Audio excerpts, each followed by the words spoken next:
Good morning, everyone, and welcome to the international conference Stop Targeting Our Kids, United for a Ban on Unhealthy Food Marketing, hosted here at the House of the European Union in Ljubljana.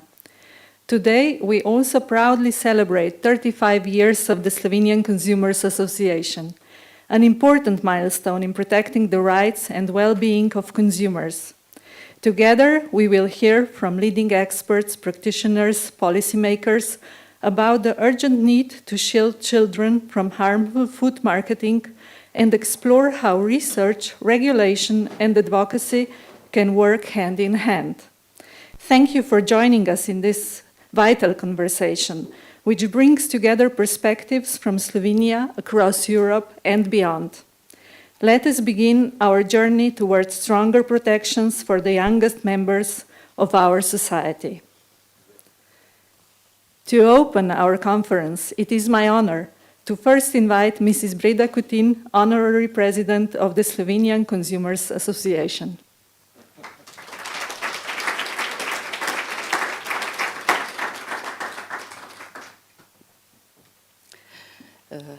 Hvala.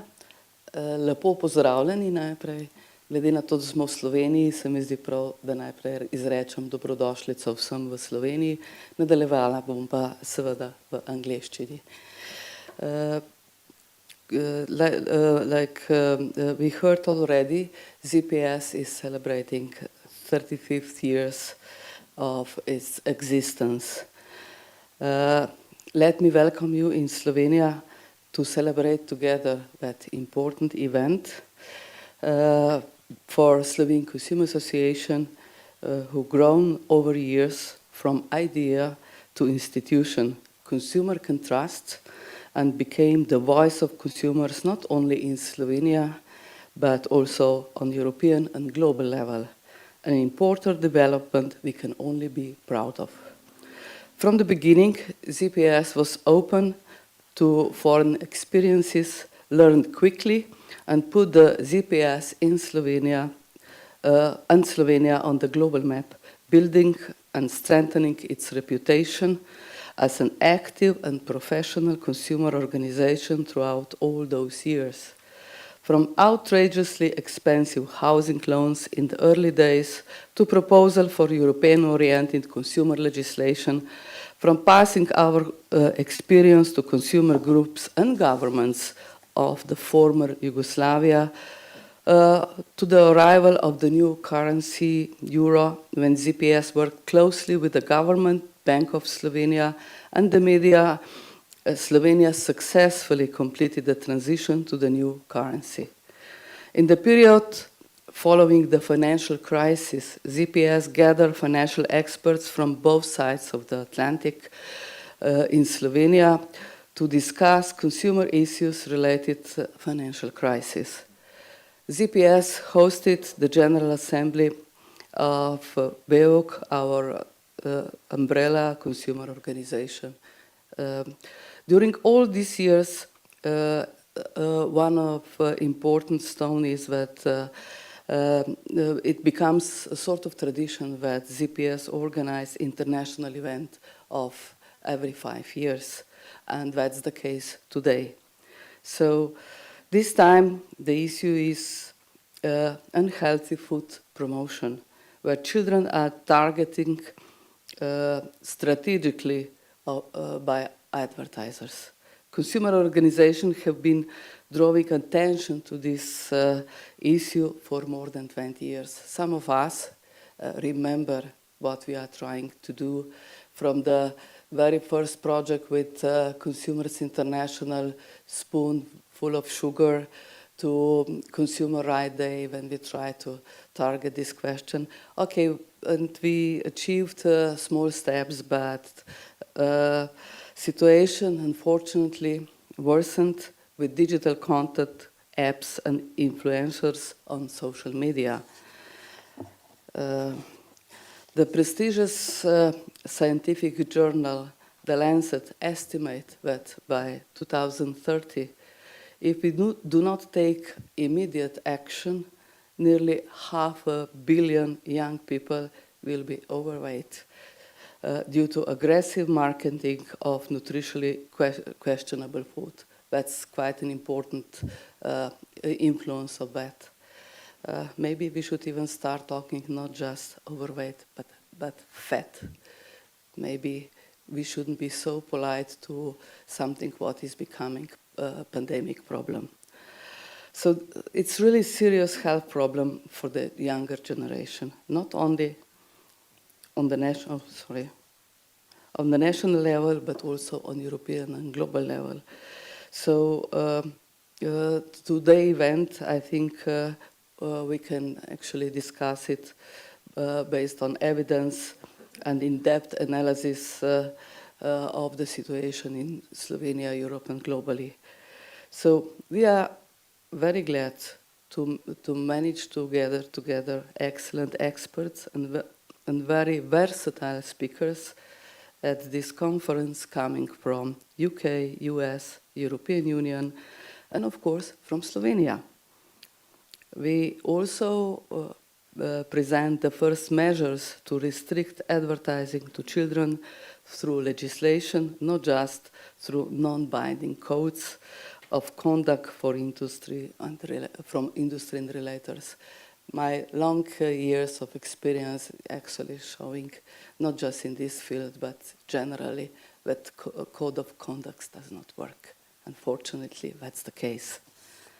So today's conference, Stop Targeting Our Kids, United to Ban on Unhealthy Marketing, is a very important initiative to join our forces, focusing to this very important topic to protect our children and grandchildren.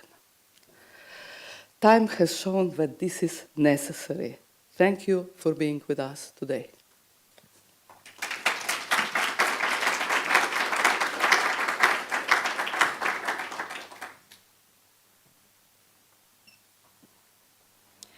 We will now hear a video message from the President of the Republic of Slovenia, Nataša Pirc-Musar, sharing her perspective on the importance of protecting children's rights. Spoštovana predsednica Zveze potrošnikov Slovenije, gospa Breda Kutin, spoštovane gospe in gospodje. Ob današnji otvoritvi mednarodne konference želim poudariti pomembnost razprave o oglaševanju živil z neprimernim prehranskim profilom otrokom. Verjamem, da bo dogodek prispeval k konkretnim ukrepom za zaščito najmlajših pred škodljivimi vplivi trga, kar je naša skupna odgovornost. Prav v zgodnjem otroštvu se namreč oblikujejo prehranske navade, ki odločilno vplivajo na počutje in kakovost življenja v odrasli dobi. Naš ključni cilj mora vedno biti zdravje in varnost naših ljudi in skupnosti. Ob tem pa Zveza potrošnikov Slovenije obeležuje 35 let svojega delovanja. Iskrene čestitke. V teh letih ste postali glas ljudi, njihov zaščitnik in zanesljiv svetovalec. S testiranjem izdelkov, ocenjevanjem storitev ter pomočjo ste mnogim posameznikom olajšali vsak dan. Vaše delo je pomembno za vsakega izmed nas, saj smo vsi tudi potrošniki. Hvala vam za vaša prizadevanja na področjih trajnostne mobilnosti, digitalne zasebnosti, daljše uporabe izdelkov, varnosti živil in samooskrbe. To so pobude, ki jih kot predsednica republike iskreno podpiram, saj odločilno prispevajo k bolj pravični, varni in trajnostni prihodnosti. Zveza potrošnikov Slovenije ste namreč glas ljudi, ki skrbi, da so naše pravice spoštovane, naši interesi zaščiteni in naš glas slišan za bolj pravično, varno in odgovorno družbo. Iskrene čestitke ob jubileju in naj vas spremlja še veliko uspehov pri delu za ljudi in naše prihodne rodove. Srečno in še enkrat hvala.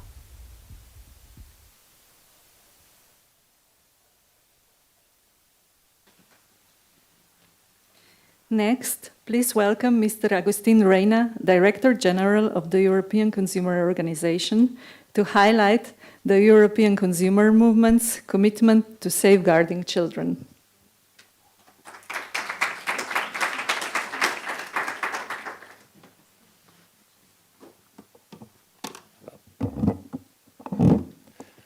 Hello, everyone. Very nice to be here. And what an honor to speak after two presidents. It's the first time in my life. Huh? So I'm Agustin Reina. I'm the Director General of BEUC, representing 45 independent consumer organizations in 32 European countries. And it's really a pleasure to be able to share some thoughts in this opening panel about this conference, but also about the role of the consumer movement in Europe and in Slovenia.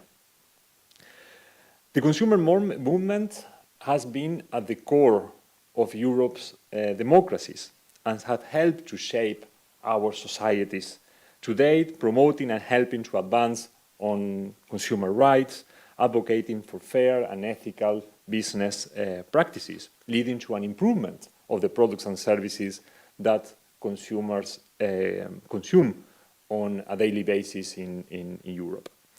And this year is not only the 35th anniversary of Slovenia, but of ZPS, but also of Slovenia as a democracy.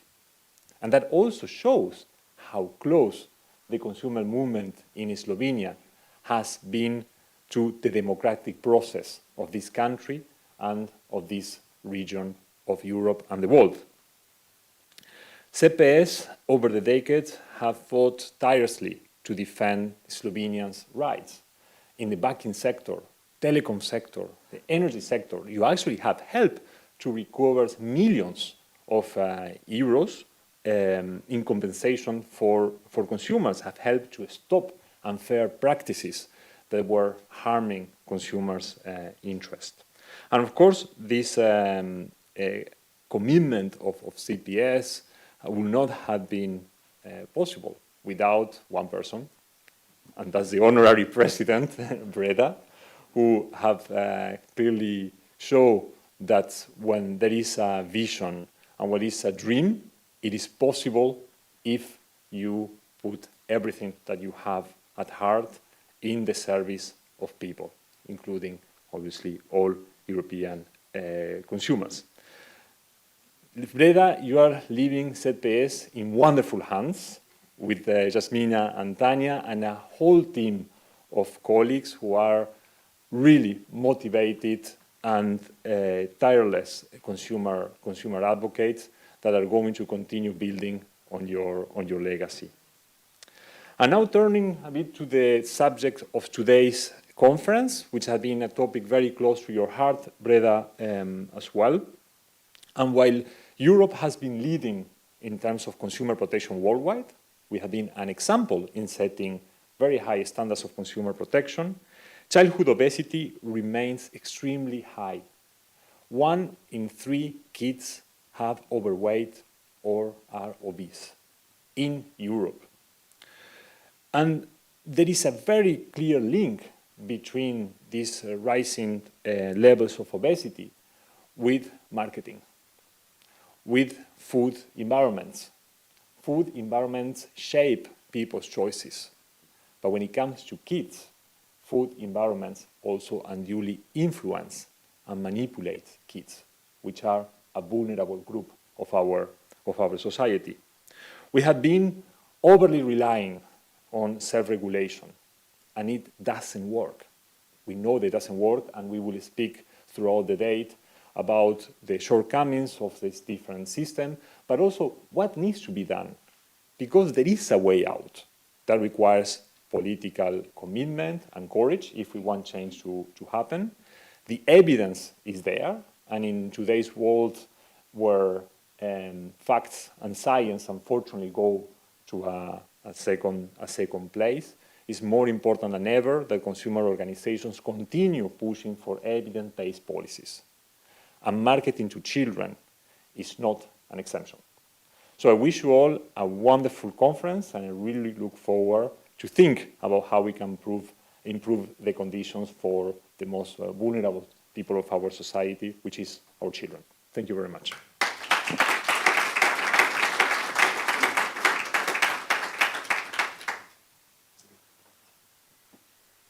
And now we invite a representative of the Ministry of Health of the Republic of Slovenia, Vesna Marinko.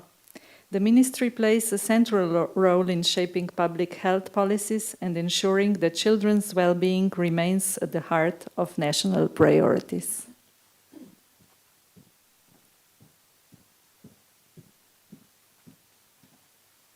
Najprej vsem skupaj en lep prisrčen pozdrav tudi v mojem imenu in res mi je veliko veselje, da lahko vas pozdravim v imenu Ministrstva za zdravje. Dear participants, esteemed guests and dear colleagues, it is my pleasure to welcome you today on behalf of Ministry of Health to the Stop Targeting Our Kids conference.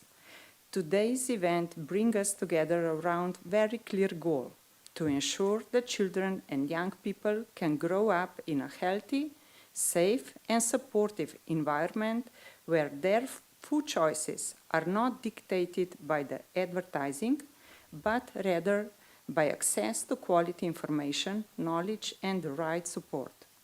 Data from the National Institute of Public Health show that challenges in this area remain significant. In Slovenia, approximately 1 in 4 children is overweight or obese. Children are increasingly exposed to advertising content that often promotes foods high in sugar, salt, and saturated fats. Research shows that children find it harder to recognize the intent of advertisements and to distinguish between content and commercial messages, which can influence the formation of their eating habits and in long term their overall health. The link between advertising of unhealthy foods and children's dietary habits is clear. Studies confirm that greater exposure to such advertising leads to higher consumption of sugar, fat and salt, increasing the risk of overweight, obesity, and chronic diseases such as type 2 diabetes, cardiovascular diseases, and hypertension. Furthermore, advertising often associates food with feelings of reward, happiness, and belonging, shaping emotional eating patterns that may persist into adulthood. Because children are particularly sensitive to messages from their environment, it is even more important that advertising is designed responsibly, transparently, and with full consideration of their development. The National Program on Nutrition and Physical Activity for Health, Četrtek Slovenia, plays a key role in this regard, promoting healthier diets, physical activity, and healthy lifestyles across all generations. Within this program, we have prepared nutritional guidelines in cooperation with experts and the World Health Organization, which also apply to television advertisers. But are these rules truly being respected? Research by the Consumers Association of Slovenia suggests that protection is still not as effective as we would like to be, especially when it comes to influencer marketing, where products are presented as part of everyday content, blurring the line between genuine recommendations and paid promotions. Protecting children from excessive exposure to unhealthy food advertising is not the responsibility of individuals one. It's a shared responsibility of parents, schools, the media, experts, policymakers, and society as a whole. Parents can play an important role, but the power of modern marketing is often too strong for them to counter on their own.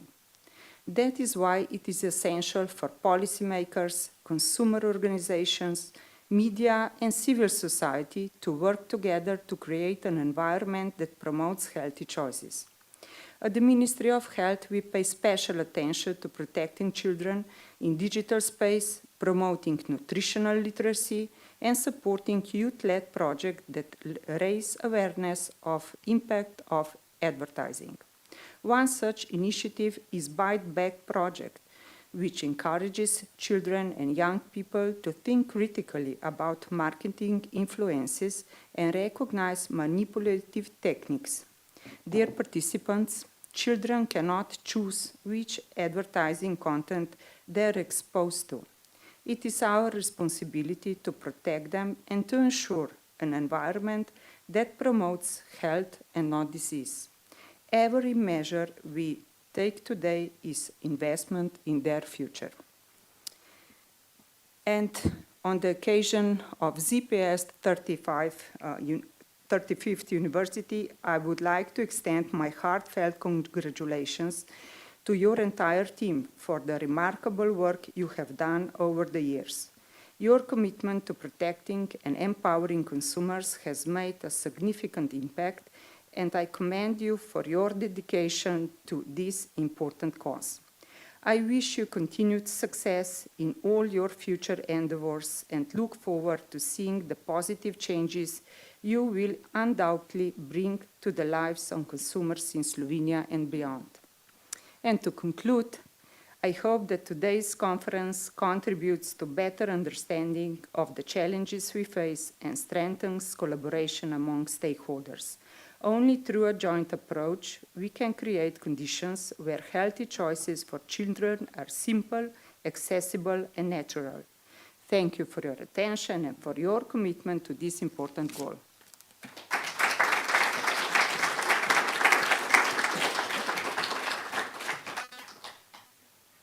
And now we are moving to session 1. Our first speaker, Dr. Emma Boyland, Professor of Food Marketing and Child Health at Liverpool University, will share insights on how food marketing shapes children's eating behavior and what policies can effectively address these challenges.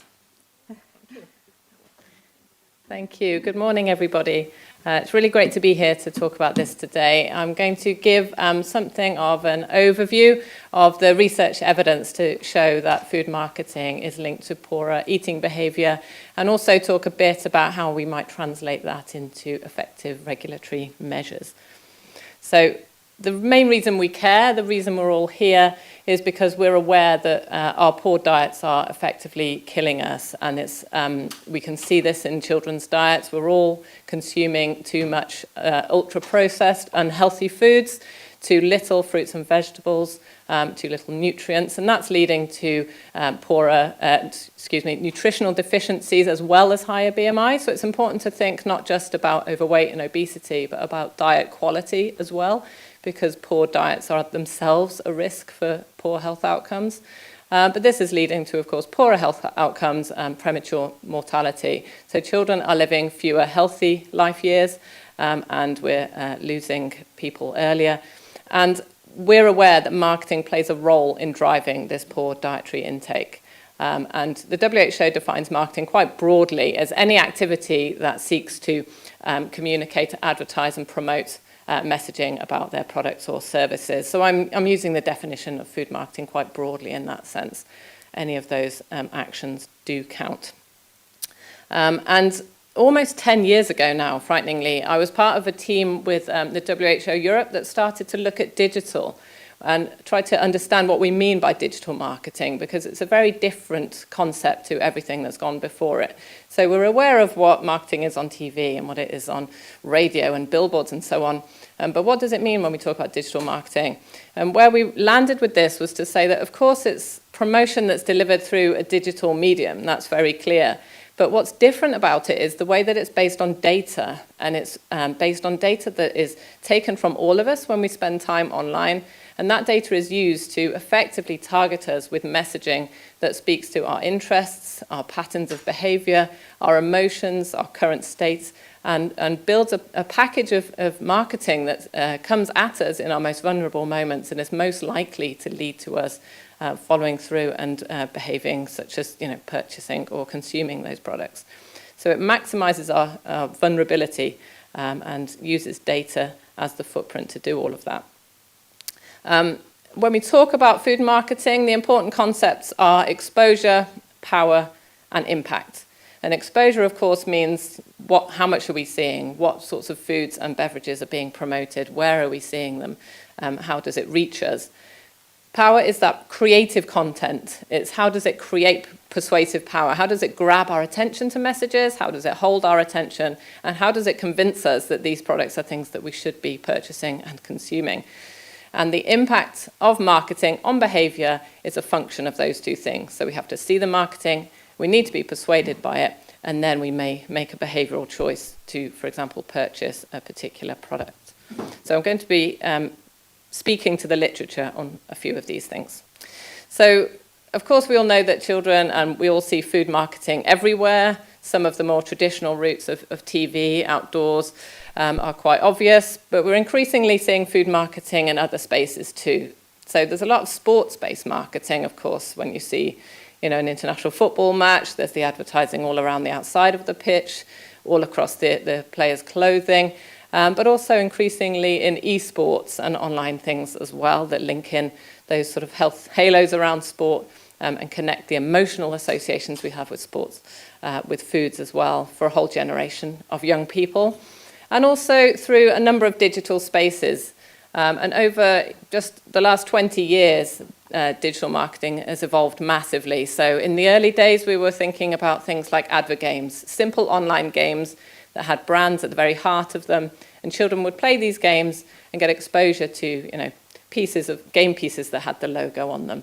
And we were concerned then, you know, what happens here? Because a TV advert is maybe 30 seconds long, maybe 1 minute long, but they could play these games for a long time. So we thought that was a challenge.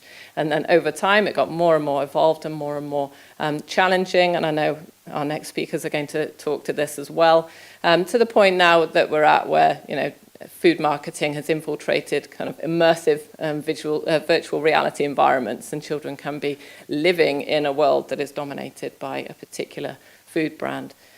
So it's clear that it's a fast-changing concept, but also that we need to be thinking broadly when we're thinking about regulatory measures to make sure that we're not only protecting children against marketing that's happening now through these sources, but thinking about where it might go next and making sure we're ready for that and we don't have this situation where we have to keep revisiting legislation every 5 or 10 years to adapt to the current climate. Whichever of these routes you think of, whichever avenue of food marketing exposure you might want to think about, there will be out there some published literature on what has been found there when people have gone looking. And most of these are published either as journal articles in the literature or as reports through groups like WHO, through the consumer associations and UNICEF and so on. And they will all detail exactly how much food marketing children are seeing in these spaces. And spoiler alert, it's quite a lot in any situation. What we're seeing increasingly as well is brand marketing. So this is where there's no product featured in the advert, but it's just brand components. So that might be something like a logo, it might be a strap line, it might even just be a color. But it's advertising a brand without a specific product. And this places clear challenges on legislation where we're used to determining, is that product healthy, is that product unhealthy? And then, you know, the rules apply about whether it can be advertised or not. What do we do when KFC are advertising a live chicken? We cannot work out whether that chicken is healthy or not. That's not the actual product. And, you know, this places challenges on what we do and how we work out an effective regulatory approach. Kind of adjacent to that, we have these other strategies emerging as well. So one is sometimes called surrogate marketing or brand sharing, and that's when the same kind of brand iconography is shared across multiple different products. So in the case of Coca-Cola, it's the same logo, but that could apply to, you know, the original Coke, it could be the Diet Coke, it could be the Coke Zero, or any number of the vanilla, lemon, lime, etc. variants. And it's particularly seen as well with alcohol, where you have, you know, zero alcohol equivalents, but with the same logo and the same branding. And there's a challenge there to us to say, if you advertise these things, is that the same? What effect is that having on children? And also on the right-hand side, we see alibi marketing. So that's when you see marketing that doesn't feature a product. It also doesn't feature the name of the brand or any kind of particular branding apart from colors. So on the right-hand side, it's actually just a list of constituent items that make up a Big Mac from McDonald's. And through the colors, because they're now green and brown and earthy, sustainable colours instead of the red and yellow that they used to be. You see how they're playing with our minds here. But even just listing those items is an advertisement for McDonald's, even though there's no golden arches and there's no actual visual image of a burger. So we need to be thinking quite laterally when we're working out what to do about this sort of food marketing. Now, I mentioned before there are lots of studies that have gone to all of these different places and mapped what food marketing is there. There are so many of them I can't possibly summarize them all here, but safe to say they all share one characteristic, and that is that the most dominant food and beverages marketed in any of those spaces are unhealthy. It varies a little on percentage, but it usually sits somewhere in the range of somewhere between 50% and 100% of all the foods and beverages advertised would classify as unhealthy, whether you use a nutrient profile model or a basic classification system. So in this particular study, it was looking at around 90% of foods were ultra-processed. And of course, that sits very poorly against what we know the actual diet of children should be and what we tell them about what their diet should look like when we're teaching them healthy eating habits. And typically, those foods and beverages marketed will sit in the categories of sugary sweetened beverages, fast food, breakfast cereals, and that's particularly the sugary ones with poor fibre, snack foods and confectionery. We do see some differences in this patterning of food marketing exposure. So, for example, people from ethnic minority backgrounds and people in more deprived communities tend to see greater proportions of food marketing than others. There are sometimes differences by sex as well. There's some, particularly in sport, there's often an emphasis on reaching male populations, so that the marketing will be targeted at that sort of group. But there's no particular evidence that I'm aware of that the impact on those people is any different. It's just that they see more of it. So they are more impacted because they see more, not because they're sort of especially vulnerable in any different way. So effectively, it works on all of us, and we need to reduce the amount that we all see in order to reduce the impact. And I mentioned before about the power and the persuasive effect of food marketing. And again, when people have done studies to look at what marketing looks like, what sort of creative techniques do they use? How do they reach children? How do they get children interested? We see a lot of different characteristics. So, of course, things like promotional characters are very common in advertising towards children. But we also see lots of different techniques as well, competitions, tie-ins with movies, and things like that to engage children, and particularly emotional claims. So either that's something like, this is a really fun product and it will be fun, and you see lots of kind of fantasy settings in food marketing reaching children. But also thinking more about kind of adolescent audiences, it will often speak to social connection, independence and autonomy, and things that adults and adolescents really hold dear. And so it will speak to those sorts of messaging because that is exactly what matters to that population.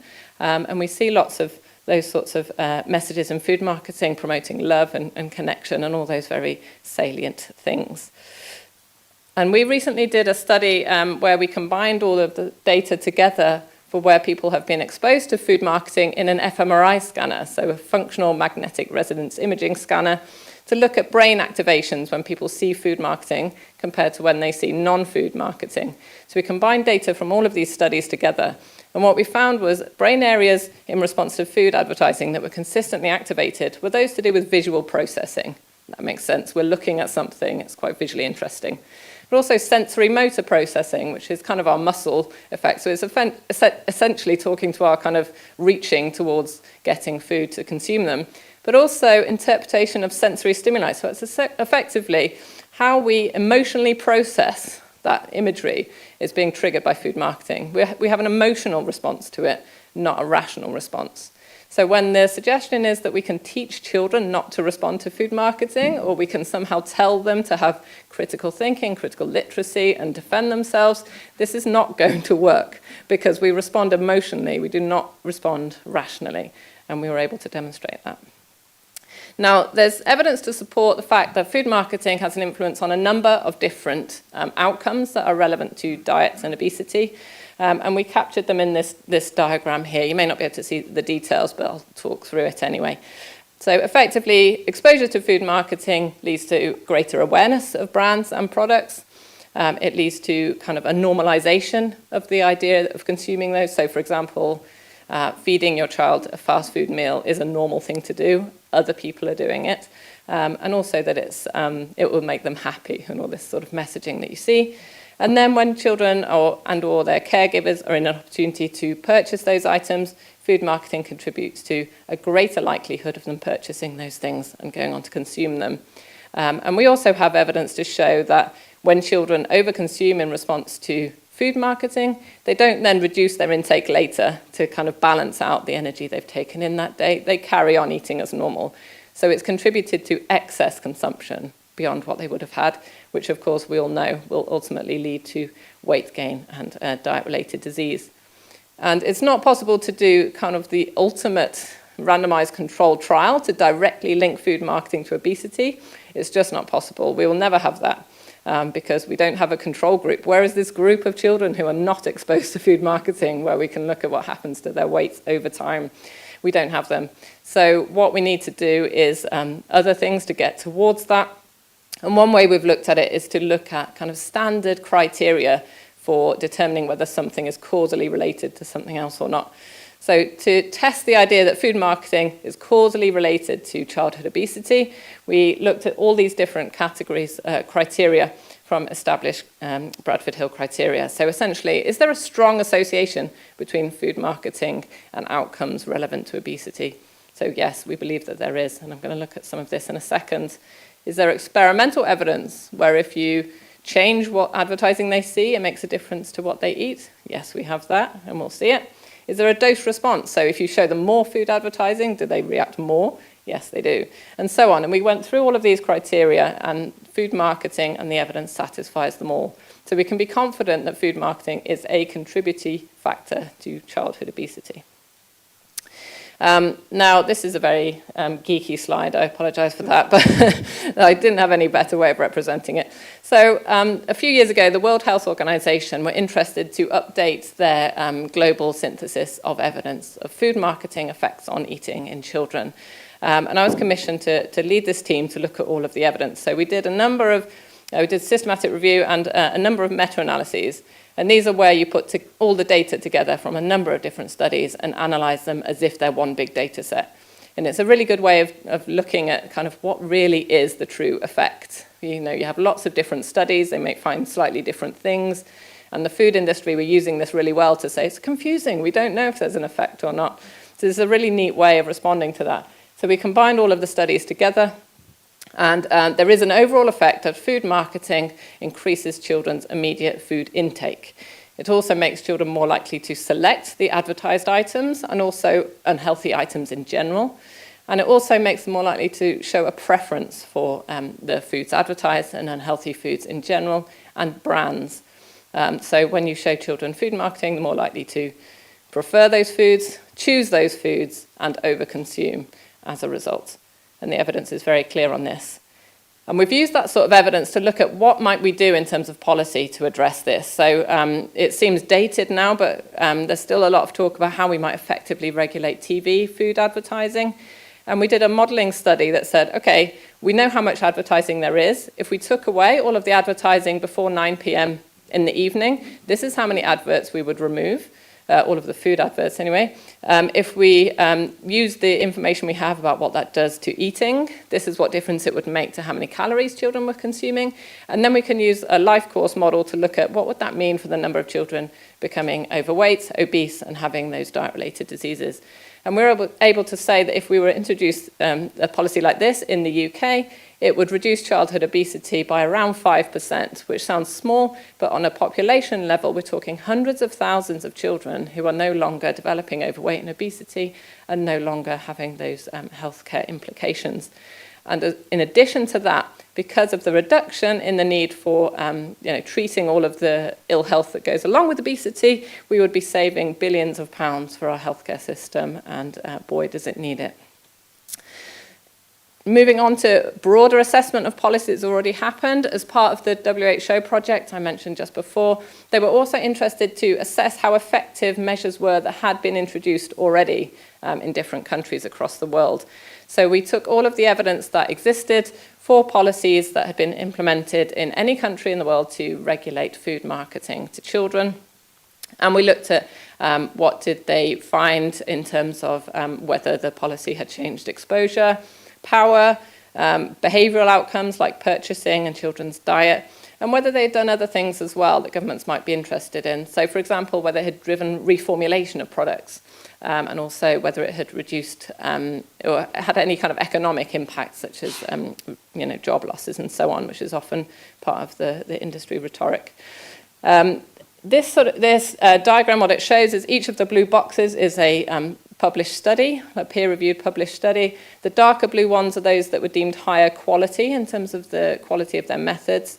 And what we see from this is that when we look at mandatory policies, so government-led policies compared to no policy, most of the studies are towards the left-hand side of that diagram, showing that when the policy was introduced, it had a meaningful positive impact on reducing food marketing, exposure, power, and so on, and all of those outcomes.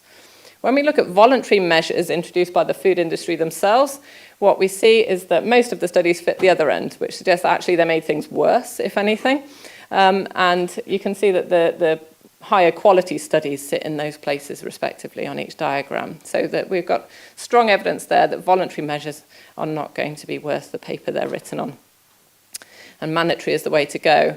So that evidence on eating behaviour outcomes and policy effectiveness underpinned these new guidelines that were published by the WHO in 2023 that went further than the regulation or the recommendations from 2010 to say it should be mandatory, it should look to protect children, including adolescents, and so on.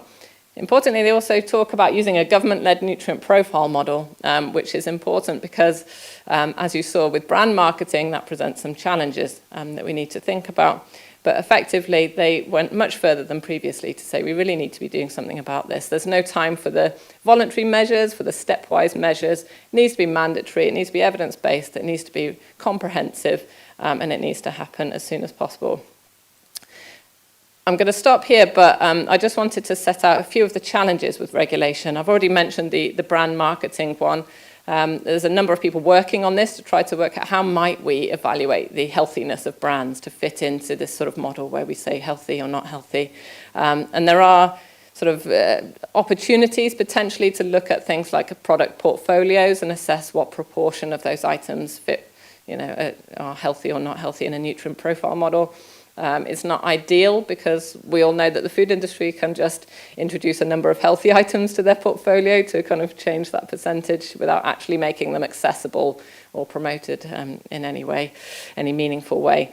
I also think there are issues with the phrase marketing directed to children, because it means that we need to assume something on the part of the intention of the marketer, that they intended to target children, which they may well have done, but they can deny it very easily, and they will.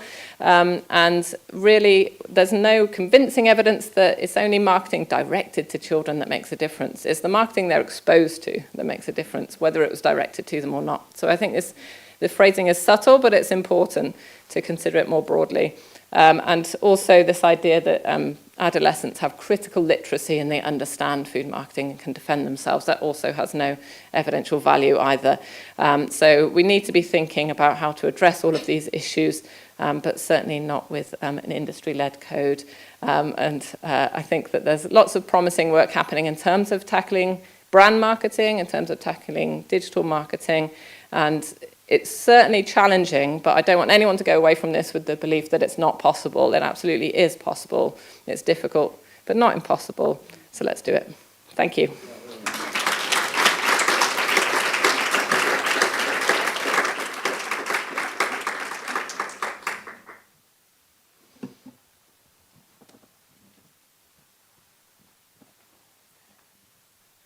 Are there maybe any questions for Emma? Any questions? No? Thank you. Next, we welcome Jeff Chester and Dr. Catherine Montgomery from Center for Digital Democracy, Washington, D.C., pioneers of children's digital rights and protecting children's online privacy.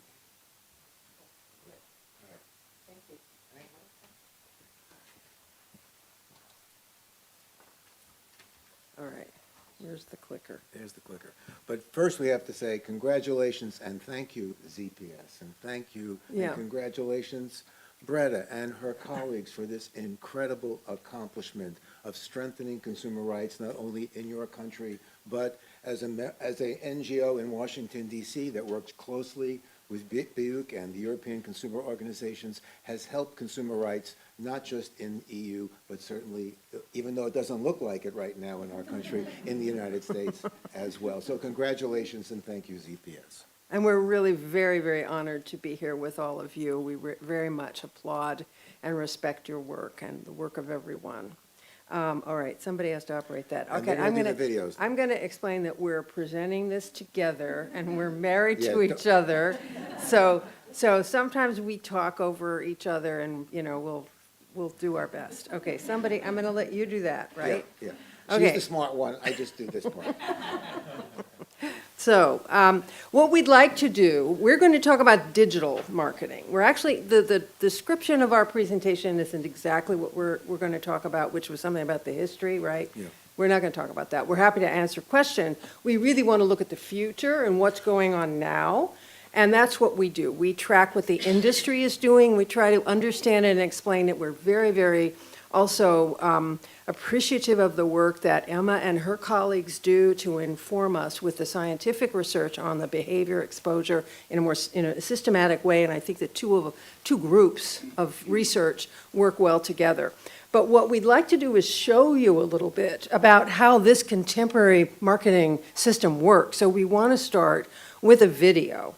And I'd like to ask you, I think they have to run it, right? I want to ask you, as you look at this, this is a video of a campaign that in this case took place in Brazil. It could take place anywhere in Europe. It won a global award. It won an award, see what I mean?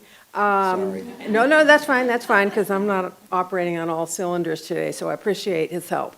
And I'd like you to watch it. When these campaigns win awards, they create these videos that really proudly talk about all the great things they're doing to influence our young people to consume unhealthy foods and beverages. But they're very happy about it because they're so clever about it. So what I'd like you to do is to think about what the techniques are that you identify as you watch this video. Yes. And I just want to say, we could have chosen, we'll show you an EU example. There were plenty of EU examples that won awards with digital food marketing in Europe, but we think this is a particularly good one. And it also reflects the global problem and where the industry is currently structured. Okay, next. Can you? You have to go to the next slide. Next slide. Wait. See, that's what I mean. Okay. You want to run the first video, please? Merry Christmas! Merry Christmas! Merry Christmas!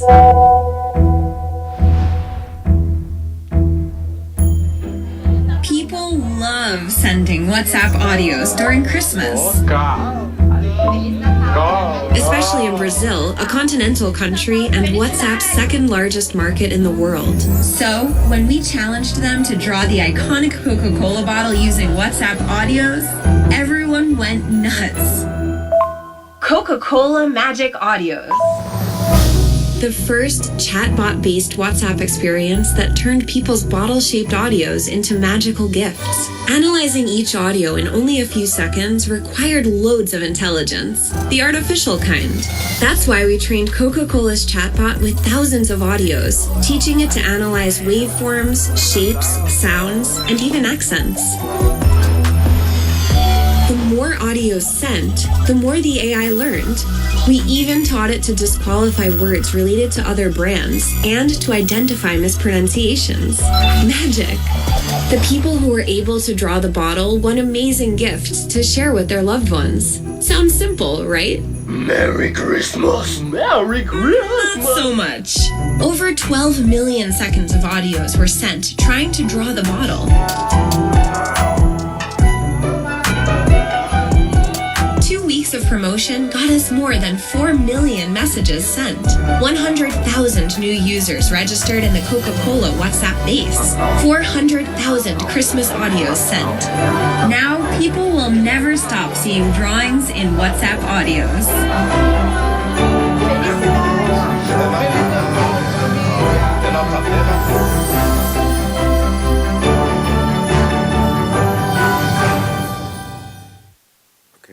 I hope you could hear that. It goes by pretty quickly, but we want to sort of highlight some of the key features and the techniques that were used in this campaign, which, as we say, is emblematic of the way digital and contemporary marketing works now.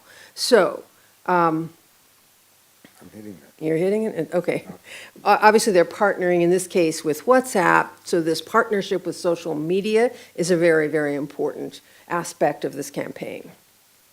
This is user-generated content, so we don't talk so much about what the advertisers create to influence young people. The young people themselves create it. They set it up for you so that you as a user, you as a consumer, create the content which is branded, and it becomes part of your experience and who you are. And that's also a part of this very, very important concept of engagement. As you can see, extensive data collection. Coca-Cola has been at the forefront of data collection strategies for many, many years. And it's a key function, and Jeff will talk about that, of contemporary digital marketing. Also, you see here the use of AI. We'll talk about that in a little bit more detail later. And also detailed measurement to assess the impact. So, you know, Emma and her colleagues do all this work to look at what the impact is on consumption, which is very important. The industry routinely assesses the impact of their marketing, which they then can try to deny. But when you look at these videos, you will see they're really very proud of the kind of impact they have. And it's very, very carefully measured. That's a very important part of the way it works these days. And also, it's an example, as you see, of commercial surveillance as they monitor user responses and interactions with other people on their social networks. And then, of course, a free media strategy generated a lot of buzz, a lot of press coverage. Okay? So this campaign is part of a far-reaching global digital media communications and marketing system that is really the whole global system of how marketing works now. Commercial imperatives are shaping not only the commercial aspects of it, but they're really shaping the structures and the operations and the affordances of digital experiences. They're shaping all of our digital experiences. Food and also alcohol and tobacco companies are allied with tech platforms, with advertising technology companies, data companies, and many others to harness the power of these digital technologies, and they're using AI, virtual reality, and other cutting-edge techniques to insert themselves. And if there's one point I really want to make clear, it's that digital marketing, in some ways, it's an extension of other forms of marketing, but in many other ways, it's fundamentally different from traditional forms of advertising, and particularly if we think about TV advertising. It's immersive, it's pervasive, it's woven throughout social interactions. It's an expansion of branded environments. It is blurring the lines, obliterating the lines between the real and the virtual worlds. Data and advertising are inextricably intertwined. And of course, it's personalized. It's tracking individuals across platforms, across digital and offline. With mobile and geolocation strategies, this means knowing where you are at any given point in time. And as I mentioned earlier, engagement is a key goal. Children and teens are a very important target. Marketing is designed to tap into key developmental needs of young people, including identity exploration, their need to interact with peers, and become involved in their own personal expression. And you can see that if you look at all these campaigns. They purposely tap into those needs. And then, of course, as I mentioned, worldwide research, testing, and measurement. Next slide. That's you. All right, so this is a very critical moment to intervene, because what's happened over the last 5 or 6 years is that all of the leading ultra-processed food companies, fast food companies, leading brands, have been engaged in transforming themselves to be, in their own words, digital-first corporations. They have taken all their worldwide operations, their different data systems, and they have consolidated those data systems into one. This is Mondelez, this is Kellogg's, this is everyone. And of course, they've made alliances, as Catherine said, with the platforms. They are in a much more powerful position today to create campaigns, place those campaigns in any country or any market, and immediately replicate those campaigns in other countries, other places that reflect the unique cultural institutions and environments of those places, so that the industry has transformed themselves. It's all in their public records, and now they're further transforming themselves. Again, a complication here, obviously, is that the Trump administration is giving, has a hands-off policy now.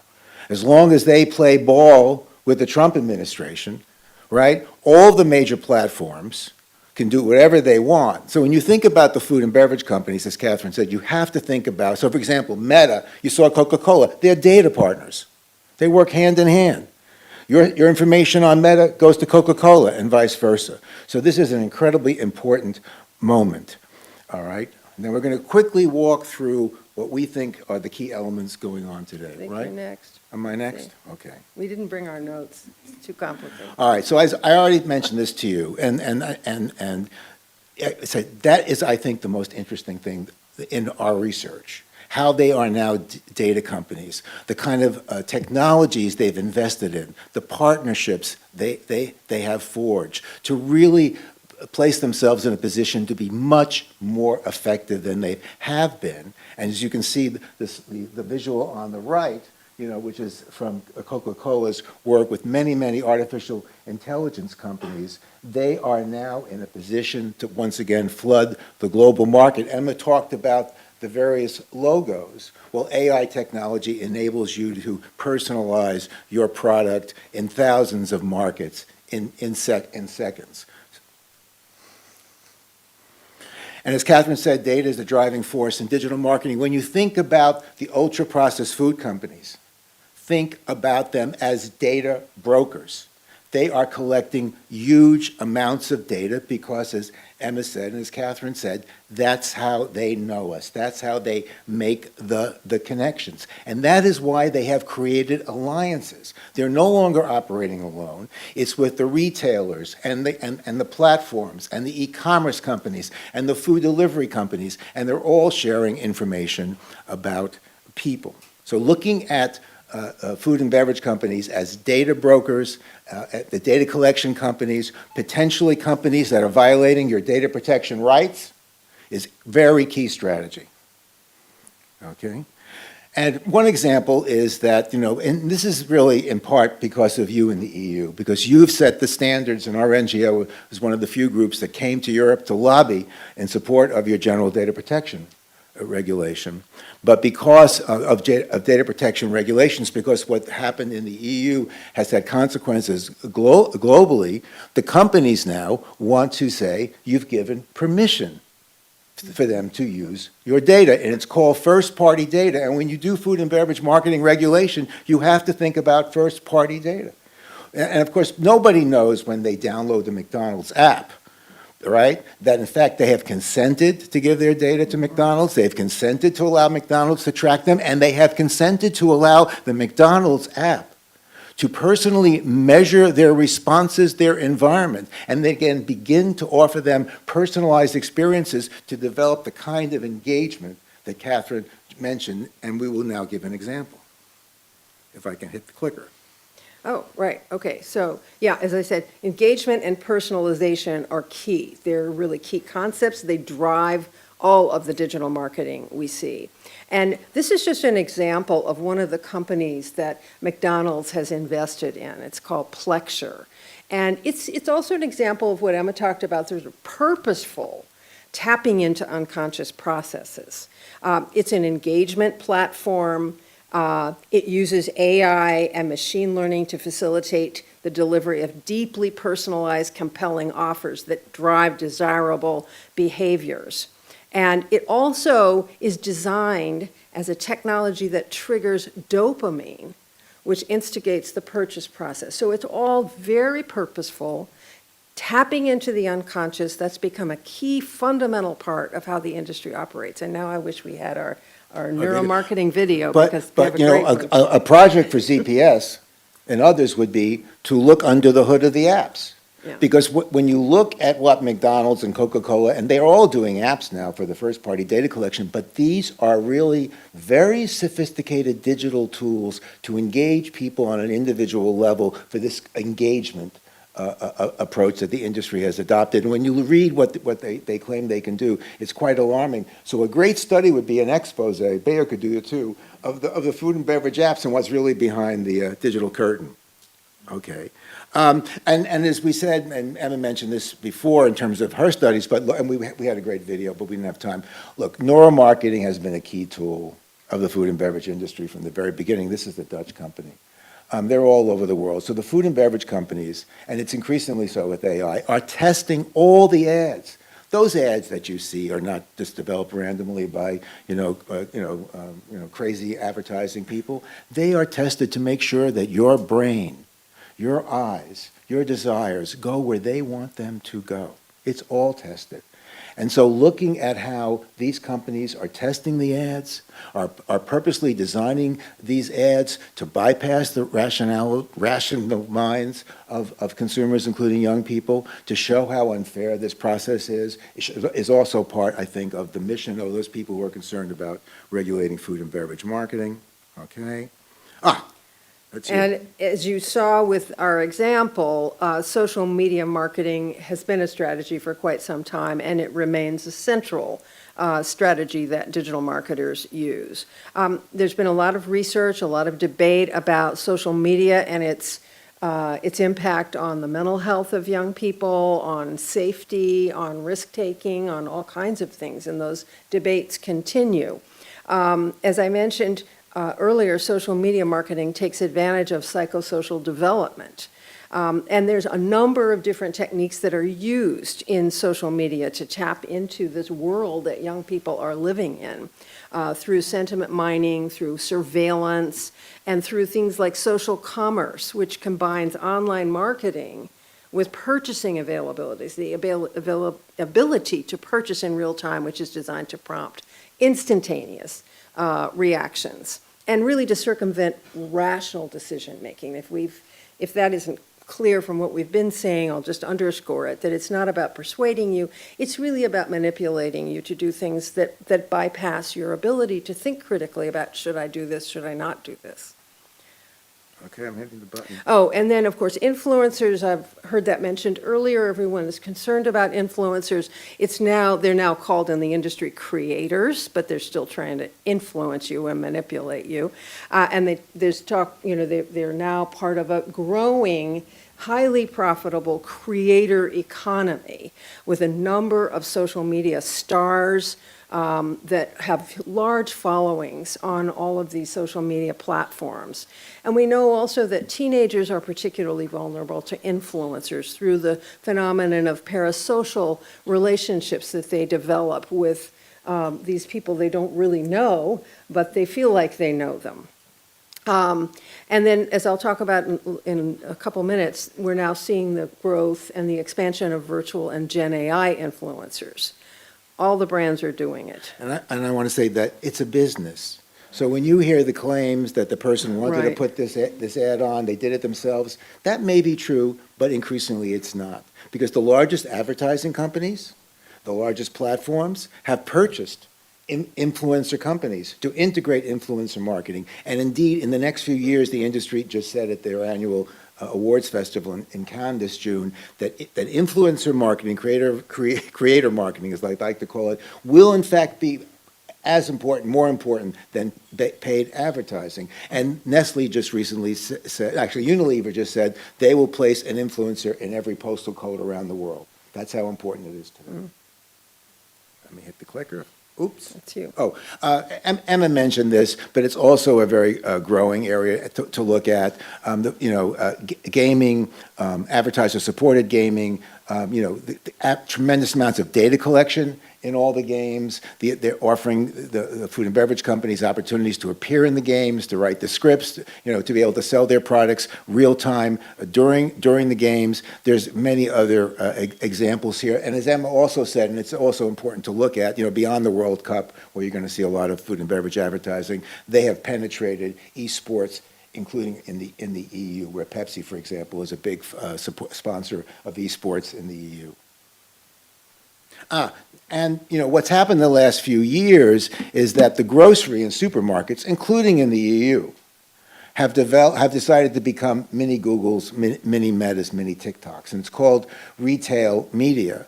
And so they're taking all the information they already have about you, because you may have a loyalty card, and they've developed very sophisticated digital advertising programs, and now they're working with food and beverage companies, with media companies, streaming media companies, television companies, et cetera, to combine all this media. So once again, when you look about trying to track food and beverage marketing, you need to see what the supermarkets and frankly what we're able to do, and this problem is all over the European Union today, the role of retail media. And as I mentioned earlier, television has been totally transformed, and we can thank the folks in the United States in part for helping create that, but it's now a worldwide phenomenon where, especially with streaming television, where in fact they have designed the streaming television system, the one that comes into your big screen, for example, to be another source of data collection. I mean, it's happening all throughout the EU, where they're able to collect profile information, merge that information with the information. So, for example, a Coca-Cola will have information. They work with the media company, streaming media company. They know so-and-so is watching these kinds of programs or it's at a certain times, and they'll be able to target that person individually on that program. So there's an explosion of advertiser-supported formats, practices, techniques that the food and beverage industry is taking advantage of in the new television landscape, including in the EU. Sorry. So we just have been looking at generative AI and how it's transforming advertising. We just did a little report, and we're continuing to do research on this, but it's very clear to us that it's really a game changer, and it's unleashing an array of powerful new marketing tools and techniques, and these are just some of them that we've identified. First of all, it automates the entire advertising process, very, very rapid. It draws from massive global resources to create multilingual campaigns. I think you mentioned that a little bit, that are tailored to fit specific countries and populations instantly. I mean, it can be done immediately. So you have a campaign one place, you can create it with AI, you can transform it for another place, targeted to that population. Using synthetic data, virtual influencers, this notion of intelligent agents that we are all going to be interacting with if we haven't started to already, that will engage in conversation with individuals for marketing purposes and help make decisions for us. And we will be, the plan is we will be reliant on them to do that. And then analyzing facial expressions, body language, voice, emotions, which they're already doing, but they'll be doing it in very, very powerful ways. And then Jeff was talking about the product placement. They will be able to design real-time product placement that aligns in a very, very detailed way with your emotional state, with everything they know about you. Let me also add Yeah. this. So now they've completed their 6-year transformation as digital-first companies. What they have done, and it's not surprising because the food and beverage industry has always been in the forefront of taking advantage of these technological changes. We've been working on it since the early 90s. They are now in the forefront of using generative AI for all these things. We're going to talk a little bit about it, but I think that is another warning I have for you, because you have potential tools with which we may have time to talk about, like the EU AI Act. But Coca-Cola and Pepsi and KFC and McDonald's have made alliances with the leading global Gen AI companies, whether it's Amazon, NVIDIA, et cetera. So that is this new threat, because the power of Gen AI and the big data they have will unleash much more powerful unhealthy food and beverage advertising. I'm sorry. Here we go. Oh, we just wanted to show you an example of virtual influencers that are AI generated. You can see, you think, maybe when you think of them, you think of the one on the left, she looks pretty fake, right? But increasingly, they really do look and seem like real people, and that they will be populating our social spaces online.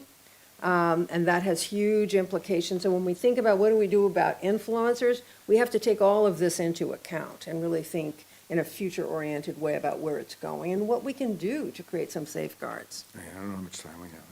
There we go. Look, the retail environment, because of Gen AI, I'm sure you know this, the retail environments are being all transformed to make sure we buy the products that they want us to buy. It's a tremendous work going on to restructure how both the supermarkets and the convenience stores offer their products and services to consumers, and it's something to really pay attention to.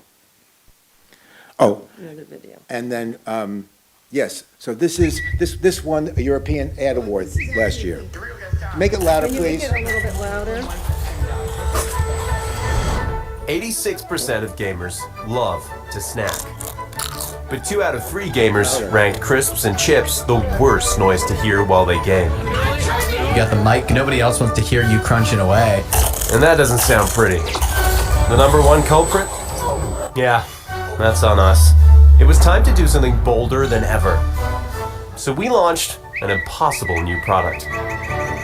Introducing Doritos Silent, the same bold crunch, but silent. Ads are appearing everywhere, but what is Doritos Silent? We made everyone think the unthinkable was coming. But like, this is actually a thing. Doritos Silent. Maybe Doritos have come up with some way to end our suffering. It revealed the world's first AI-augmented snack. Powered by Doritos Crunch cancellation software. The best reason anyone has ever used an AI. We created an AI algorithm that identifies and removes the exact sound of a Doritos Crunch from voice chat, all in real time. Their new technology is pretty amazing. It is so easy and simple to use. Gamers lost their Is this making anyone else want a Dorito, or is it just me? With over 1.8 million campaign site visits, Not a single crunch. the silence made a huge noise. 3.2 billion in PR reach, and we saw a 76% brand uplift. The silence even infiltrated culture. This is actually a thing, you know. It's called misophonia. Yes, Doritos have created new software called Doritos Silent. You could start muting your boss automatically on a Zoom call. The possibilities are endless. That is wild. By silencing our crunch, we made it even louder. Thank you, Doritos. I no longer have to put up with Dan crunching all the time. Cementing Doritos as the #1 snack brand for gaming. Sorry, Pringles. Doritos Silent. Enjoy the same crunch, now silent.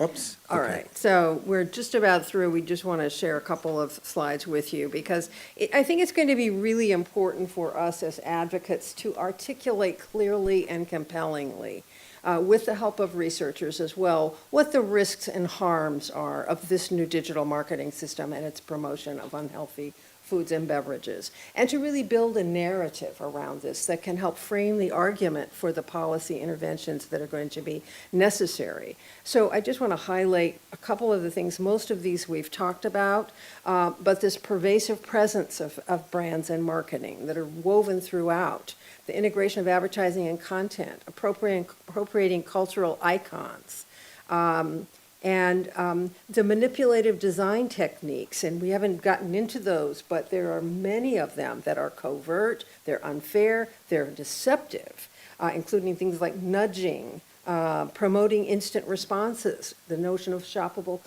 content that I talked about before, dark patterns, which most of you are probably familiar with, and there have been efforts to regulate that in the EU. I think there are some regulations on that. Jeff mentioned the privacy and data risks. I already talked about tapping into unconscious processes, and then Gen AI is going to make it even more powerful, and we really need to be able to think about how do we characterize how the system is, how it operates, what its harms are, to make the case to the public and to policymakers of why we need the kinds of regulations we will need to rein it in and to make sure it isn't incredibly harmful and intrusive in everyone's lives. And then, you know, I do think the Gen AI adoption provides you with an opportunity to intervene here. Because as I said, all the food and beverage companies' plans with AI, I mean, you know, we showed you the video, but, you know, they're using Gen AI to create new personalized products for different markets and to know how to price those products in different ways. There's a lot of material to work with, and I have some ideas about, well, first place, you know, we recently were asked to look at what the tobacco companies are doing, and not surprisingly, we already knew the alcohol companies are doing the same things with the data, but the tobacco companies are using the same data techniques and the same Gen AI techniques, so there's an opportunity for kind of unified strategy. I do think, and apologies to my EU advocacy colleagues, I do think we have not done enough to look at the data practices of the food and beverage companies and their partners, because they talk about having billions of consumer profiles that they can use in real time. So there's an opportunity on the data protection front, because if you cut off the data or make it more difficult, which is what we did back in the 90s in the United States with children, it makes it harder for them to do what they want to do. You know, to stop this commercial surveillance. I think that in addition, because you do have an AI Act, which I'm not familiar with, but you have an AI Act, and to the extent that they're using AI to target children and teens, et cetera, there are cases that you might be able to bring under the new EU AI Act. And then I just want to say that in the EU, your only hope, I think, left, this work on creating an alternative, it may seem far-fetched. I mean, our colleagues call it the Eurostack. You're working on a Eurostack. What does an alternative system look like that would operate differently? I think we have to think about this, because what's happened now is that the commercial system is much stronger, much more powerful. We'll talk about this later. They're flooding into Africa and Asia and South America, and they're going to continue to target in North America and in Europe unless we try to stop them. And it's going to be very, very hard to stop them, which is why we need to think about alternatives, and we want to thank you very much. Thank you.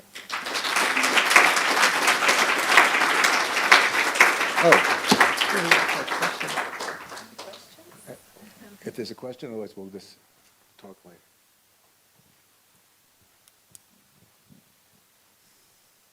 Thanks.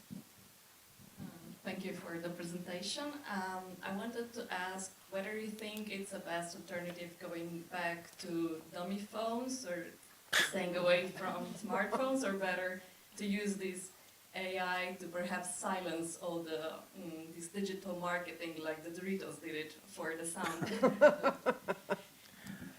Do you have any thought? I think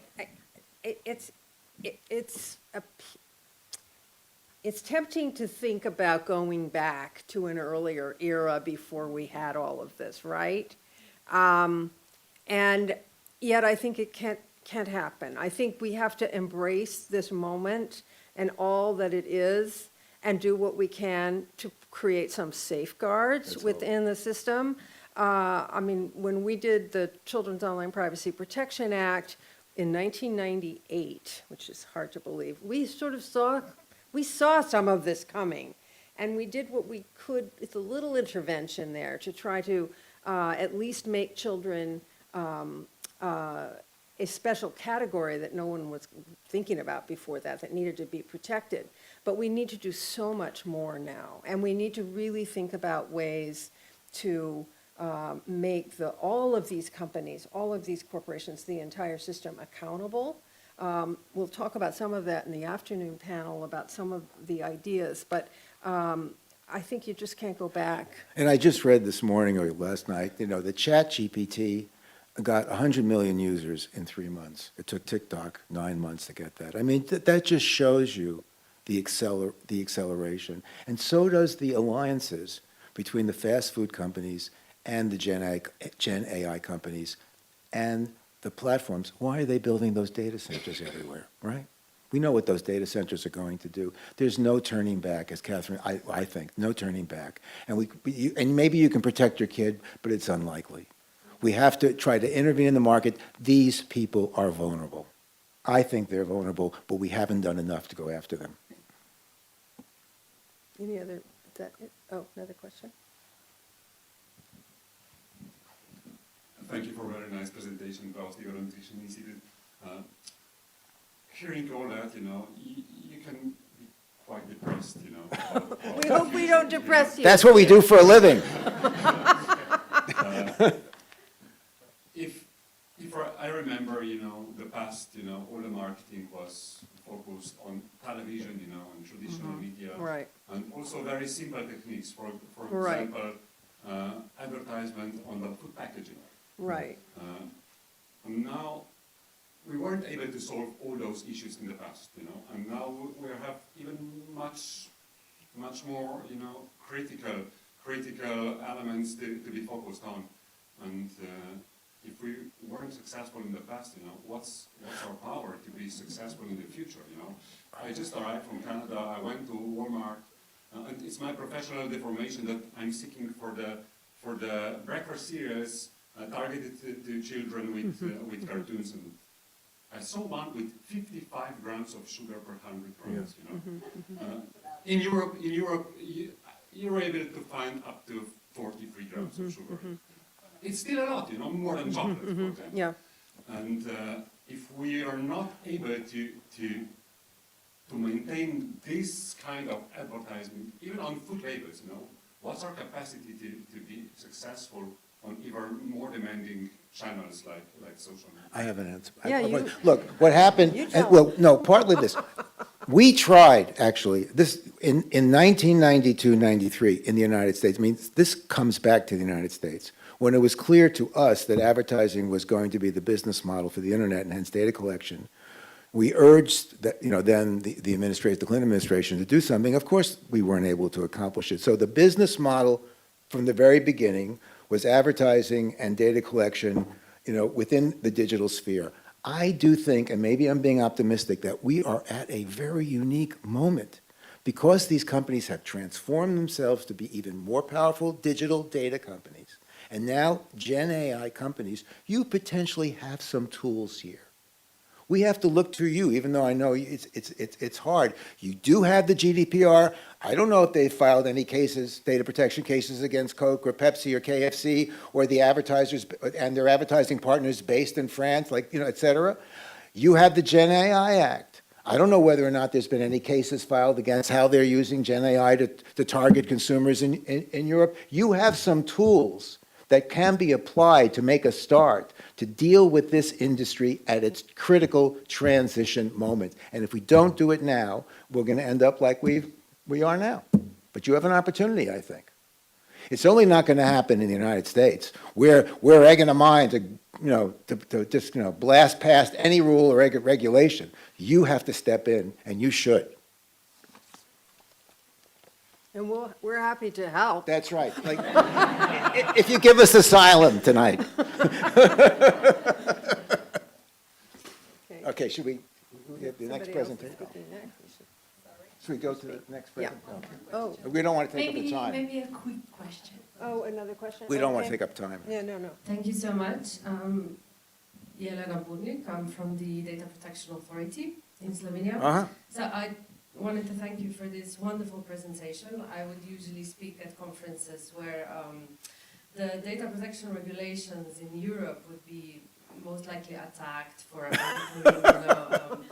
all these wonderful industries providing us with we like the DPAs. Yes, and this is very, very nice to hear from someone else giving such a presentation. So I just wanted maybe to mention that in Europe there is a lot of regulation going on. It's not just the GDPR, which has special protections for kids.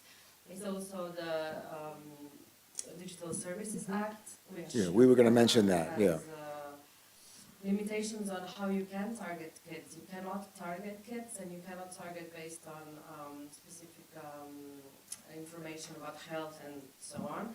And there's also the AI Act. So in Europe, we are developing a lot of regulation. But what is missing, and where we need to step up, is basically oversight. If you have laws, you can have very nice laws. Right. But then you also need to invest in bodies that can do something about these laws and about the breaches. It's not just about having laws. You need to have very capable authorities. They need to be equipped. You have seen all these nice ads, how much the companies have to invest in very powerful campaigns. and we also need to invest more in supervision of these practices. So this is... That's true, but the consumer organization, I'm not saying that here they fail or Bayuk, but the consumer organizations generally worldwide need to step up and file the complaints and pressure the DPAs to act. And this is a point that we will bring up in the afternoon discussion as well. There is a need also to do ongoing analysis of these industry practices, of industry developments. It requires some infrastructure, some capacity to conduct the kind of research on what the industry is doing on a regular basis in order to know where you can apply the existing laws by filing complaints or whatever other strategy you need to use, because it's not going to happen automatically. And I think that's a role for everyone to do collaboratively, the research community, the advocacy community, the regulators. It's a big job, but I think that's really what has to happen, because what we share is what we learn by tracking what the industry is doing. And one of our messages is this is something everyone should be doing. There needs to be a way to do it on a regular basis so we can keep track of them. Anyway, thank you so much. I think that's it. We should let the next speaker go. Thank you.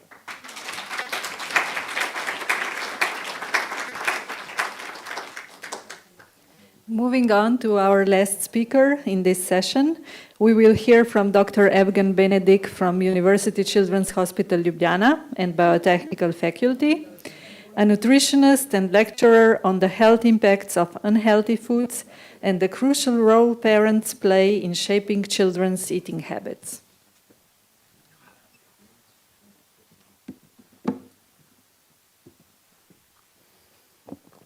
Hello. First of all, thank you, the organizer, for inviting me here. Today I will speak a little bit different than my previous talks were talking about. So I would like to go, firstly, a step in our history to clarify some things in our head. And I will try to encourage you to remember your grandparents, what they were living and how they were feeding you and what they were thinking.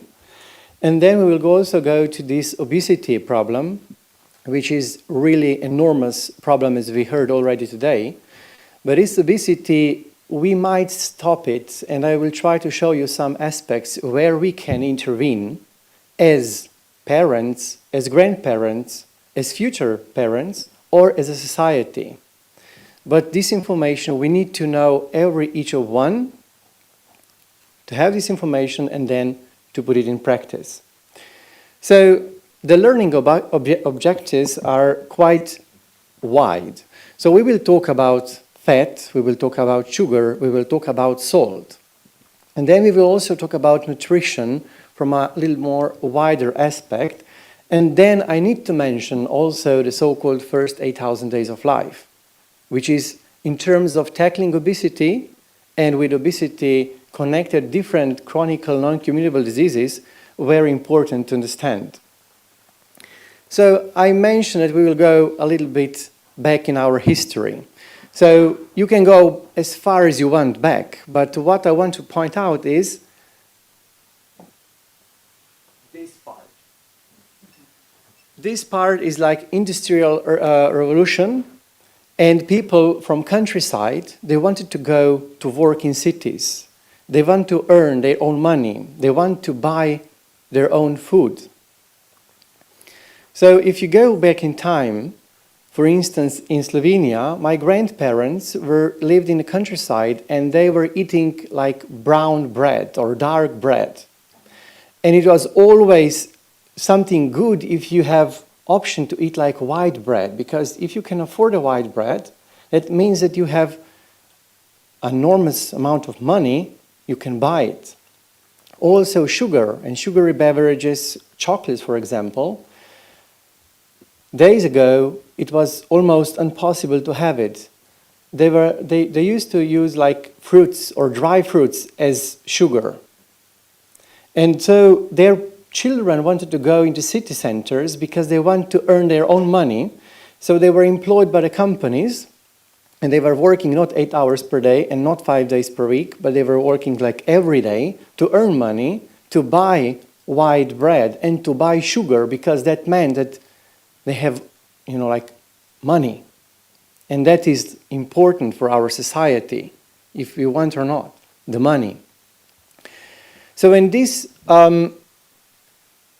philosophy that we want to have sugar, we want to have salt, we want to have fat, is connected with our well-being in a way, which today leads us to obesity. But your grandmothers would be proud of you if you could, afford a white bread at that time.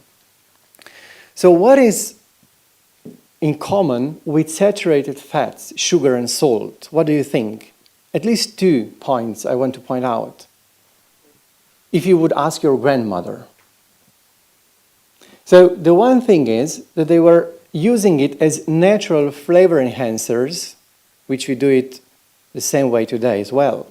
And as most importantly, as natural preservatives. You can remember, and I will show you some dishes where this was used. So as natural preservatives, you have seen here like at least 3 different options which are quite populated in Slovenia. They're very interesting and they still are. And this one, as a modern consumer, try to think, if you want to eat like full-fat yogurt and you want, because you know the fat, saturated fat is not okay for you, so go and buy the zero-fat yogurt. Would you enjoy the same? No, you would not. Milk chocolate, like normal chocolate, versus zero sugar chocolate. The taste is not the same. And then homemade bread, and you accidentally forgot to put salt in. This bread, you will not able to eat it. So, at one hand, those 3 things causes obesity and different kind of modern diseases, but at the same time, we use it in everyday life and we like it. And we know that they may harm to us, but we will not eat bread without salt. It's not possible. So we need to balance. And if we consume those 3 things in high quantity, we are talking about high intake of fat, sugar, and salt. And this is proven many times that this will lead to disease. Different kind of diseases, chronic, non-communicable diseases. And obesity is one of the important ones.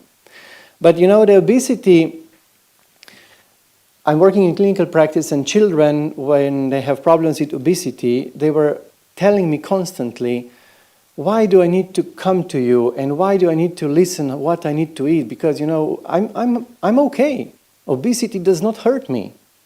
So why do you making some, fuss about that? I'm okay with that. Of course, I'm obese, but, it doesn't hurt me yet. And obesity can lead to different kind of diseases, which was already mentioned today. And of course, when we are tackling obesity, for majority of people who are not expert in the field, they will go on YouTube, they will go on Instagram, Snapchat, any kind of digital or social media, and they will just believe to someone who will claiming that this particular diet will have an influence on obesity. Of course, they will have an influence at the beginning. But then people, we are lazy in the nature, so we will sooner or later stop dieting. And then yo-yo effect will arise. So tackling obesity is also very important how we do it. We need to have information, we need to have people who know how to do it properly. Otherwise, we are just increasing the burden of obesity, not decreasing. And so we are talking about the vicious cycle of obesity, in this particular manner of childhood obesity. Of course, today I will not talk about curative measurements, but I will talk about preventive ones. So is it possible to stop this vicious cycle? Yes, it is. It is possible. And the thing is that this vicious cycle, we can stop. I will show you it a little bit later, but this slide here shows, if I go one back. So we have a healthy child at the beginning, you see, on the top. So, and then our society forced him or her to, you know, sit and learn, don't bother about the food, don't bother about the physical activity. It's important that you have like the best grades in school. So we are trying to, you know, reward them with the grades, but at the same time we are forgetting about physical activity or importance of it, about healthy food choices. So this, at the beginning, completely healthy child may end up with obesity. And this, for instance, this guy, of course, at one point would like to have children, but he's already obese. And obese men, if they have children, the obesity increases in their offspring.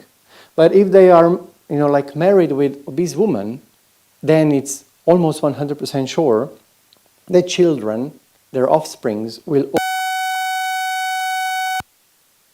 So in the first 1,000 days, or 7,000 days, or altogether 8,000 days, we put together the period before conception, the period during pregnancy, breastfeeding, and so on. Why is this so important? Because during this graph here, it's shown our biological development over first 8,000 days. We end up with biological development around 25 years of age. And all this time is time when we can invest in tackling obesity. So we can do something about fertility in men and in women as well. Here is a pregnant woman. So if the pregnant woman is already obese, the chances that their infants, offsprings, will have different kind of chronic diseases are much higher. Even if the pregnant woman is undernourished, also might lead to different kind of diseases later in life. And then infant feeding is very important and crucial. And here I need to point out the breastfeeding. The breast is the best, and we should, this is the first tackling obesity strategy, supporting breastfeeding. If this is not possible, we can do express human milk, donor human milk. Formula is on the 4th stage. And of course, we were talking about marketing. The infant formulas, they are equipped with exact detailed information. So if your infant is 1 month old, he or she needs to have like 8 meals per day, 150 milliliters per meal. Every single mother and father can read this. And of course, when you buy a bottle, the bottle is equipped with how many milliliters is there. So you will put there 150 milliliters because it says on the bottle, and you will feed your baby 8 times per day, every 3 hours with 150. The baby will, will try to not eat as much as you want because he's already full. But no, you will persist because it says there. If you're breastfeeding, you do not know how much he or she will drink. And when he or she will be full, he will just stop breastfeeding. That's one important thing which is proven that leads later in life in obesity. So we are supporting breastfeeding, exclusively breastfeeding for 6 months, and then until the 2nd year of age or even longer. So the same thing nowadays is very, let's say, modern, that pregnant women decided to be on some kind of diets. Even breastfeeding women, they should have like some kind of diets because they have fear about colics in their infants. But it's proven that if pregnant women and breastfeeding women eat everything, except in pregnancy, we should avoid like delicate foods which can increase the risk of intoxication or toxoplasmosis, then the children will eat everything. They will not be picky eaters, which is again proven that picky eaters later in life, when they will be 20 or 25 or 30 years old, might develop obesity. So on the picture over there, you see the ultrasound scan. The mother drinks some sugary drink and the baby smiles.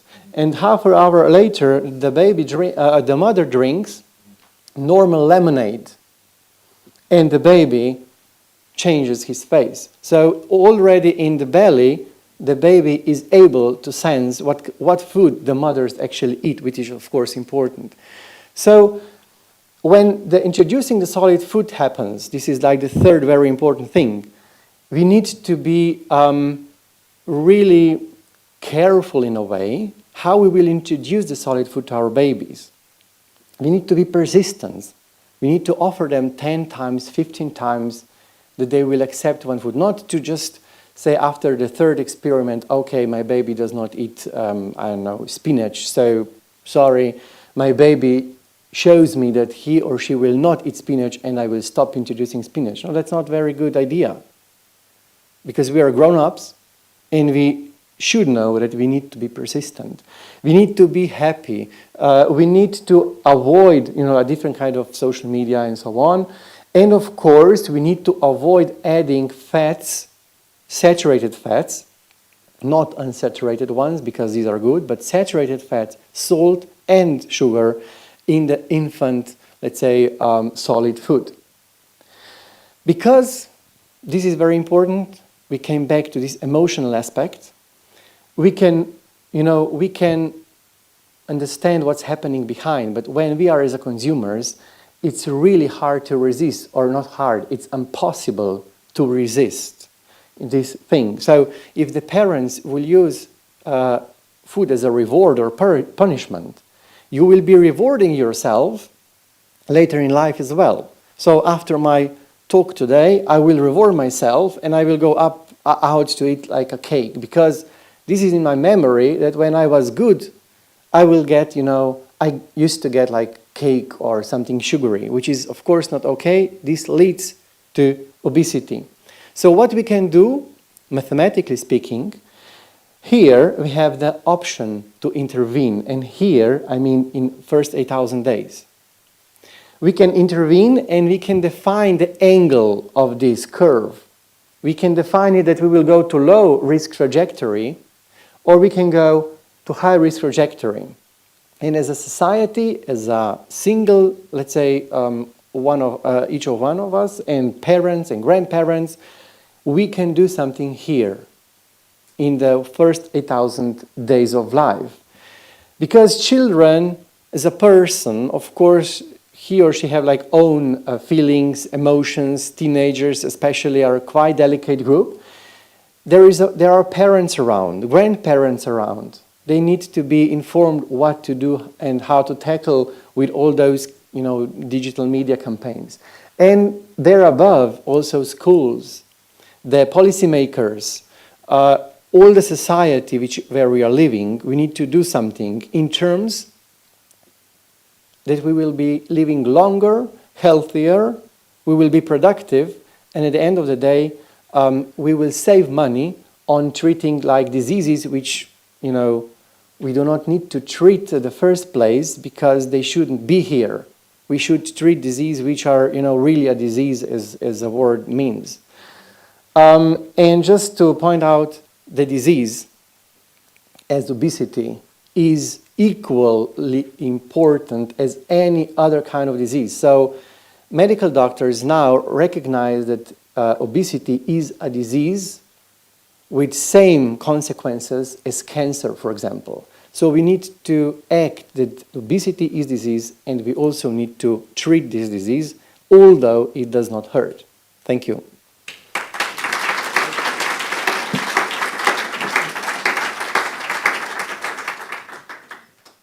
Are there any questions? No? Then let's have a coffee break. Thank you.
Hello again. I suggest we start with session number 2.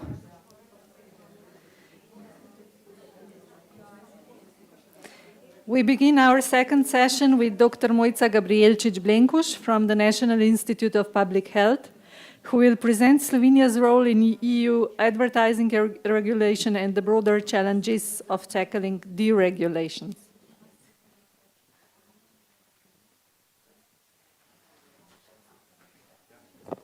Dober dan, pozdravljeni, najlepša hvala za povabilo.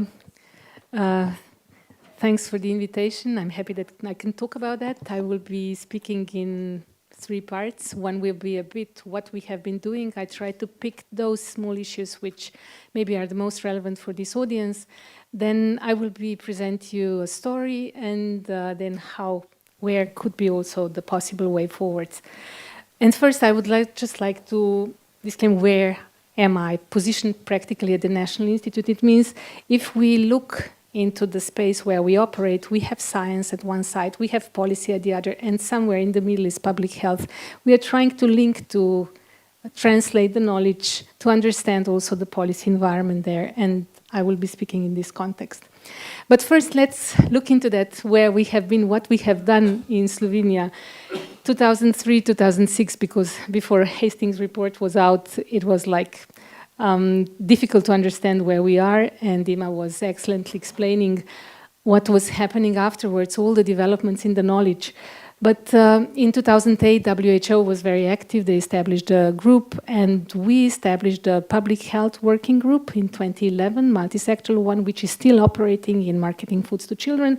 But we realized that we absolutely do not have enough knowledge to develop the law, to do whatever. So we joined, and WHO here was really essential to the group of countries which have been developing their own nutritional profiles for marketing.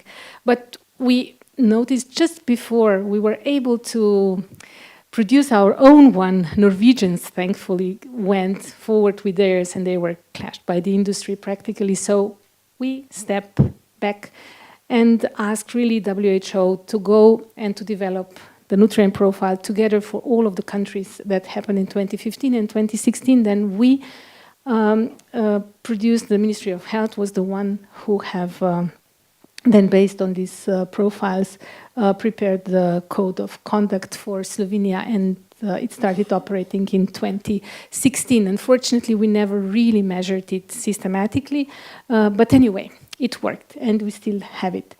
Secondly, we worked a lot, maybe here on the right-hand side, we had created a window of opportunity where we put as the first country in EU the nutrition profile based on WHO profile in the national legislation. But afterward, we started working with different other people. Amandine appeared during the Bulgarian presidency, where she was really arguing it's children's rights, we have to build on that. And she even came out with a blueprint a few years ago on this legislation. What we also did, it's maybe interesting, in 2016 practically we started at the Institute, and 2017 WHO and Commission joined. We had the first really big workshop where we tried to understand what is in health with marketing, alcohol, tobacco, nutrition, physical activity. We added also gambling, gaming, and gathered all the colleagues together with mental health at the Institute looking into those issues. And we also had 3 countries, Austria, Petra was at that time still at the Ministry of Health working in these issues, and Slovakia, and we tried to look into 3 countries, what do we have in these areas, in the traditional marketing restrictions, digital, and if you see the comparison, much more was in traditional as in digital already at that time, but gaming, gambling completely somehow missing, but knowing everybody, Ima was talking about that, what is, and Jeff and Katrina, what is in gaming, how much of advertising is there. Maybe what was also interesting, we did that within the STOP project, led by Franco Sassi. We were leading the work on multi-stakeholder engagement, and we did the study with the stakeholders at the EU level. It's, okay, I cannot really show it, but you can see here group 1, it's the blockchain analysis of the social networks. it's the group 1, the square, the group 2, and the group 3. We were able to find 3 alliances of the stakeholders within the EU space. And if you look into those 1, 2, and 3, I don't know if this one is working. No, it doesn't work. The 3 groups, how do they on the Likert scale from 1 to 5? How do they support different policies within the marketing sphere? It means the general one, then that you reduce pressure on broadcast and online media, on product packages, retail settings, just overall in urban environment, or sports events, or urban planning policies. You can see that group 1 there is really very strongly, it's all dark. So yes, we are practically at 5 supporting all of those policies. Then you have quite a big group of stakeholders there which do support it quite strongly, but it's not that black, that deep support. And a rather small group of stakeholders in the EU space which are against, so it means it's red. You can see more color, which is showing that on the Likert scale they are below 3. So the whole group is not that supportive, but if you look at different sub-policies, you can see that if you want to start with whatever, you would be least successful if you tackle first the sports events and marketing. But there are some other options where maybe if you want to get more support in any policy activity, you can understand how that landscape look like. And if you want to see what is this group 3, you see that agri-food chains are there. Also health sector, that was quite surprising to us, research and education. Obviously it could be linked somehow with the private sector, but this group also has very low trust in evidence, but you can get them on sustainability issues, obviously. So it could be studied. It's also what you have all been talking about. Could we understand who we practically are, that at the moment we are the ones who are targeted by the ads. Where we ended up in 2018, 2019, 22, 2023, it was best remap.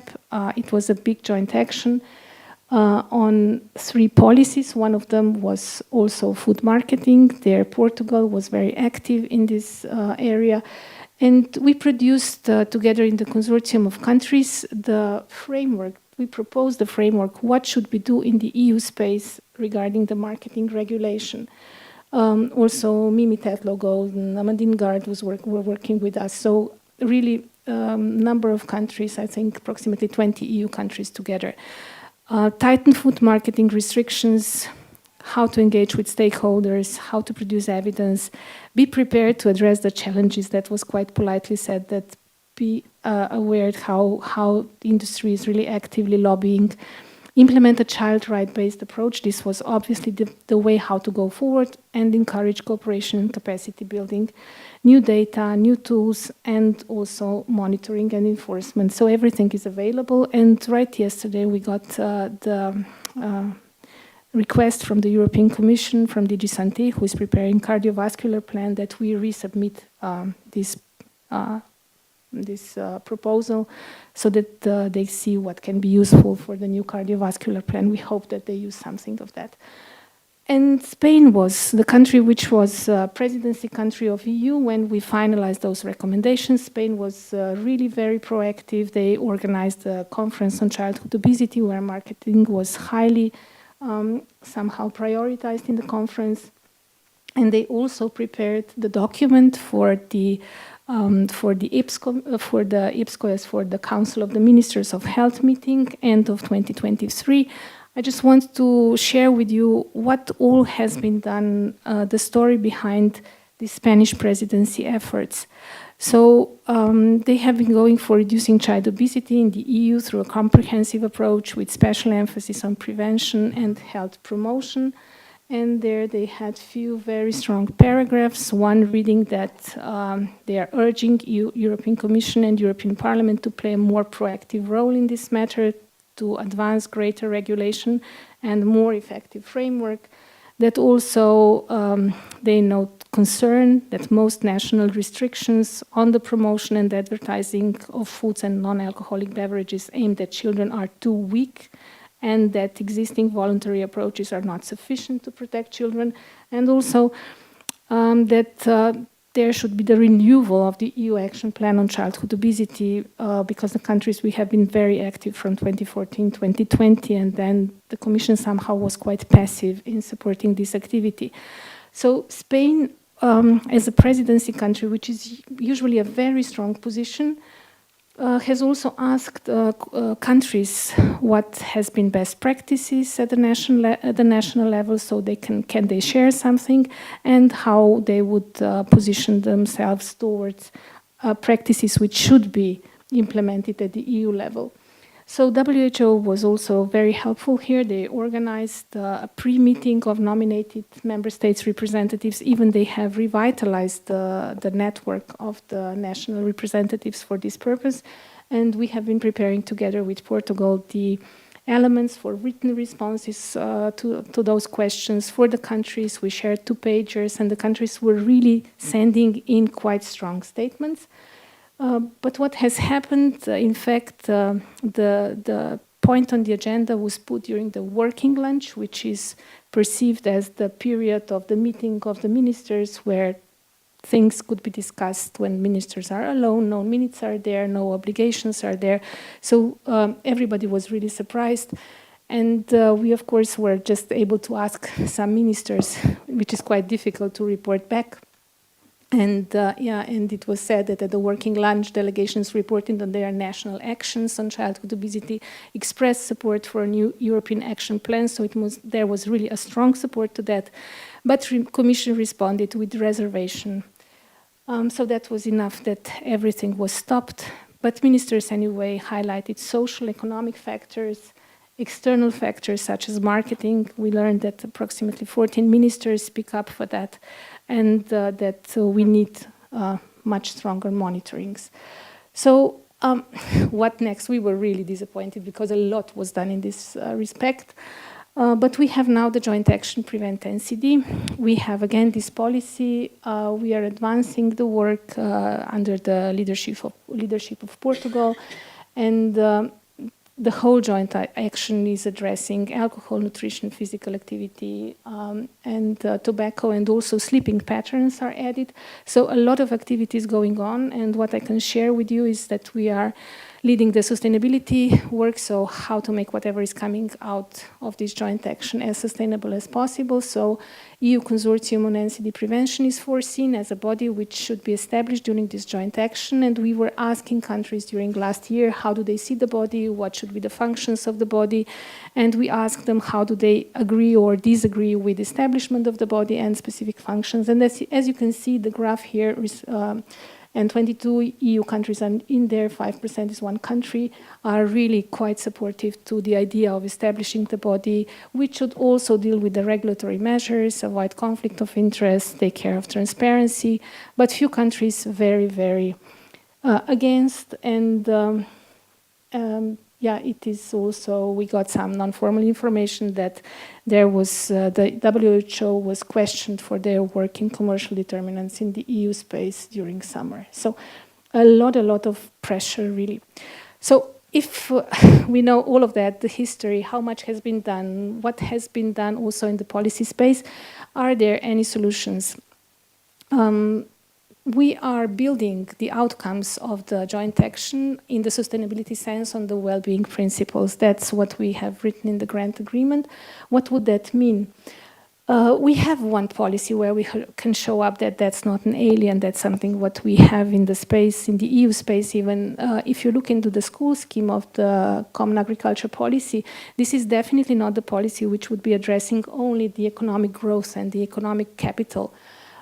It is addressing also cultural capital because it's linking farmers and schools. It's the traditional recipe, school gardens, so children learn about that, and social capital, and also environmental capital. So there are different currencies by which the policy is valued.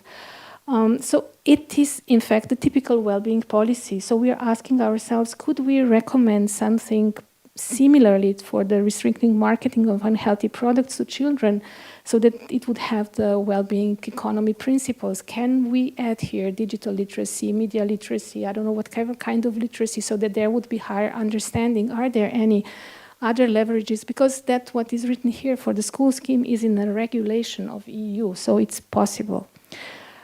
But where we are at the moment, it's our present situation. It's not just recession, climate change, biodiversity collapse. We have commercial determinants, AI, digital. We heard a lot about that. If we bring in here the idea of the well-being economy or well-being policies, maybe the best visualization of that is this donut economy model, which has the ecological ceiling. It means what can we do, what activities we can have as a humanity not to overcome it, and what would be the social foundation so that everybody could live a decent life. And as you probably have seen already quite a lot, we are far above ecological ceiling, Slovenia exceeding it in April if we would be measuring it from January to December. So quite a lot. And equity is also a big problem in social foundation. And that are also quite usual pictures about, do we succeed to act, or do we see even worsening the situation on the globe? And money was mentioned, Jeff was mentioning it, I think, so nicely. I'm building on that we are practically everybody, except in 2016, I think there were 500 people owning half of the globe property. Now there are approximately 270. And all the system, all the societal system we are living in at the moment is built to support this change. And what do we do to bring it down? In Joint Action Prevent NCD, we have very strong group working under the leadership of Iceland, this was done, the work was done by the Paris group. So they were trying to understand where the planetary boundaries, where the human needs, and what is happening with the economy. In 80s, there was this paradigm somehow of deregulation and constant economic growth brought in by Reagan and Thatcher, as you may remember. And we are ending up there where definitely it will be probably no way upwards anymore. So it's quite often discussed now that we need some degrowth and enter more into the quality of well-being society. And if we don't want that, what do we want? Then how to get into this practically well-being economy principles? Would that be this change? Because the industry at the moment is also pushed, they have to be because of their management. If you look into the industry, they're also not just one entity. It's the food processing engineers and the science inside there. Then you have the advertisers, and then you have the management, and then management is in fact somehow driving this change which we see, so that the economic growth can be proven practically from year to year, and that's why we are getting so low quality foods on the market. So do we really need a war? Do we really need a huge conflict, a huge catastrophic scenario, or can we do something else?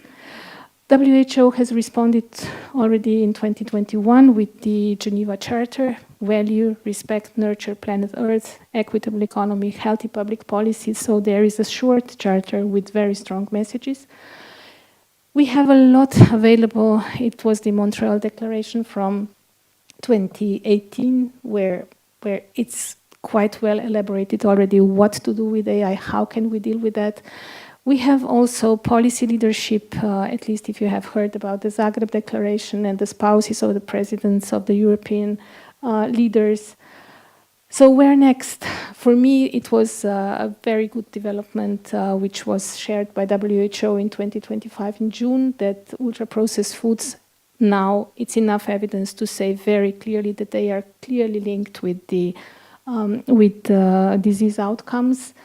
So for the first time, and they're working very hard also on the definition of ultra-processed foods and how to equip member states to measure it.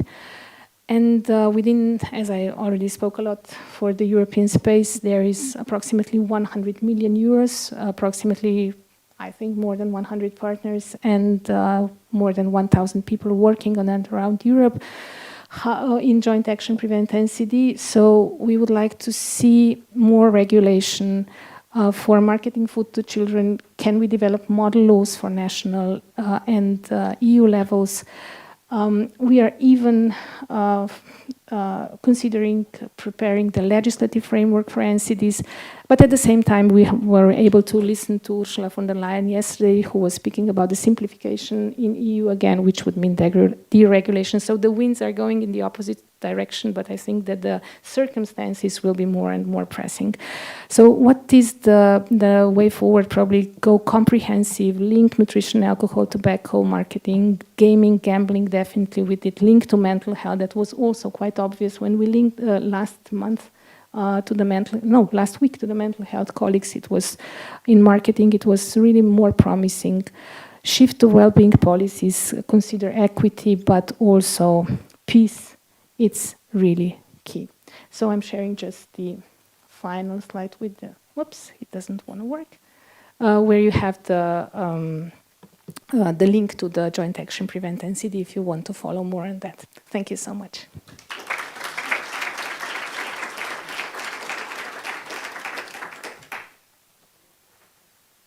Before we move on, are there any questions? No? Following that, Dr. Igor Praust will share his expertise on digital marketing of unhealthy foods and the effects of stricter online advertising rules in Slovenia. Thank you. Hvala za povabilo. Čestitke Zvezi potrošnikov Slovenije ob 35-letnici. Thank you for invitation and congratulations to Slovene Consumer Organization for 35 years of excellent work. It's been a pleasure working together, and I'm sure that we'll have a couple of joint projects in the future. We see that there is a lot of, I would not say opportunities, but needs that needs our attention, you know, not in the future, but now. I was asked to tell you a little bit more about our case study, which included influencers in Slovenia. First, before going into this, just some declarations and disclosures. I have no competing interest to declare. And for the introduction, I think that my previous lecturers told you so much, so efficiently, that I could almost skip that, you know. So just a few points, you know.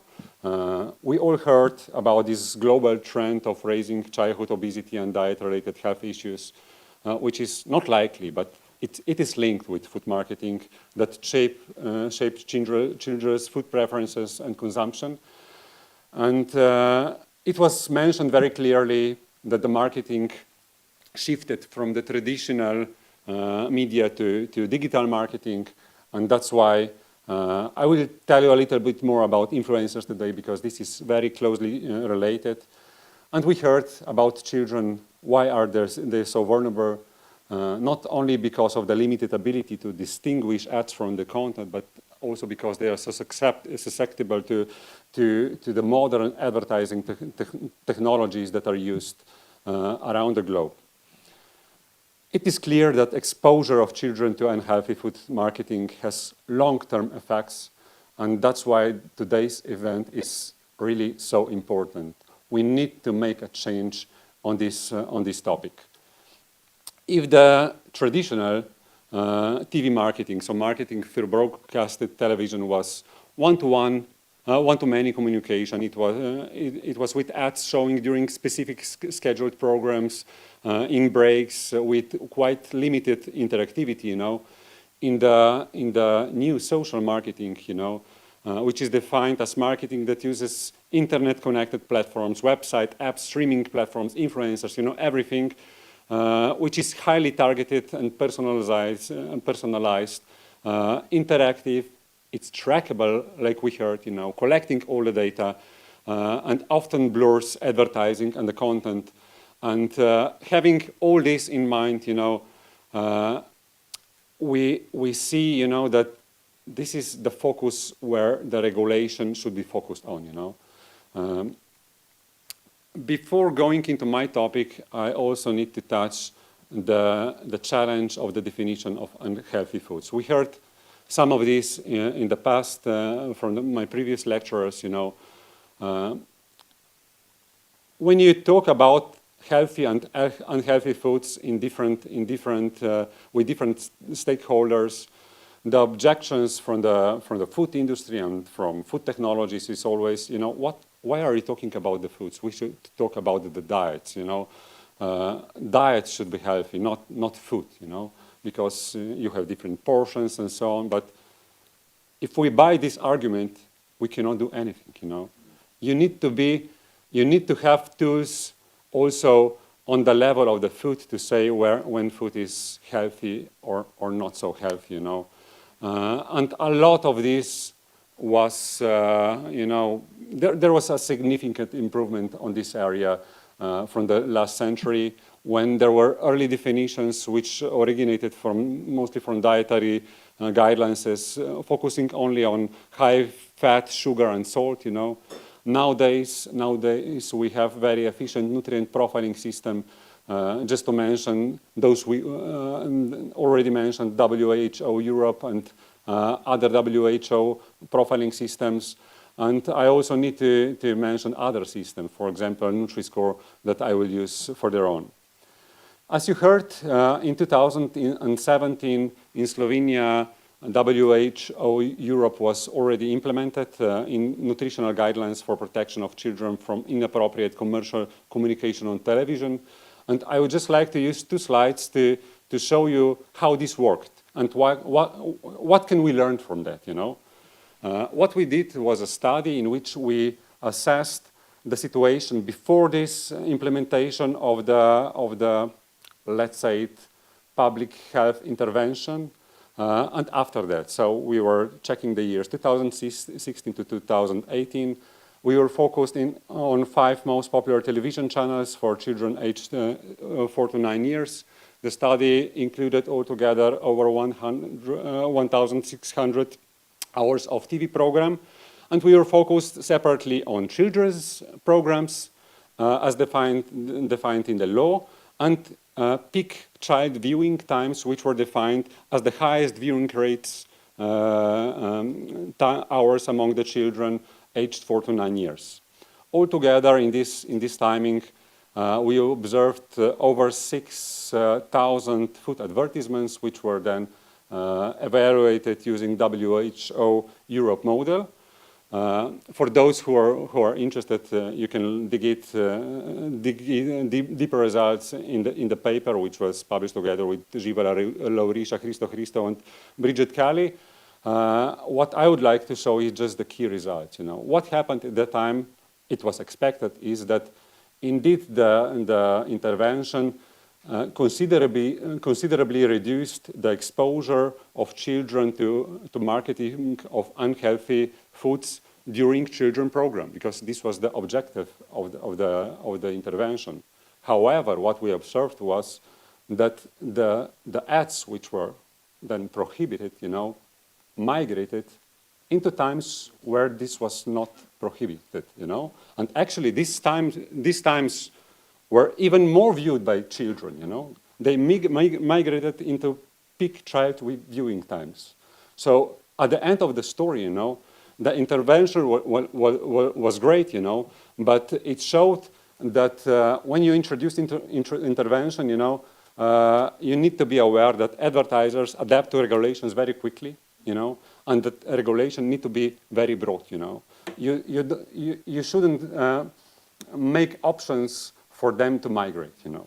Maybe here's something that we can learn, you know, also for the other channels, you know. And now let's continue for my topic, for influencers and our insights from Slovenia. I will present you a case study on Instagram and influencers. We did a cross-sectional observational study about promotion of food by Slovenian influencers on Instagram. We included 26 influencers. Conditions for inclusion of the influencer was that it had minimum of 20,000 followers, no formal qualification in nutrition, and these were influencers which were not focused in nutrition alone, you know. Mostly they were posting on lifestyle, sport, parenting, so not directly nutrition. Observation time were 3 months during 2023. We followed both permanent posts and temporary stories featuring foods and drinks in either photo and video format. And all of those were captured and coded regarding post type, featured status, sponsorship, use of nutrition and health claims, use of personal experience, food category, and nutritional composition of the advertised food. And here are the results. We observed 443 posts. Most of them were published as stories. Only 15% were posted on the main feed. We observed that most commonly posts contained pictures, more common than videos. And what was interesting, only 2% of the posts were labeled as paid. You know, quite surprising. Yeah, 39% of the posts were without any label or with no advertiser mentioned. 61% were done in a way that we were able to say that these were definitely paid somehow, because 55% of the posts displayed a specific product and tagged the advertiser, and for those we were quite safe to say that they are paid. So we see that, well, most of the posts are actually paid, even if this is not directly stated. We also observe that influencers are very commonly sharing their personal experience with the product that they are advertising, or brand, or whatever, you know. 69% of posts actually shared experiences with specific product, restaurant, eating style, or dietary habit. And such promotions can have a very strong impact on consumer choices, because their followers then identify the influencers and tend to trust them even more. You know? We were also following the use of nutrition and health claims. We were quite surprised that very few such claims were in the posts. Only 1% of the posts contained nutrition claims. A little bit more, 6%, contained health claims. And the main observation regarding this was that 93% of the used claims were not in line with nutrition and health claim regulation. You know, either claims were not substantiated or even completely wrong. You know, here you have a few examples. You know, what kind of claims were made, and yeah. But on the good side, such claims were less common on those posts. What kind of food were advertised? 23% of the posts were showing sort of plated meals, following by dietary supplements. These were very common, and this is becoming a really hot topic. Following by confectionery, alcoholic beverages, and non-alcoholic beverages. On the other hand, whole foods such as fruits, vegetables, dairy products, cereals, you know, almost not present there. You know, most of the advertising on social media is, like we heard, it's for heavily processed foods. Our observation about the nutritional quality of posted foods was quite challenging because of the reason which we heard before. You know, most of the posts are actually with non-identifiable foods. You know, it's for brands, it's for, you know, type of diet and so on. You know, only 15% of posts were done in a way that we were able to identify a specific product which could be subject to nutrient profiling. You know, and actually this is quite a limit if we want to regulate this area, like we heard before. You know, but even though for those 15% of the posts, we evaluated those using the Nutri-Score, and vast minority of those 85% were Nutri-Score E, D, or C, so less healthy. Only 15% were Nutri-Score A or B, and even most of those were heavily processed with added protein, intense sweeteners, and so on. If I go back, you know, what can you do now, you know? We see that digital food marketing leads to significant increases in children's positive attitudes, preferences, purchases intentions, and consumption of unhealthy foods. And we are seeing that food companies are using these highly engaging youth-targeted digital techniques, you know, which are blurring the entertainment and advertisement and reinforcing engagement and shape of the food future. This is very clear from the previous speeches and all the scientific literature, you know. And we're seeing that online marketing is exploiting children's vulnerability, such as their reliance to peers, to social status, reward seeking, and so on, you know. And we also heard, you know, that children's digital activity is routinely checked to deliver targeted advertising. You know, this, all the discussion about the data collection that we heard in the morning, there is only one target, you know, to make marketing more efficient, you know. And whoever, you know, as a scientist, we are looking for different ways, you know, how to prove that this is working, you know, that that marketing of unhealthy food to children has really negative effects on obesity and so on. At the first place, that it has effect on sales, you know. But clearly, with so much investments of the money in this area, this is not even a question, you know. Who would invest so much money into this if it wouldn't work, you know? So the food companies really know that, you know, and that's why they're investing so much. And as scientists, as you know, as NGOs, as all those on the other hand, you know, we will never have the capacity, so much money, to be able to compete with advertising, and that's why we need different approach. And I think, you know, the policy approach is the only way. You know, there is no other way than to employ policies to deal with this problem. You know,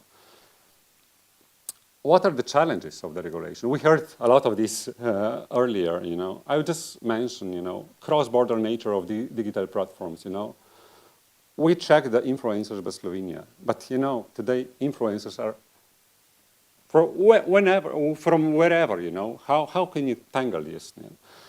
Then we have difficulties in monitoring of the content of influencers. There are gray areas, what's organic and what's sponsored content. There are subtle product placements. And of course, there is also a lack of the capacity for the enforcement of anything that would be accepted.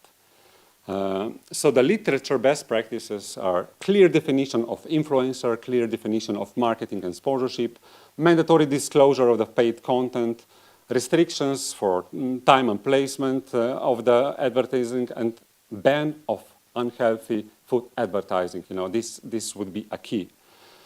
Then we need digital monitoring tools and cooperation with platforms. So not only food industry, not that only food industry is cooperating with those platforms, also the other side would need to cooperate with them. And at the end, you know, education of children and parents and also influencers would be needed. And before the finish, I'm very happy that we have we have at least some positive news from Slovenia. You know, last week there was a voting by Slovenian National Assembly. A new Mass Media Act was voted. You know, this mass media bring a new hope that this area could be improved in Slovenia. You know, for the first time there's a clear definition of influencer. You know, the Article 3 defines influencers as those who publish content periodically and have over 10,000 users. And this is the first time, you know, that we have something, you know, in the legislation that we can say, okay, there are specific rules for posting, for posts of this person, you know. And the law also make clear which parts of the law are then applicable for the influencers. We can divide those measures into two sides. You know, one side is protection of children, specifically in advertising. The law specifically says that advertisements may not encourage children to purchase products or services by exploiting their inexperience, may not encourage children to pursue their parents or others to purchase products or services, and may not exploit the special trust that children place in parents, teachers, or other persons. This is very clear now, and this is also applicable not only for media but also for influencers. And the other parts of the law are talking quite a lot about disclosure of conflict of interest and labeling of advertisements and sponsorship. So there is some hope that these social media and influencers could be handled a little bit more efficiently. But at the end of the day, we need, implementation of the law, and we need, authorities that would be able to track this. Just for conclusion, it's clear today that marketing of unhealthy foods to children is a major public health concern. We need to protect children's health, and this should be a priority over all commercial interest. And influencers and digital platforms are creating new challenges that will need to be addressed regulatory and monitored, and cross-sectional cooperation is needed on this point. So, with a hope, that new legislation, at least in Slovenia, will be helpful in this aspect. I'm finishing my presentation, and just thank you for your attention and acknowledgement of Slovenian Research and Innovation Agency for the funding of our research, and to Hanna Zupancic and Masha Hribar to support with the results that I just presented. Thank you.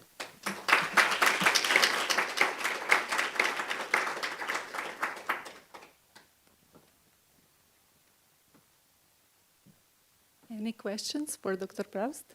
Yes?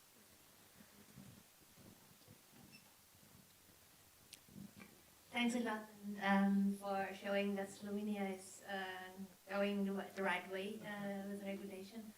My question is, it's only regulation that is for the Slovenian influences, isn't it? So you can only regulate what's going on in Slovenia in this case. I guess we have, you spoke about cross-sectional cooperation. I think cross-border cooperation is even more important, especially in same language countries. And my second question is, what is the authority responsible for controlling this? And how many people will deal with controlling this new rules? Yeah, thank you. Indeed, this is Mass Media Act, and I think that later on in the round table there will be a representative, even Ministry of Culture, so she will be a great person to ask this. Actually, they have inspectorate for which is applicable, which is then following this direction, and that this act is followed by all the media. But for the first time now, influencers will be part of this. This act actually says that part of the Mass Media Act are also applicable to the channels which are not regulated as media. But as you correctly said, this is applicable, this is a national law, So it would be really great, that something like that, maybe even more, more ambitious, would be solved at least on the European level, not to mention on the world level, So how can you address this? This is really a challenge. My idea was because cooperation between the competent authorities, and if there are more countries following that way. We will have it at the discussion afterwards, but my guess in this direction is that the competent authorities then work closely together because there is so much cross-border influence. Yeah, this will be a great question for ministry, Thanks.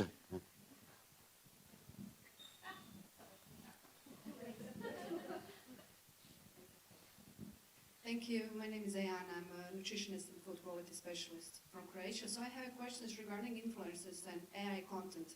Is there any idea in the EU level regarding the trademark or somehow, I I don't know, notify the people which content is AI created and which is not. I think this is really important for the future communication. Yeah, actually, I'm not an expert on this specific topic. Emma, maybe you have any insights on that? Not my area. Right? Okay. Yeah. Meta has, under pressure, has identified some of its content as AI generated, but it's self-regulation. But since everything is going to be Gen AI created all throughout the chain, you just can't label everything. That's why you have to begin regulating the uses of Gen AI now. And it seems to me, I could be wrong, that the data collection that the influencers do in Slovenia would trigger your data protection rules here, and hence you may not need as much cross-border help to implement regulating those influencers because the data is collected in country. Yeah, then it's just a problem, how to implement, how to address those influencers, Thank you.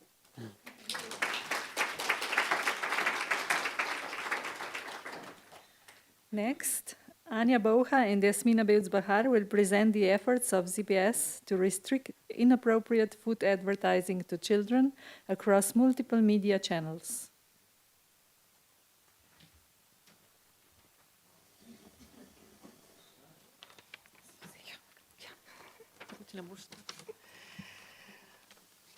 So hello from my side as well. It's an honor actually to be here and to present the efforts of Slovene Consumer Association in addressing one of the globally pressing issues, the exposure of children to unhealthy food marketing. Together with my former colleague, Anja Bocha, who is now doing her PhD at the university, we will present you 3 studies that ZPS did in the last 3 years. But first, why we should act. We actually heard a lot about this already today, but still we think that we really should protect children, especially because they are especially vulnerable to advertising. And for them, it's really difficult to separate commercial messages from real content. And we know that food ads don't just sell products, but they shape their tastes, their daily choices, and also their even long-term habits. So, and at the same time, companies have profit as their main goal. So they are using often lobbying, greenwashing, actually we can also say health washing to appear responsible, but at the same time, they are producing and promoting products which are unhealthy.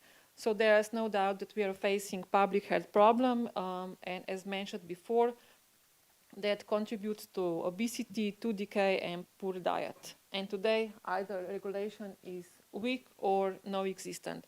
So, what is the current state in Slovenia? Together, we at ZPS, we carried out 3 studies. In 2023, we first looked at children magazines. In 2024, we checked TV advertising. Here, I must say thank you to Ministry of Health to actually financially enable this study. And in 2025, we review how children see the products in stores. So together we will see that all these 3 studies actually show the same pattern, that children in Slovenia are still systematically exposed to unhealthy food marketing, whether they are reading child magazines, whether they are watching TV, or they're going to store alone, or with their parents. And now I give the floor to Anja, and then... Yeah. Thank you, Jasmina, for the word. So, as Jasmina already mentioned, I'm now a researcher at biotechnical faculty, but half a year ago I was still employed in ZPS, and we did the first 2 studies together, so I'm here to present our work.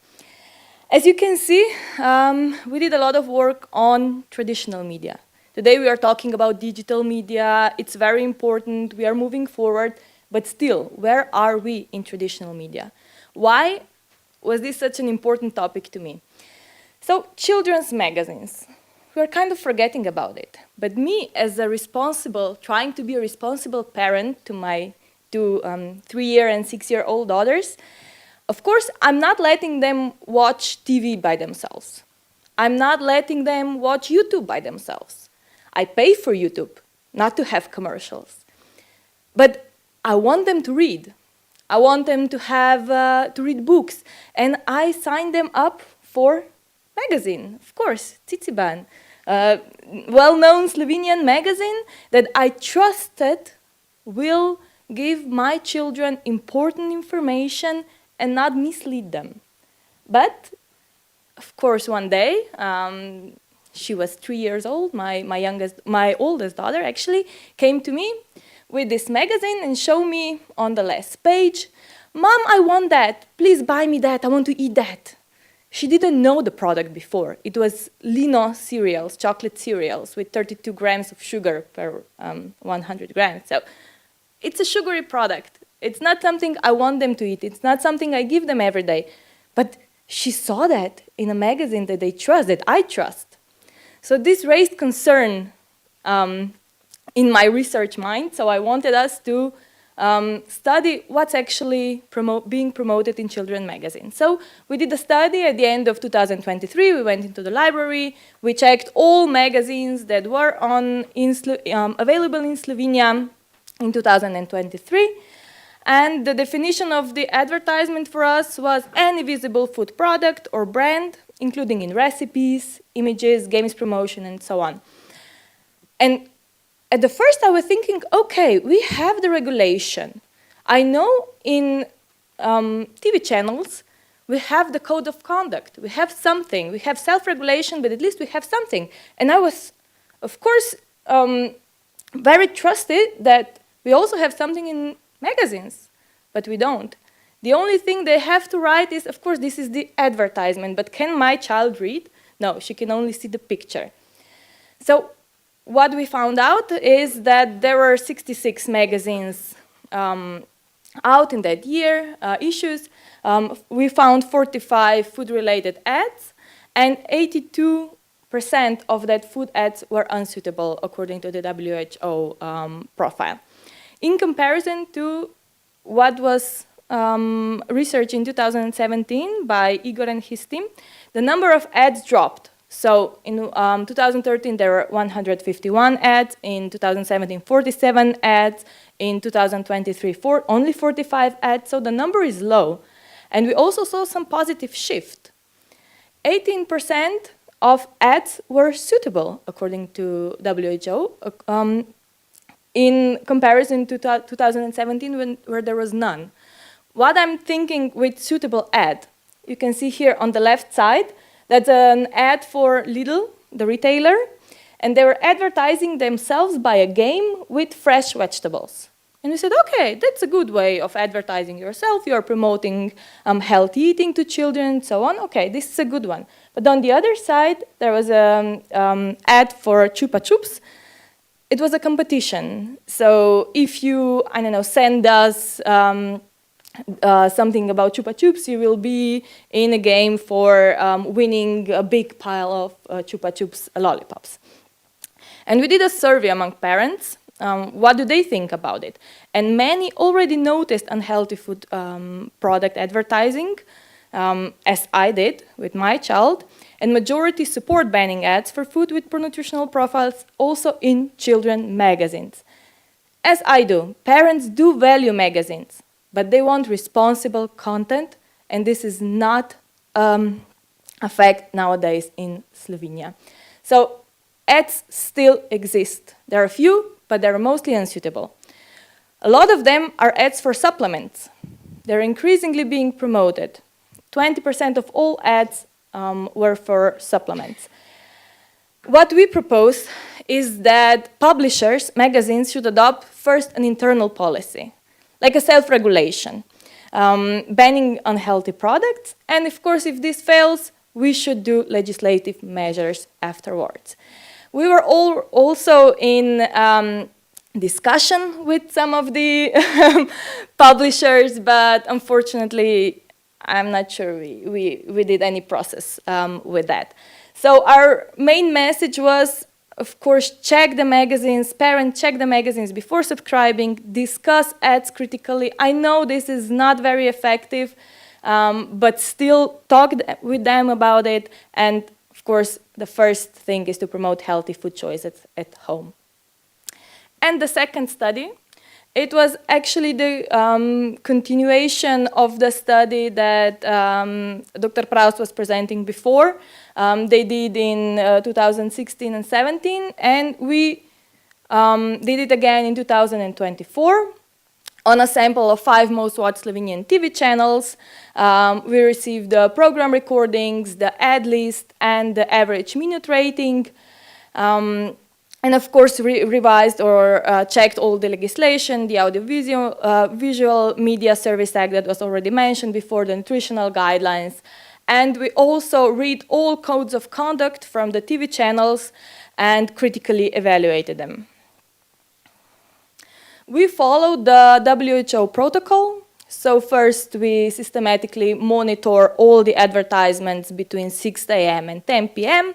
Then we did a content analysis. We identified all advertised food products and the content of these advertisements.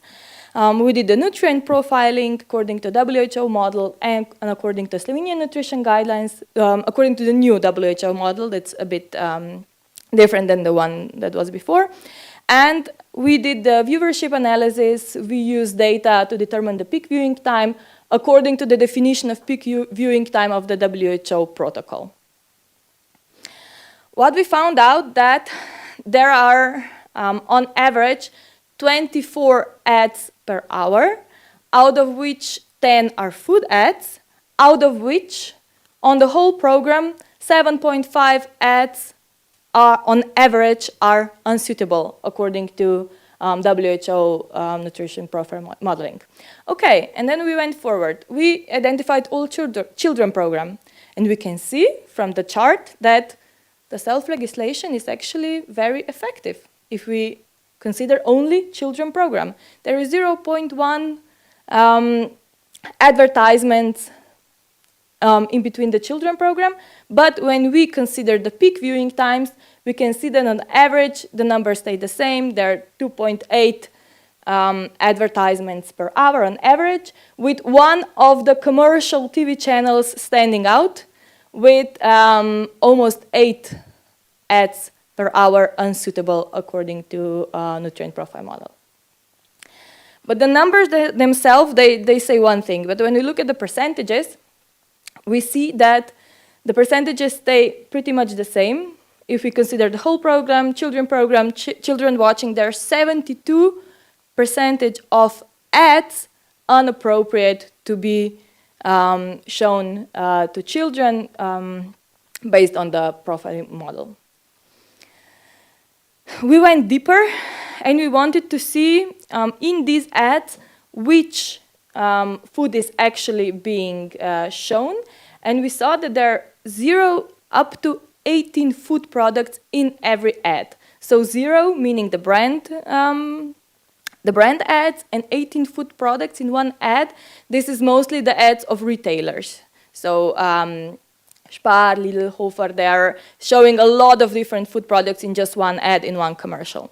So we counted all the products by themselves and we see the percentages. So the majority, of course, as already said, are chocolate and sugar confectionery with 23% of all products being advertised. Soft drinks on the second place with 13%, followed by yogurt and fresh and frozen meat. Just quickly, some examples of these ads, triggering, of course, different emotions in children and in all of us. So the first theme is when they are connecting these products with games, with positive attitudes, with competition, with playfulness. On the other side, with tenderness, with elements of family life, connecting, being a good parent with giving our children Kinder chocolate. This is especially very important with grandparents. A lot of grandparents want to give their grandchildren something sweet, and when watching this commercial, they of course affiliate themselves with this product. And prize games and surprise elements. We all know Kinder Surprise, and of course children want to buy it because of the prize and not because of the chocolate. So as already mentioned, we also went deep into the codes of conduct. We can see from the number of ads during the children program that, okay, they work. They work during the children program because they're meant to work during the children program. But anyway, some of them do not even prohibit the advertising of foods, even during children programs.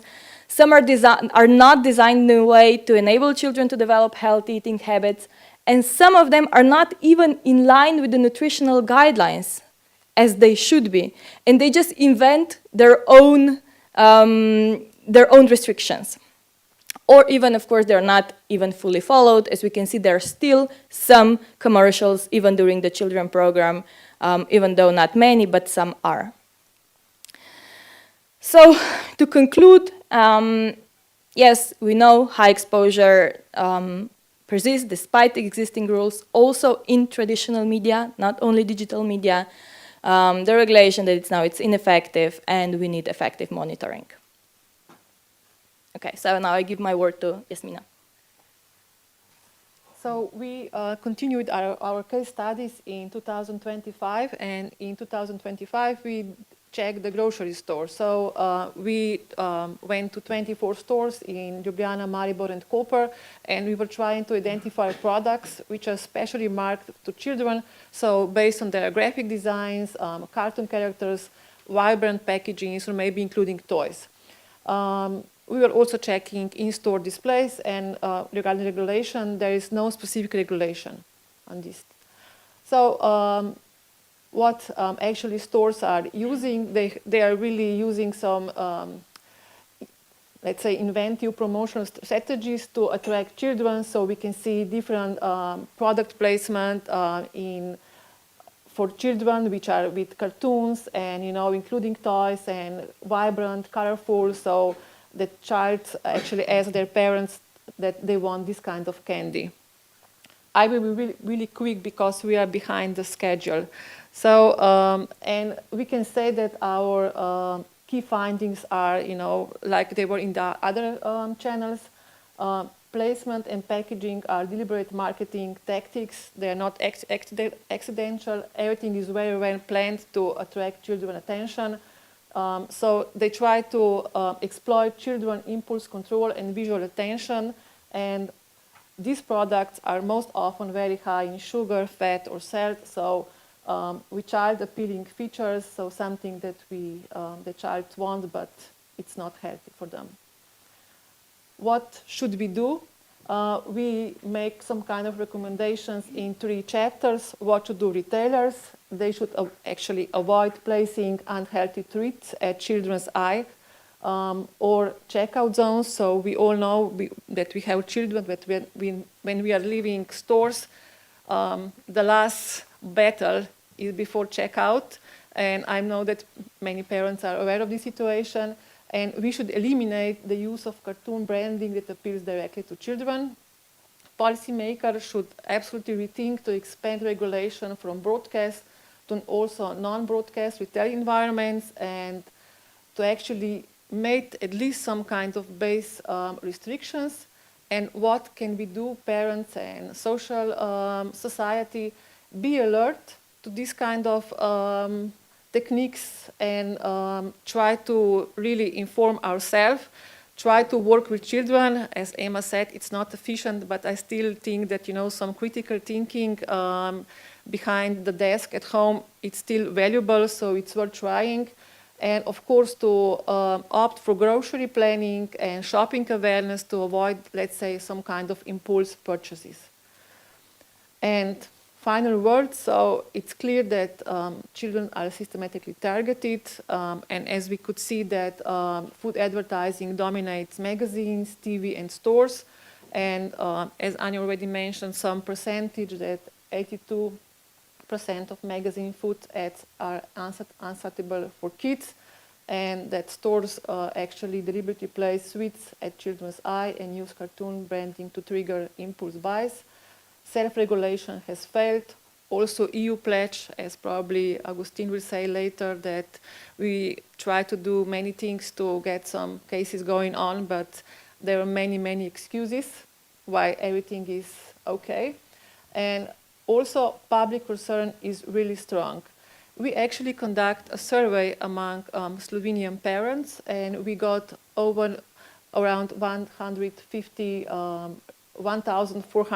replies. And as we can see, as many as 88% they believe that Slovenian children are overly exposed to controversial food advertising. So there is no surprise that as many as 93% of parents support tighter restrictions, and 88% would actually completely ban advertising to children. So what must change? Definitely there should be legislation over self-regulation. We need a holistic approach. I'm really glad that we are here, experts, people from many different areas, because this is not something that only one organization could do. And are there best practices? We will see later on in the second part of this conference that there are some good cases, some best cases, so maybe we can all learn from them and make a good foundation to move forward. Thank you.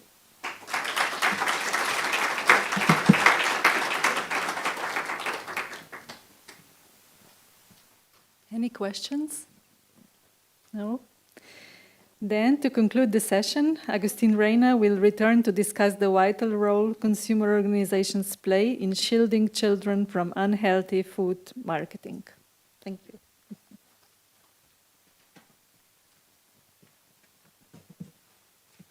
Hello again, everyone. I'm going to try to keep it short because I'm keeping you away from a very healthy lunch, if I understood well. And just to tell you a little bit about our work at European level in relation to targeting of how marketing is targeting children with unhealthy foods. Is this going on? Yeah. So very briefly, BEUC, as I said at the beginning, represent 45 independent consumer organizations, many of you who are here, and all sharing, obviously, the same mission. We work in a wide range of topics, but when it comes to food, as you can imagine, our mission is to ensure that Europeans get access to healthy, sustainable, and affordable food for the adults, but also, obviously, for the children as well. What is really the issue at stake? And I would like to take a moment here. We have been talking a lot about the advertising to children of unhealthy foods, but it's also an underlying problem as well. Europe have been facing, or European households have been facing, a cost of living crisis. And that cost of living crisis is also disproportionately affecting low-income households. And that leads to nutritional and health inequalities. So we are facing is also nutritional poverty. And if you combine this situation with the promotion and advertising of unhealthy products, this is a terrible cocktail, as you can imagine. As we're already discussing, 1 in 3 children in Europe suffer from overweight or obesity. And the evidence is there. We have been discussing, there's a clear link between all these factors.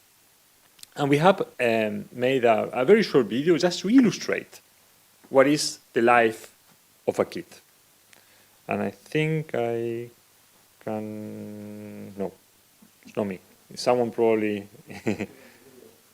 in the control.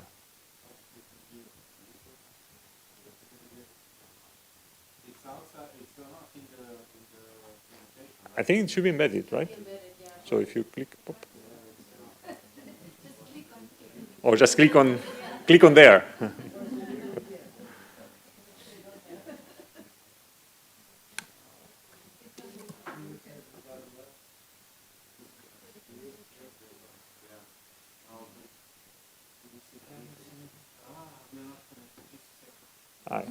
We're not connected.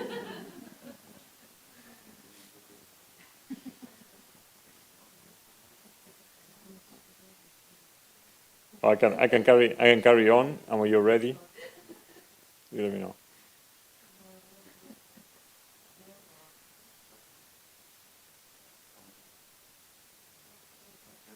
want connecting to the internet. So I will carry on, and then we will have the video, we go back to it.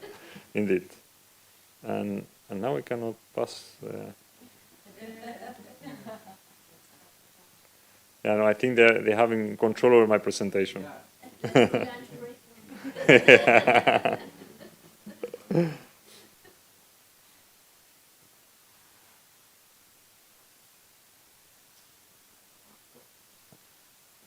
If not, don't worry. We'll go back to it later.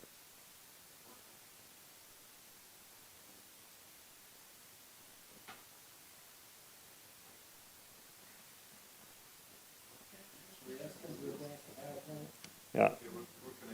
We're connecting now? Okay.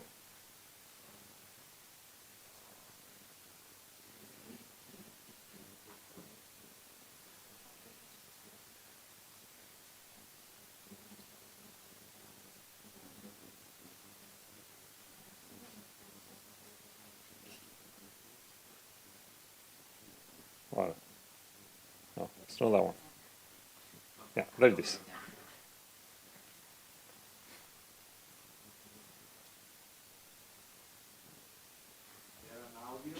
There should be an audio. But it's just music, so.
So this is just a snapshot, an example of what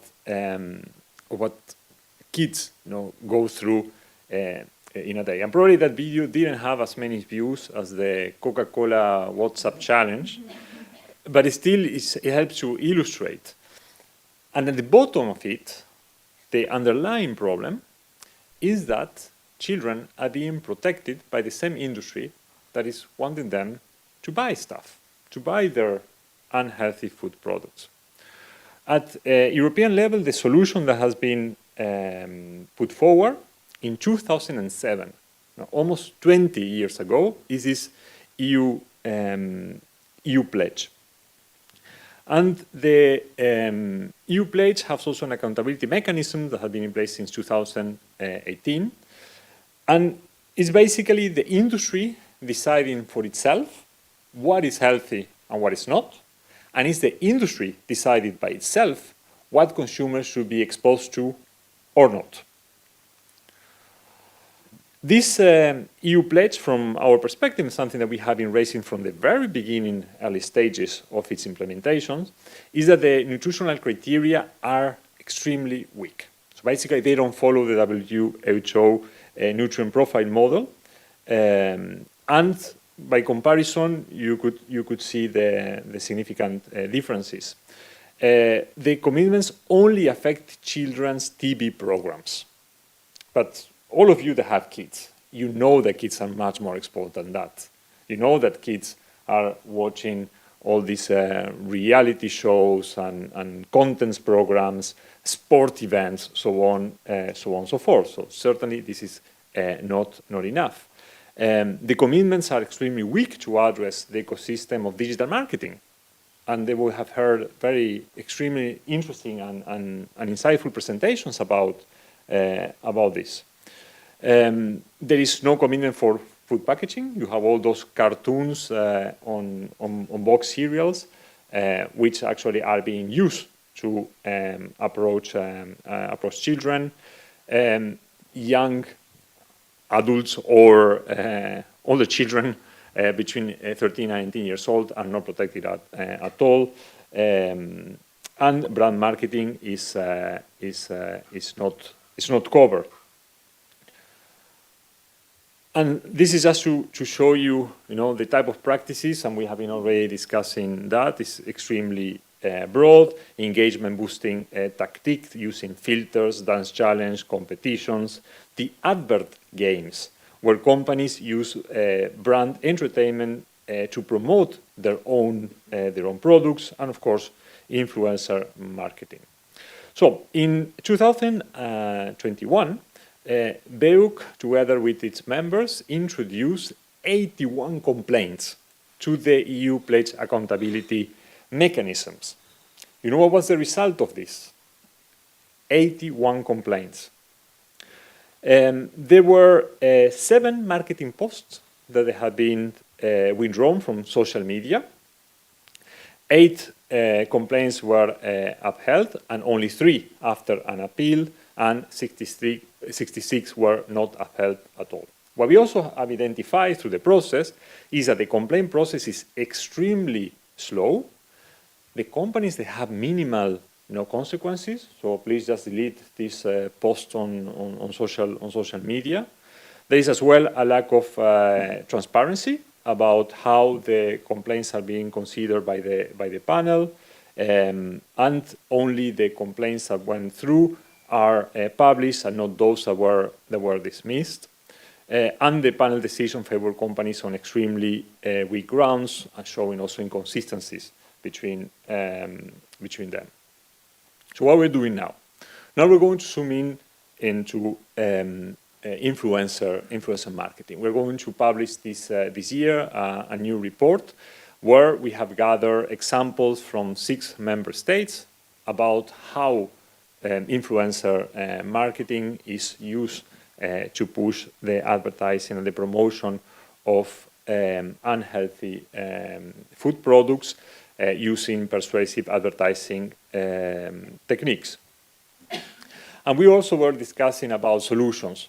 Is there a way out? We are talking about one of the most powerful industries in the world, one of the most concentrated industries in the world. Actually, there is a way forward. Because when there is political willingness, when decision makers listen to the scientists, change can happen.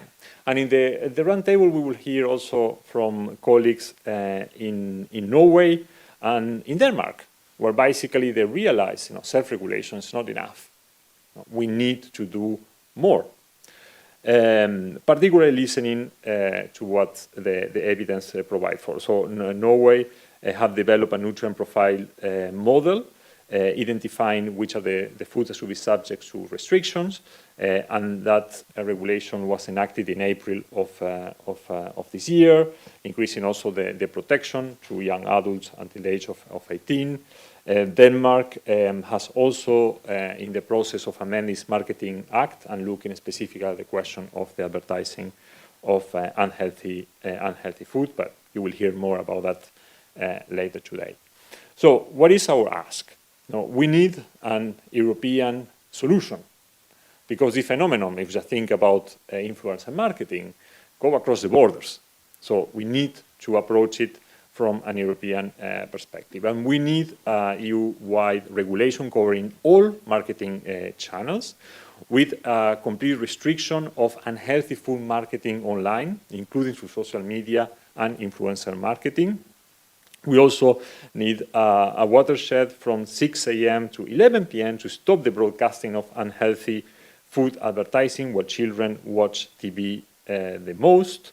We also need to look at a ban on the use of marketing technique appealing to children on food packaging, the typical cartoon or mascot in a box or in the package. We also need to ensure that all kids and teenagers are protected until the age of 18, and we should follow science And here we have the WHO nutrient profile, which should determine which foods cannot be advertised to children. This sounds, perhaps not for the people in this room, but outside this room, like a very ambitious list. But let's face it, we are against a pandemic, and we need to act in the same way that at the time we act also to protect human health in relation to tobacco or addictive products, and this is no different than that. So as a brief conclusion, self-regulation has failed. We have the evidence. For the people that are not familiar with Brussels, that is something that every time the Commission puts forward a proposal, they need to do an impact assessment. Well, here you have an impact assessment, and quite a significant one. Now, almost 20 years of experience of a failure of a project which have left, or have given entirely to the industry to decide how children should be protected against these harmful advertising techniques. And when self-regulation fails, the only solution is that the decision makers take the responsibility and finally adopt the rules that are necessary to adequately protect children from the exposure to nutritionally poor food marketing. Thank you very much, and enjoy your lunch.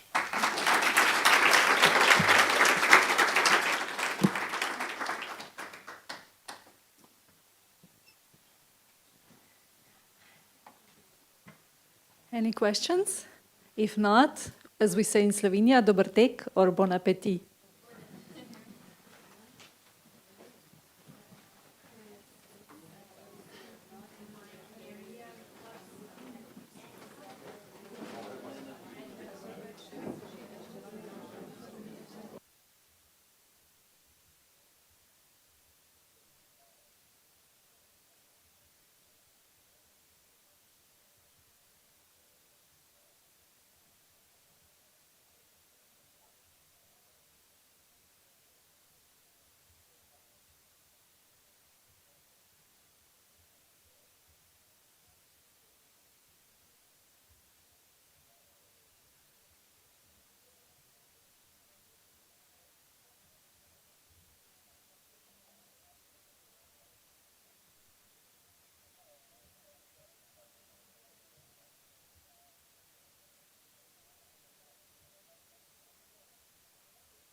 Good afternoon, everyone. I hope you are ready for the afternoon part of the conference, which consists of two exciting sessions.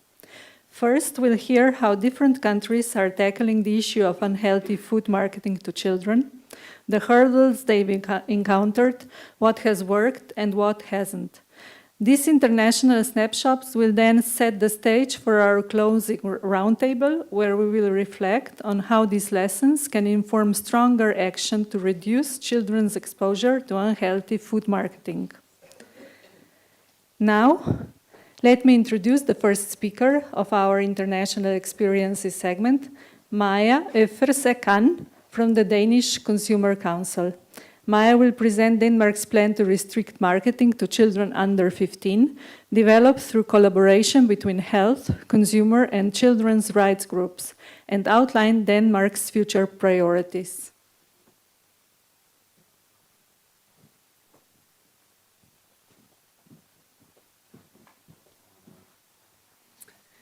Yeah. Hello, my name is Maja Efferse-Kan from the Danish Consumer Council, and I'm here on the stage because the Danish, the Danish government has announced this spring that they want to make marketing restrictions towards marketing of unhealthy food to children below the age of 15. So I promised to come and tell you the story about how we got so far in Denmark, and also to provide some reflections on the future ahead. Well, to tell you the story about how we got so far, we have to go way back in time. The other day I found a strategy paper from 2003. We made a strategy paper with the free health organization Cancer, Diabetes and Health Association about how to do something about the severe marketing problem in Denmark and get regulation. And actually, we got quite far. 2 times in 2005 and 2007, regulation proposals was actually discussed in the Danish parliament. Unfortunately, they were not adopted by the parliament. But the arguments from the politicians back then was that if we should have regulation, it ought to be EU regulation. That was the one argument, and the other one was that they could really see that the industry was stepping up and taking this problem very seriously, and they believed that industry could handle the problem. They have a lot of good intentions and initiatives coming up. So we didn't get regulation back then. But what we got was Forum for Food Commercials to Children, the industry's self-regulation body, which was launched in 2008. It was quite efficient, but it was primarily efficient in the way that it very efficiently closed the public and political debate of the need for regulation, because now they offered another solution. So therefore, there hasn't really been much debate for more than a decade in Denmark about this. So have we solved the problem with food marketing of unhealthy food to children in Denmark? No, absolutely not. And as we all know, what has happened this last decade is also that it has entered the digital platforms very much.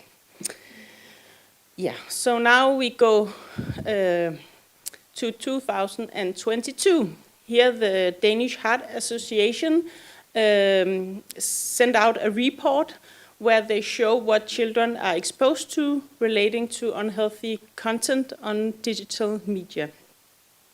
And the results speak for themselves, and I think they are very much in line with what we have seen previously and what we see in scientific literature.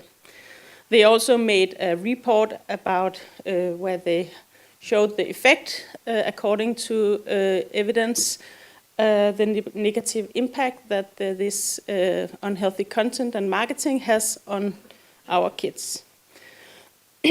At that same point in time, we had a lot of focus on influencers in the Danish Consumer Council. And that was not only because of the problem with unhealthy food marketing, it was because influencers is a new type of business with many problems that we need to make some boundaries for. So a part of this focus on influencers, we actually sent 2 complaints to the Forum for Food Commercial, the industry self-regulation body. And the 2 pictures at the top, that is from one of the marketing campaigns called Kim's Chips Battle. It is our big chips producer in Denmark who used, they had 4 influencers, very famous influencers in Denmark, where at least half of them clearly have kids as a significant part of their target group. And they had them develop, each of them should develop their own type of chips with their own flavor. And then they were battling about who won the Kim's Chips battle, and of course made a lot of digital content and engaging with people and young people. And actually, later on, this also won a marketing prize. It was the campaign in Denmark that had the biggest impact on the economic bottom line. So marketing works. That's why we do it. The other campaign, that was a burger chain restaurant in Denmark who also used this influencer, a big influencer who also clearly has kids as a significant part of his target group. And he developed his own burger with his own candy-flavored milkshake. And they had meet and greet in the shopping centers where you could come and take picture with your favorite influencer. And of course had a lot of commercial and digital content on his platform. One of them where he's saying, we put a little bit of salad in his burger, then you can better persuade your parents to buy the menu. So what we did was that we sent those complaints to Forum for Food Commercial, and they actually agreed with us that this was not in line with their own ethical codex. But even though they agreed with us, this process showed us all the shortcomings of the industry's self-regulation initiatives.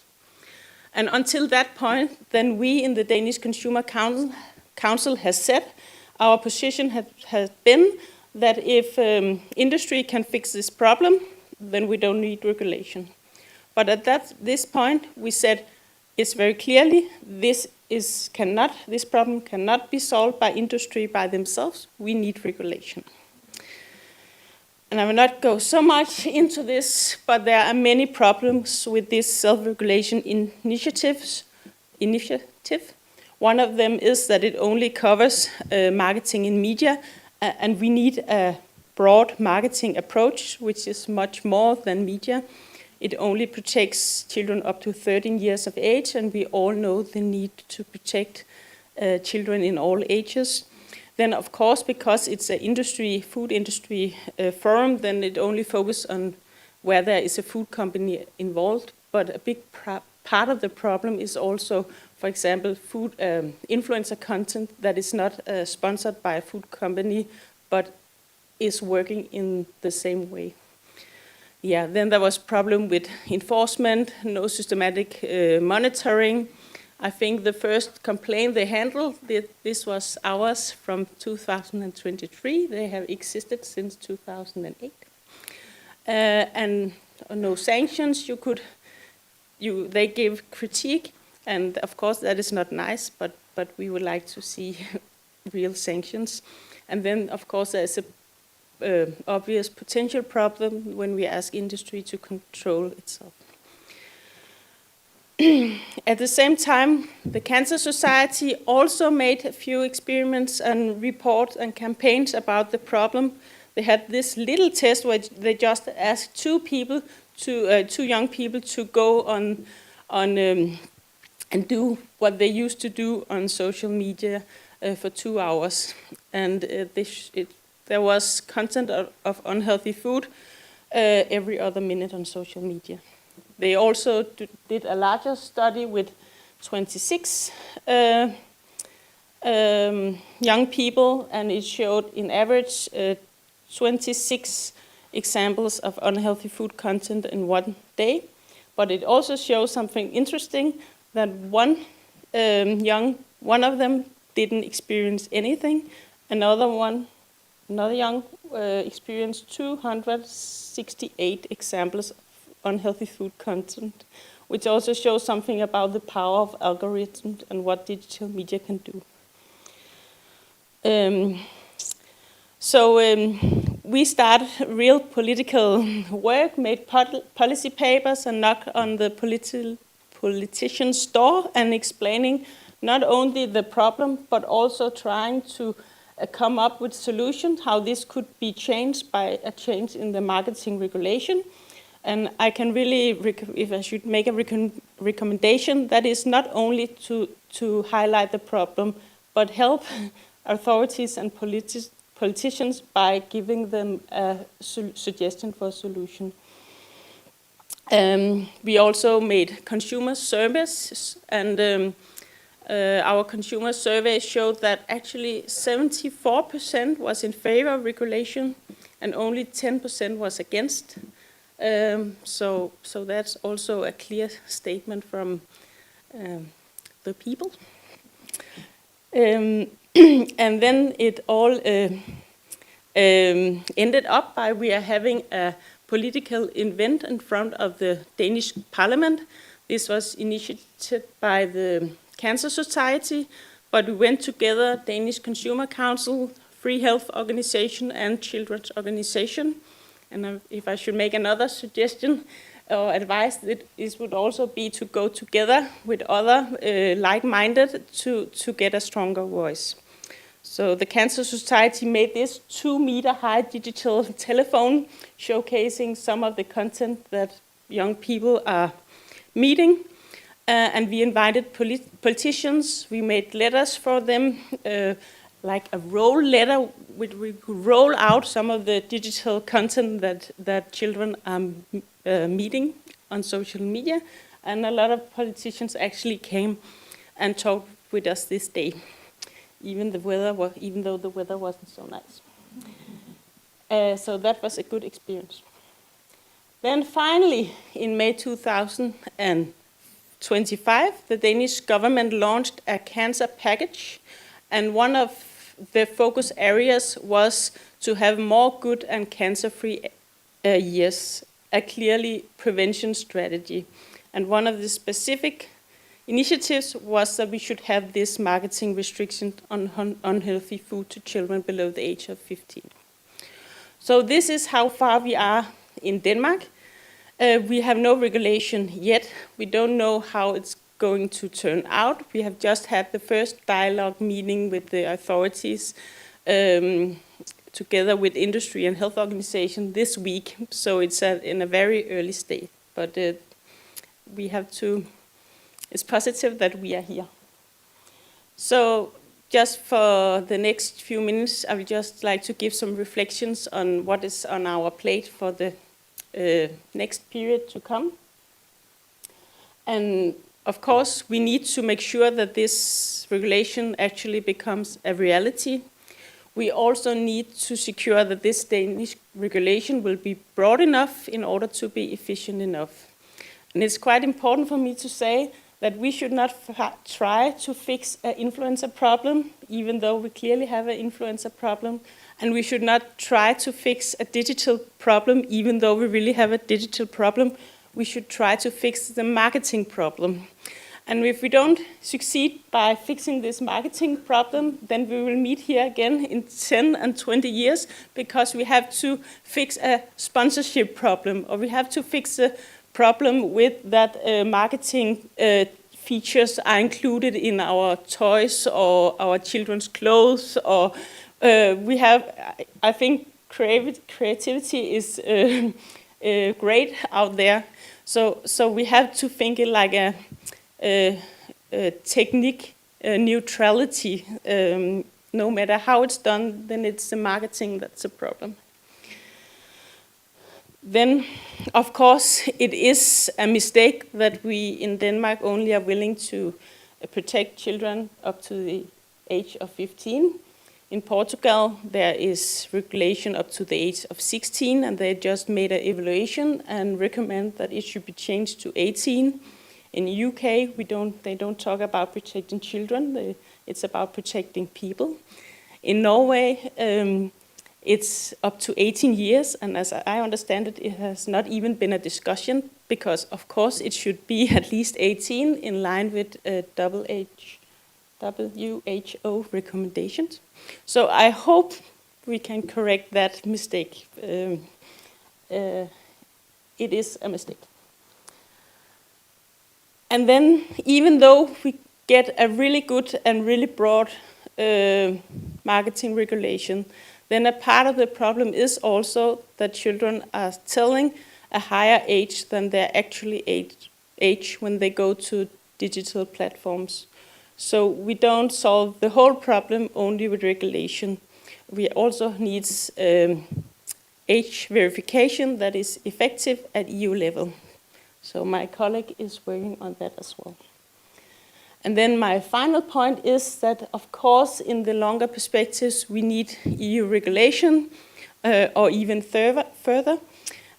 I'm a little worried that we will get to this EU discussion a little too soon, because I think it's quite important that we get some experiences at national level, try to fix a problem and realize the loopholes, so we get some experiences.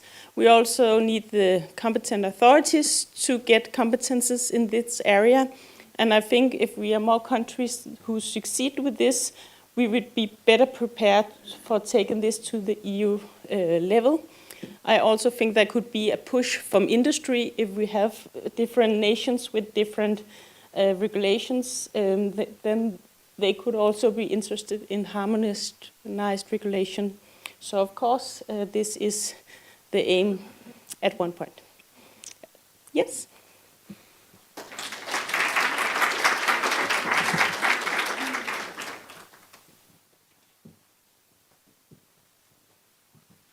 Any questions for Maya, maybe? No? Our next speaker is Fanny Helle of the Consumer Council of Norway.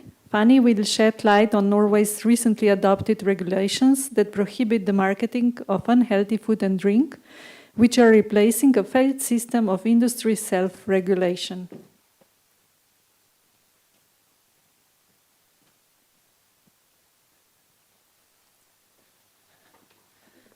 Thank you so much.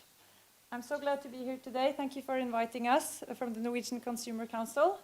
My name is Fanny Helle. I work as a senior legal advisor at the Norwegian Consumer Council. As you might have heard from other speakers too, Norway has just passed a ban. And I will try to give an introduction and explaining what this ban is. How do I swipe? Is it the green one? There, okay. So it's in April this year, the ban was adopted by the Norwegian government. It prohibits the marketing of unhealthy food and drinks directed specifically at children under the age of 18. So this is an important thing too, that it is the age of 18 this time. The purpose of this ban is to protect children's health, not only as children, but also later as adults. And the proposal was justified on the well-known health challenges that this kind of marketing leads to. Overweight and obesity is, as in many other countries, a major problem for public health, but also other health issues.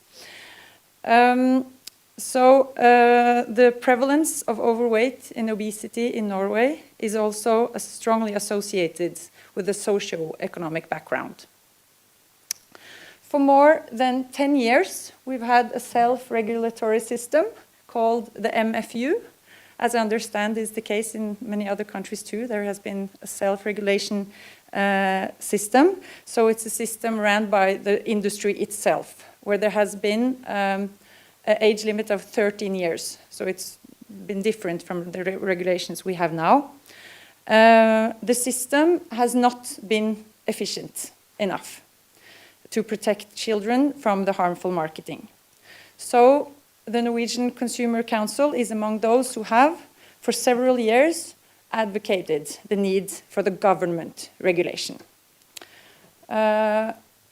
So under this new Norwegian ban, it is the marketing specifically directed at children under the age of 18 that is prohibited. This means that not all marketing children are exposed to will be banned. Rather, the one that specifically targets them. For example, a poster with an advertising for chocolate may still be allowed, while an advertising for the same chocolate but with popular cartoon characters might be prohibited. So that's the difference. So children will still see some marketing. They'll be exposed to marketing. The ban is also on digital forms, so which means that the advertisement for chocolate that is on a poster will be part of the ban, but also the same advertisement digitally. The foods and drinks that are covered by this ban are on a specific list.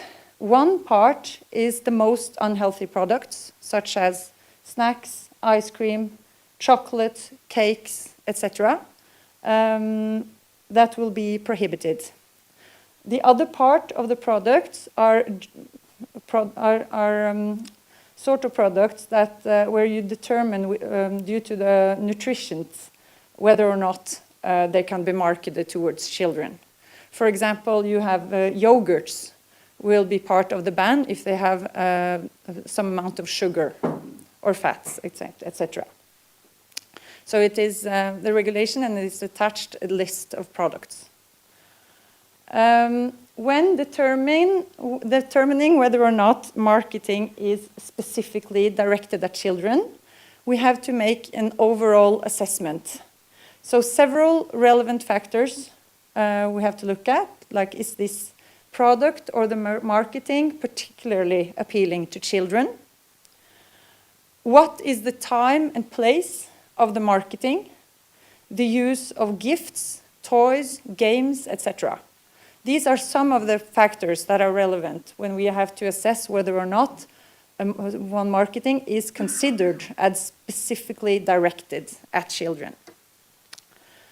In the regulation, there are also some kinds of marketing that always will be considered specifically directed at children, and that will be part of the ban.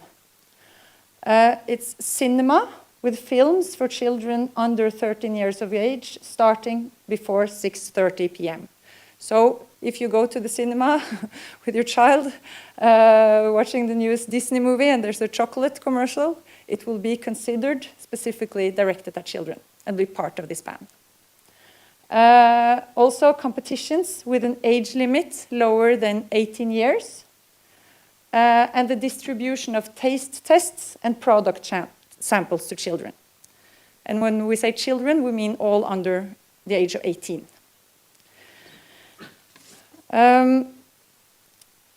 Marketing towards parents is also part of the new regulation. An example of this is if parents are to be encouraged to buy products on the list for children to bring at school. This could be considered as marketing that encourages parents to buy products on the list for children. That is also a part of the ban. However, there are several exceptions as well. Packaging, product design, and shelf placement are exempt. Also, sponsorship will be allowed to some extent. And the use of the sponsor's name and trademark is also permitted to some extent. Yes, so there are still exceptions. When it comes to enforcement, It begins just in a few weeks, in October, 25th of October this year. And for now, there are coercive fines that can be used by the Norwegian Directorate of Health that will oversee compliance. And it can give orders for corrections.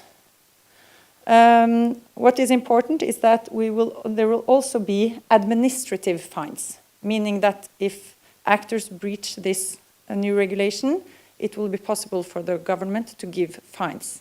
This will start from January 2027. It was decided now just before the summer. So, what now? This ban, we believe it is a very important step, and it's an effective and well-suited measure to protect children and young people against harmful marketing. Particularly important is that we have abandoned the system of self-regulation, where the very actors creating the marketing also were the ones policing it. However, despite the adoption of this ban, we are aware that much of the marketing of unhealthy products still will be allowed. Children will still be exposed to marketing. The Norwegian Consumer Council has provided input to the government, and we have emphasized the importance of assessing the effects of this ban, and also the need to further examine the need for stricter regulations. We have also emphasized the importance of an effective enforcement. But for now, we are very curious to see how it all will play out. Thank you.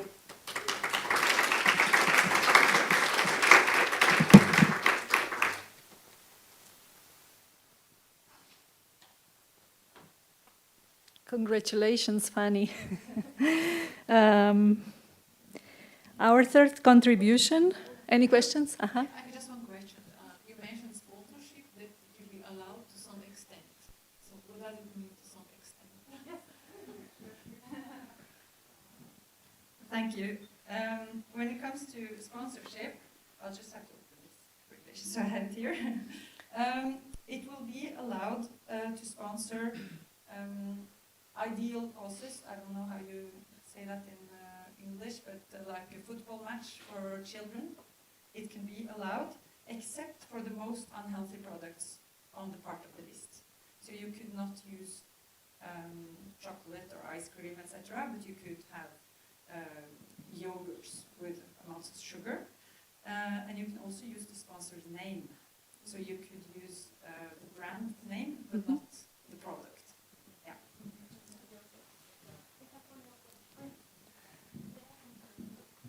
I'm so glad that you included, oh, I'm a friend of your colleagues, Finn. I'm so glad you included prohibitions on targeting parents, because one of the problems I think is they don't need to target the child to know a child is involved. They can target the parents, and knowing the child will be there, will be influenced some way. So what were the considerations about including the provision that the food and beverage companies cannot also target those products to the parents? What went into that provision in terms of thinking? Was it research or, you know? I don't think I remember exactly the reason for that, but that has been one of the problems that has been lifted in the debates, obviously. Right. So I'm not exactly sure why they have included it. It's a very good model to think about, that you don't Yes. put all your eggs in the children's basket. It's not Yeah, good, yeah. right? We think it's very good too.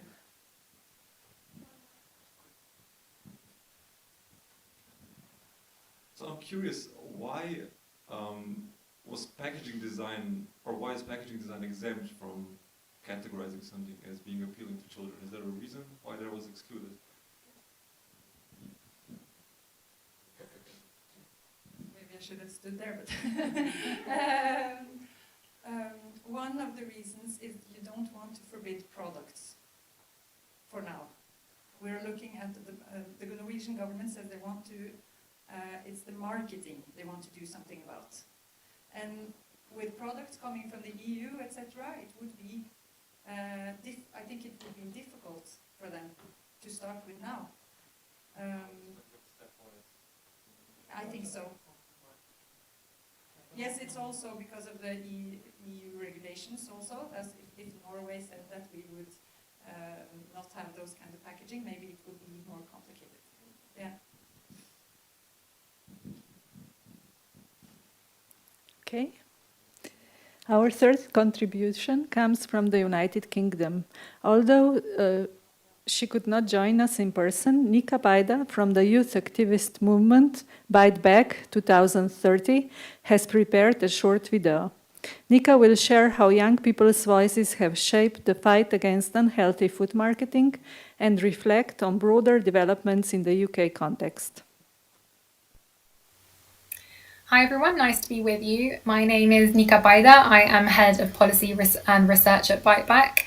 We're an organisation based in England, and I'll talk to you a little bit about what we do and who we are. And I'm here to talk to you today about the journey that we've been on in the UK in recent years. So first of all, just quickly who we are. Bite Back is a movement of young leaders redesigning the food system for child health. What that means in practice is that we work with incredible young campaigners aged around 14 to 18.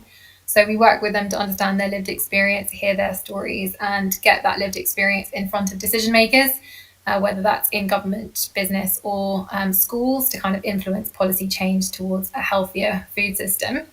We've been going since around 2019. We were co-founded by Jamie Oliver and a few other people, and advertising has been a massive priority issue for us. It's something that young people experience every single day, and they have their own really unique insights to bring. So just stepping back a little bit, advertising policy in the UK has been messy, for sure. I think those of us who are kind of deep in the weeds of working on policy, in an ideal world, it would be a nice, smooth, linear process. But in reality, it's been very messy. So just to talk through some of that in terms of advertising, work here has been going on for a good 15 years or so, when a policy was introduced to restrict the advertising of unhealthy products on children's programming. So for example, cartoon shows, etc.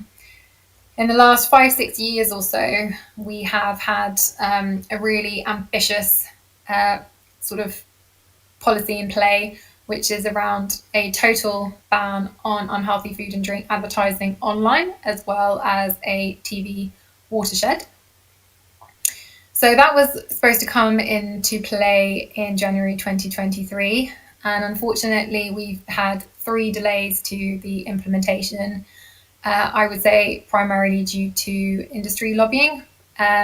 So we've been incredibly frustrated as sort of the public health sector and third sector. And I think a big learning from this campaign is that it's really not over until it's over. So right now we are looking for the policy to come into place on the 5th of January 2026. It's not all doom and gloom though. There's been some brilliant work at the local government level in that time. So in 2019, Sadiq Khan, the Mayor of London, implemented a restriction on unhealthy food and drink advertising across the Transport for London network, so things like the tube, bus stops, etc. And as you all know, the really good thing about what happens when a policy is implemented is that also gives us the opportunity to evaluate its impact. So what we found, well, what academics have found, is that this policy has contributed to a 1,000 calorie decrease in people's weekly shopping. And really critically, advertising revenue was not affected. So that was big pushback from industry. And actually what's happened is that most businesses have many different products to advertise, some unhealthy, some healthier, and they just switched to advertising their healthier products. And it's also inspired local governments around England to implement a similar version. So they've been restricting unhealthy advertising on real estate that they own as well. So in that time of Bite Back campaigning, we've learned that there's a bit of a winning combination in joining the power of youth with new evidence. So what we usually do is package up the lived experience of young people with some new research. Some of it we generate ourselves, so it might be things like screen capture, so looking at what young people are being served on their Instagram and other social media platforms. Some of it might be buying data sets to look at, for example, advertising spend by companies. So that screenshot is our analysis of digital advertising spend in 2022 for unhealthy categories. And so we produce reports with recommendations that we present to policymakers and parliamentarians. So the bottom left image is the young people briefing some parliamentarians. And top left, we have an image of some of the media coverage. That's also a really important element for us and our other partner organisations. So that's a bit about the TV and online restrictions, which have been in play for a while now. We're obviously interested in kind of future-proofing policy, and we're also looking at the next steps, which we think are outdoor advertising, number one.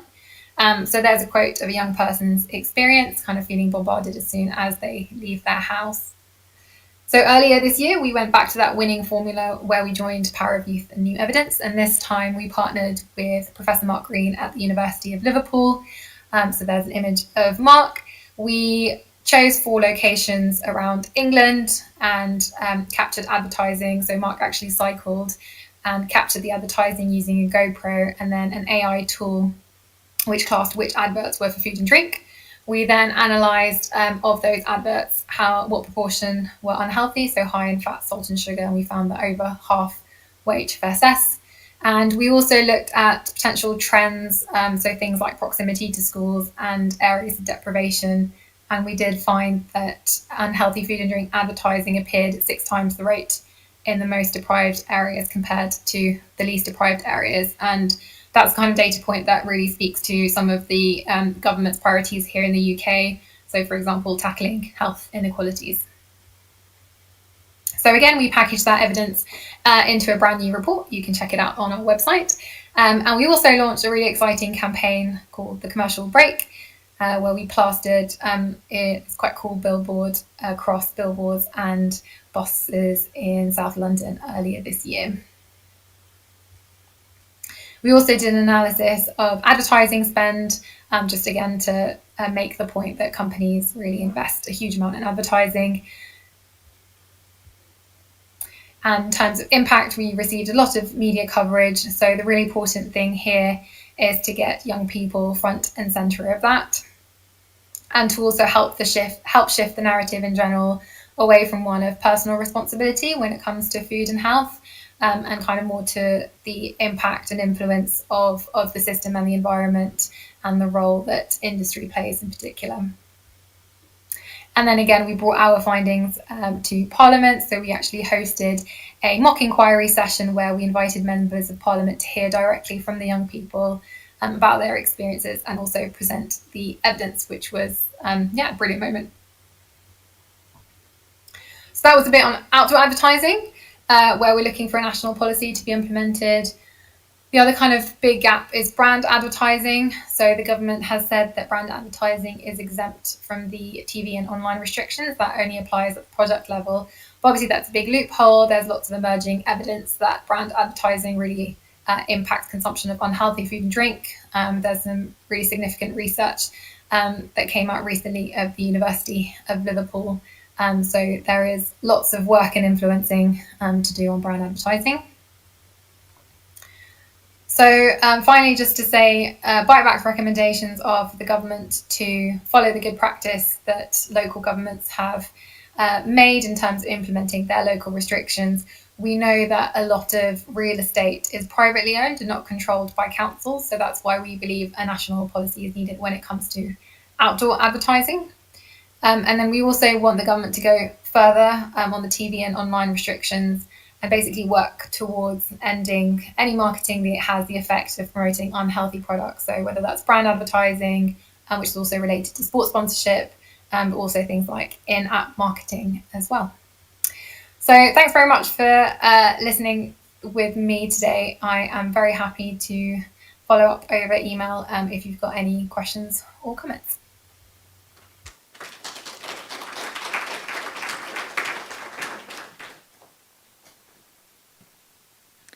And now, instead of Dr. Catherine Montgomery, Jeff Chester will highlight lessons from countries like Brazil, Mexico, and South Africa, showing how big data and AI are used by food companies and how regulators are starting to respond. Catherine apologizes. It's very inspirational to be here, and it's so timely, and to hear about the stories from Denmark and Norway and the UK and this conference, because what we've been doing, you know, let me see, hold on a second, is, oh yeah, we did this. So look, don't expect anything about the United States. It's all going to go, I mean, it's true, you know, the health secretary,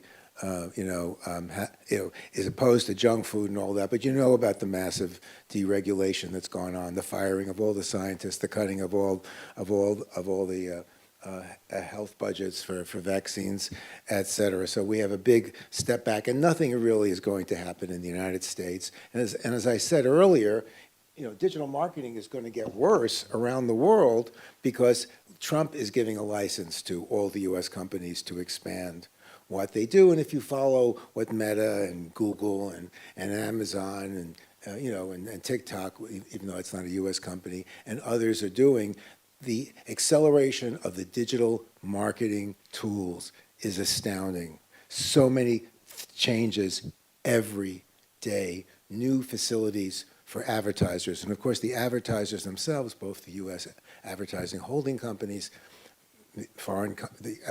European advertising companies, and the advertising technology companies are also going non-stop in the creation of very powerful cutting-edge tools. So it's, as I said earlier this morning, it's going to get worse. Oops, I was going to go back, but I think I missed it. Anyway, countries in Latin America especially have been concerned about rising rates of obesity and what it's meant for public health and the future of their children and populations.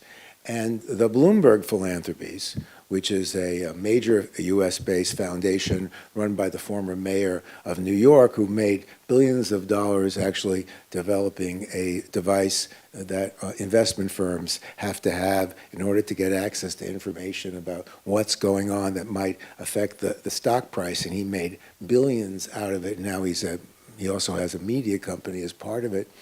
He has supported hundreds of millions of dollars in grants. We're not getting any. Hundreds of millions of dollars in grants to help countries all over the world begin to address a number of public health issues, including obesity.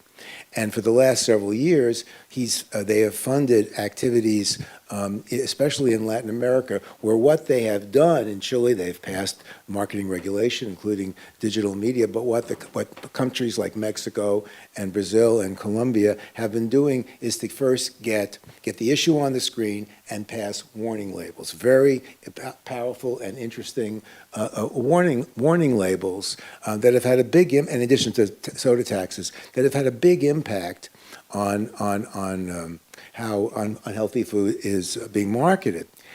In the last year, and we played a very small role here because we did a similar presentation for them about 18 months ago, they've decided to move into digital. They realize now you just can't do these warnings, and you just can't do television, right? You have to really address the problem. And so these are an example of some of the organizations we're working with, and I think it's very promising, and it's so timely to think about something happening here in this country and strengthening EU rules and in other countries, because we are going to see a wave of advocacy to regulate digital marketing all throughout Latin America, Africa, and Asia Pacific now. But the model they have, which is an interesting one that's not unlike NGO advocacy here and in other places, is to create these consortiums of public health groups and child advocacy groups, and especially legal rights groups, all working together on the issue of food marketing. And these are some of them. Helia, South Africa.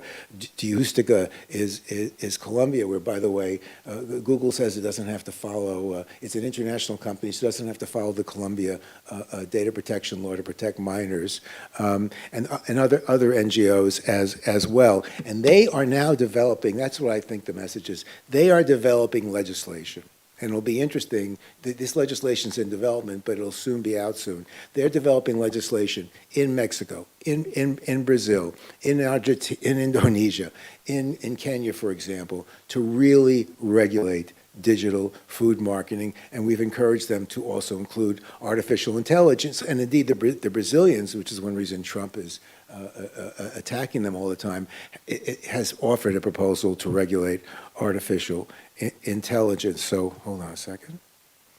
And here are some of the points what we're doing. I mean, we're engaged. We were asked to help them with capacity building, and that's why I was able to tell you, you know, that food and beverage companies have completed their transformation as digital first, data first companies, and have now adopted this Gen AI technology, because we've been doing this research for them to prime them so that the policies they pass really reflect the current capabilities of the digital advertising industry. You know, it's hard to keep up with them, but you can keep up with them. And it's important when you pass legislation. That's why what you've done in Norway about identifying the parents is so important, because they can easily bypass restrictions regulating for children. They know how to do that. That's not going to work completely, and you have to look at the whole chain.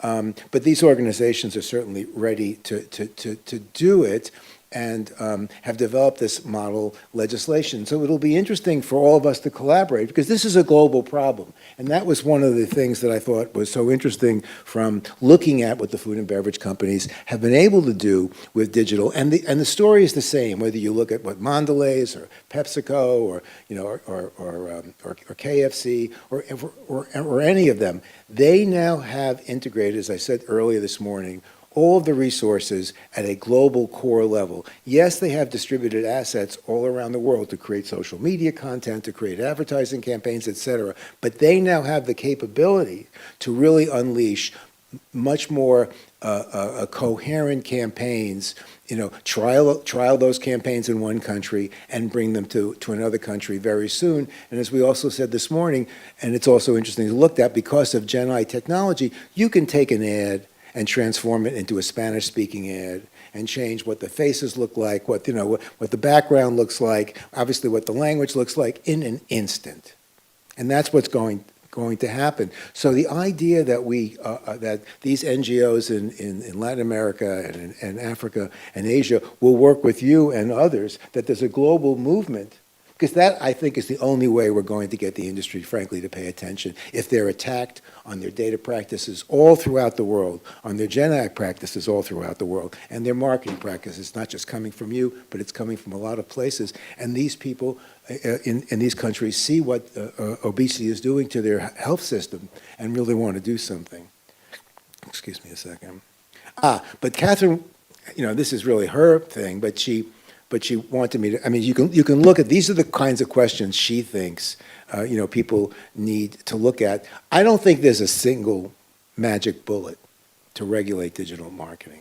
I think you have to do many different things simultaneously, or as soon as you can get them. You have to do the data practices, you have to go after influencers, you have to go after the Gen AI use, antitrust, and competition. When you look at the deep relationships between the Meta and the ultra-processed food companies and the retailers all working together, coordinating their campaigns, you know, these are potentially, I don't know if Augustin is still here, unfair practices that require antitrust and competition regulation. You need to do them all, I think.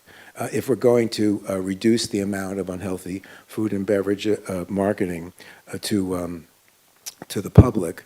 And Catherine also wanted to talk about this. We also need to work together to really track what the industry is doing. I mean, it's mind-boggling. I don't know, how many of you track the food and beverage industry here? It just, you know, there's no infrastructure as far as I can see. I mean, this is what I do all the time, and I'm about to retire. You know, the amount of advancement that all these companies are engaged in all the time now. As I said, the new tools and the new techniques, and when you think, as I mentioned earlier this morning, I mean, what generative AI is doing and the introduction of the generative AI platforms like OpenAI and Percipity and others, they are going to all be advertiser supported, right? I mean, they're going to be working with Google. I don't think they're really ultimately will be competing with Google, but I think that's important to know. And that's why this is another historic point. Just like the introduction of the internet in the 1990s and the introduction of the mobile phone around 2010, when we also had an opportunity to regulate how this all worked and people didn't do it. The generative AI platforms are all going to be advertiser supported. They already have their plans, they're working with marketing agencies, they're doing pilots, they're doing trials. That's how they're going to make money. If we don't intervene now, they will be the new Google, the new Meta, or the new Meta AI, et cetera. So that's why we need to have a bigger infrastructure working together to monitor what they're doing and to figure out where we can intervene. We've said we think here in the EU you have an opportunity with the AI Act and the GDPR and the Digital Services Act, et cetera, to play a leadership role. And I hope you will do so. But you can certainly expect that our colleagues from, as I said, the countries we're working with that plan to regulate digital marketing, Brazil, Colombia, Mexico, Kenya, Indonesia now, they will be there within the next year. So this is an important time for all of us to work together and to stop what we see happening everywhere. Thank you.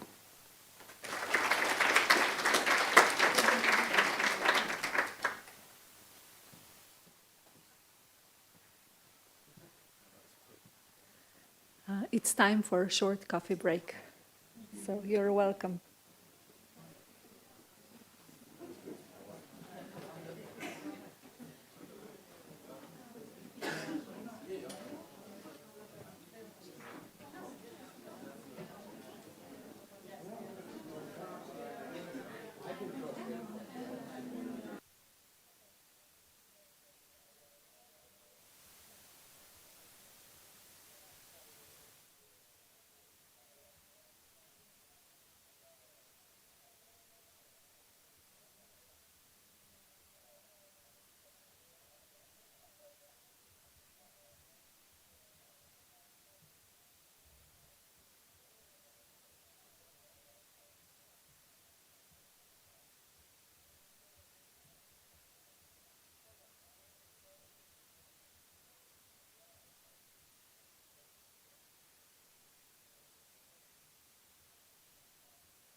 Press the button.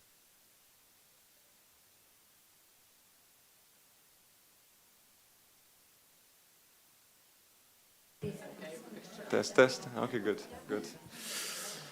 All right. Well, I hope everyone had a nice coffee break, and I hope you're all fueled up for this final part of our program. Now, for those of you who don't know, my name is Matjaž Pirc, and together with my colleague Eva Maria-Čat, we'll be hosting this final segment of the conference program.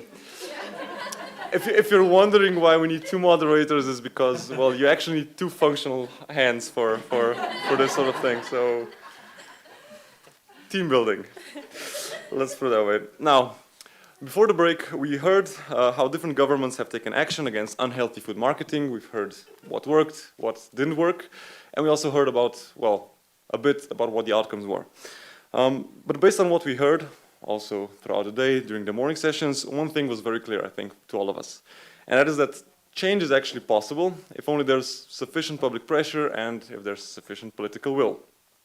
So, this roundtable will therefore focus on how we move beyond the status quo and how we take the steps needed to effectively reduce children's exposure to harmful food marketing. Let me try if this works. Oh, it works. So I'm very pleased to be joined here by 6 lovely panelists who bring together expertise from consumer advocacy, from science, from government and regulation, and who all represent, well, different views, but all relevant to the topic that we're discussing. Just a heads up, there have been a few changes in the panel, so some of the names don't correspond to the names that you see in the program. So, joining us are, on my far left is Dr. Emma Boyland. Well, you've met her before, so she's a professor and chair of food marketing and child health from the University of Liverpool, and she'll be representing the scientific and research perspective. Then we have Dr. Marjeta Recek, who is the head of the Health Protection Division of the Ministry of Health of the Republic of Slovenia, and she'll be representing the public health and government health policy perspective. Then, next we have Mr. Lenart Juri Kučić, who is the advisor of the Minister of Culture of the Republic of Slovenia, and he'll be representing the government media and advertising policy perspective. And then if we move to my right, right next to me we have Mr. Tomaž Gorjanc. He's the head of the Electronic Media Department at the Agency for Communication Networks and Services of the Republic of Slovenia, ACOS in short. You'll probably hear that a few times. And he'll represent the independent media regulator's perspective. Next, we have Mr. Agustin Reina. He's the Director General of the European Consumer Organization, BEUC in short. And he'll be representing the consumers at the EU level. And lastly, we are joined by Jasmina Bilc-Bahar, who is the newly elected president of the Slovene Consumers Association, ZPS, and who will be representing Slovenian consumers in this panel. Yeah, I will now give the word to Eva, and she'll just lay down some ground rules for the discussion. So, hi everyone, also from my side. My name is Eva Maria-Čat, and I will be moderating the roundtable together with Matjaž. So just some information. We will cover 3 main topics today. First one being why progress is blocked. Second one, how marketing keeps developing across digital and physical spaces. We heard a lot today already about this. And finally, how can we move forward with concrete and enforceable solutions? Before we begin, just a quick note to our panelists. We will have approximately 20 minutes for each section. And we will be timing those 20 minutes, and you will be hear such a sound when the time mark approaches. Yeah, it's loud. Okay. So when you hear this sound, just slowly wrap up your thoughts so we can be efficient in time. Also, we don't expect everyone to respond to every question. Some topics might be more relevant to your field than others, and that's perfectly fine, so please contribute where you feel you have a valuable perspective to add. And for the audience, you're also welcome to ask questions or add any points or remarks during our roundtable discussion. Just please raise your hands, and Goga will come with a mic, and we would love to hear from you if you have anything to add. So without any further ado, let's kick off this roundtable and start with the first theme.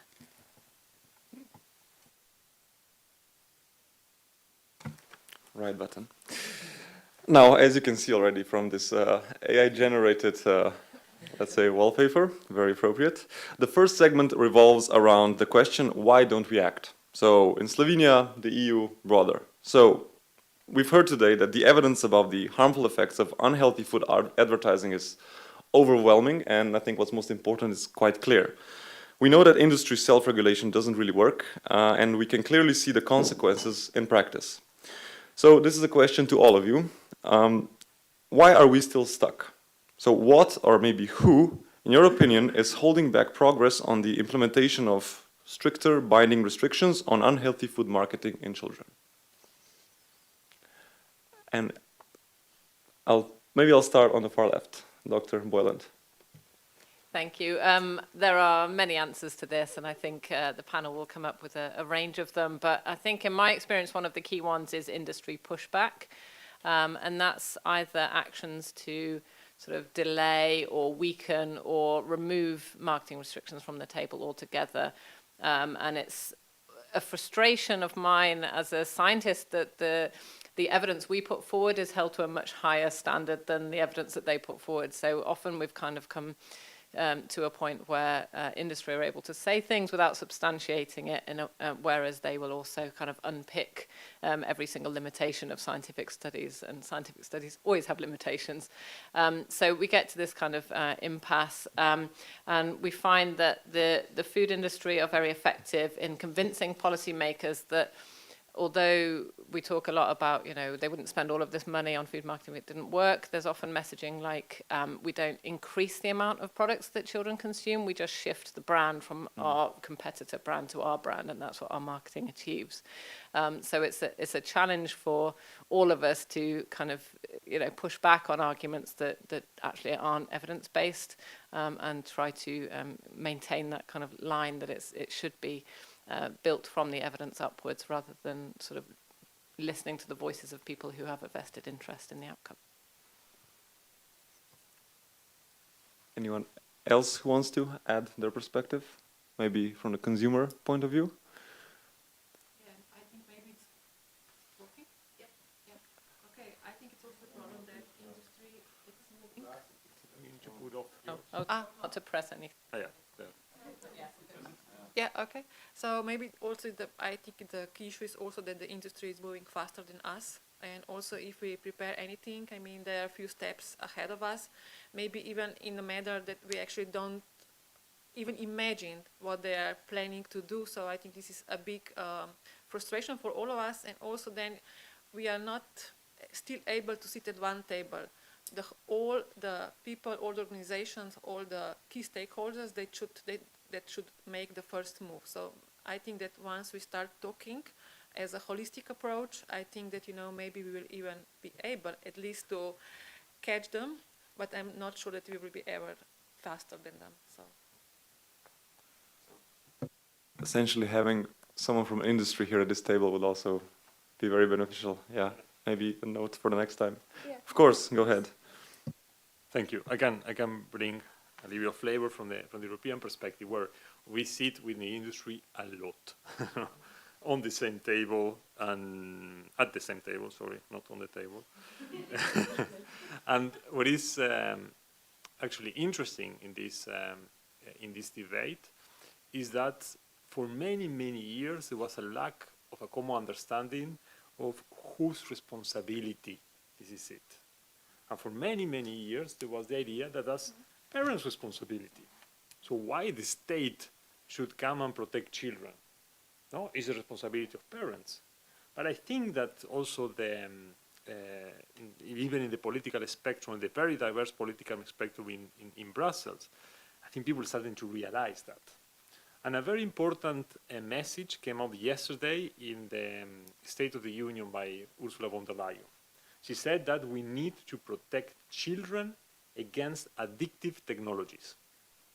What does it mean? You know, that kids are stuck with their phones and tablets. But they are stuck with their phones and tablets for a reason.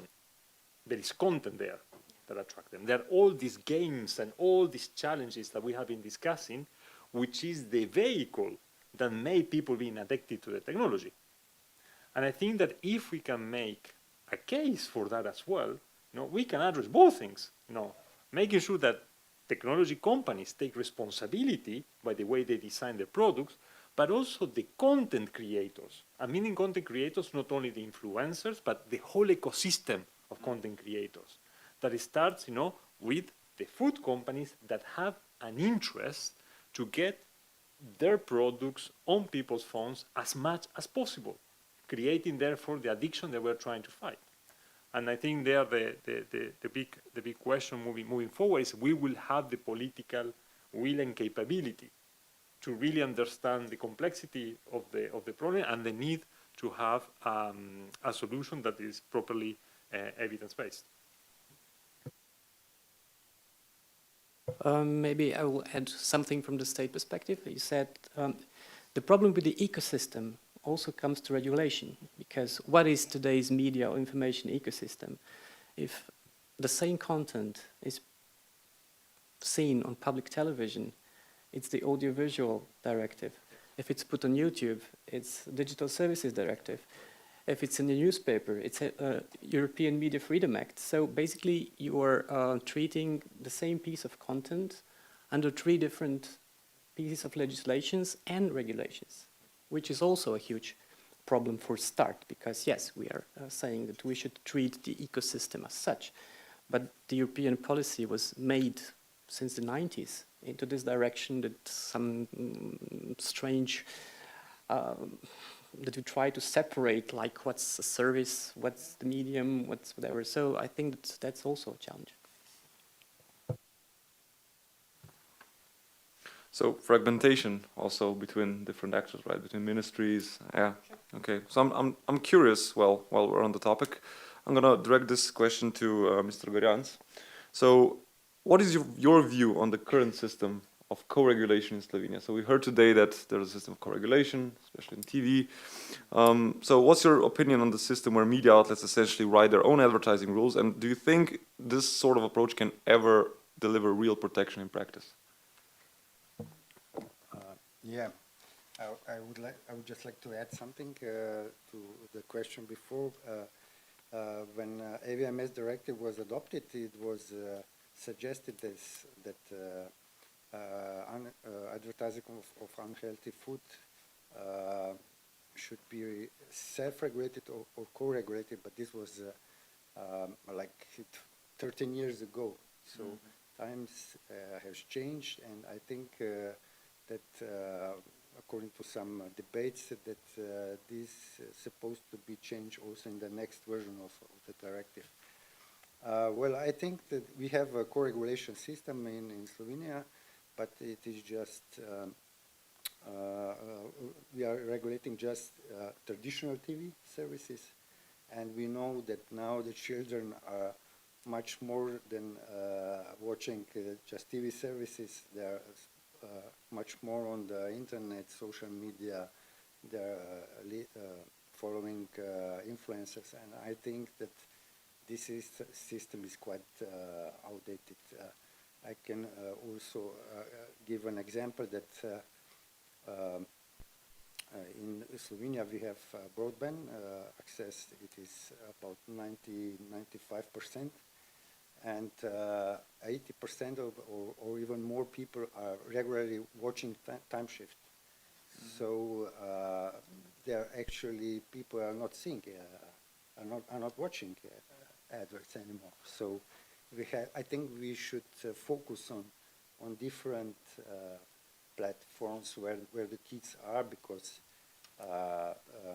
industry advertisers are following the children's habits. So I think we should, I think from my perspective, we should define this problem as a public health problem, and then we should go on with the strategy, with the horizontal strategy, and to, as Leonard already mentioned, that we have to go to different institutions and make common strategy how to approach this problem. So, Dr. Recek, what is your view on this as a public health? So, within the national program on nutrition and physical activity, we have adopted such a co-regulation rule, but I have to say that we put with the National Institute of Public Health a lot of efforts to put this co-regulation into law. So I can also, it was 9 years ago, and it is only traditional media, and technology is developing so far that nowadays there are digital marketing, digital social media, and which it's far more difficult to regulate because they cross the borders, and I can, as it was shown from the research of Slovenia Consumer Association, so this co-regulation system doesn't protect our children enough. They are still under the marketing pressure of unhealthy food. So I think that lesson is quite clear that voluntary co-regulation, self-regulation don't work. So I think that it must be more legally binding, and if I say about traditional media like TV and magazine, but on the other side, if we talk about digital social media, I think it must be regulated on wider, so at the EU level. From the point of view of small country, we saw great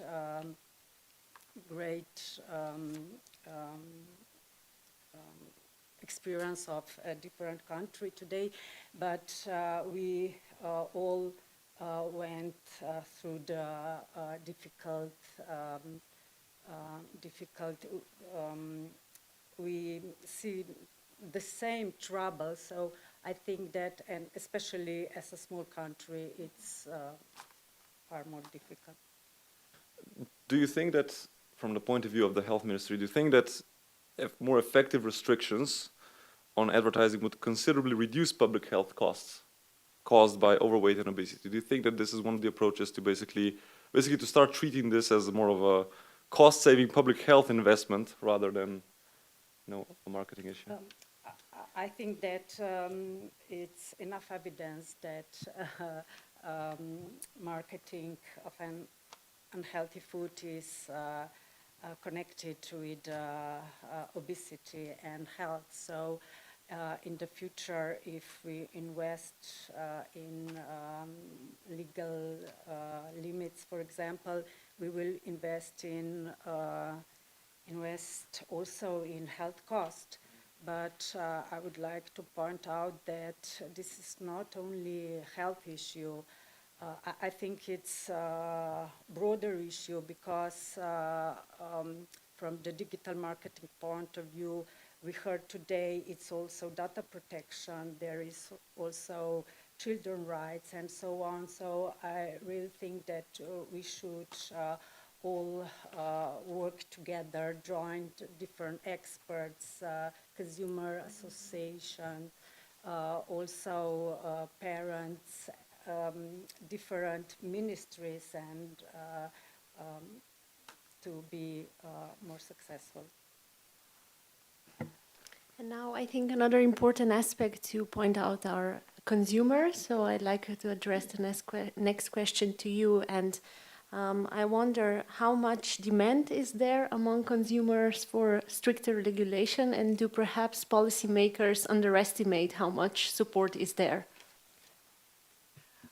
Well, as we can see from our survey, the public opinion is very strong. Actually, if we look at the survey we made between the parents, it was 1,450, and so 93% would actually support stricter limits, and actually 88% would actually support total ban of advertising.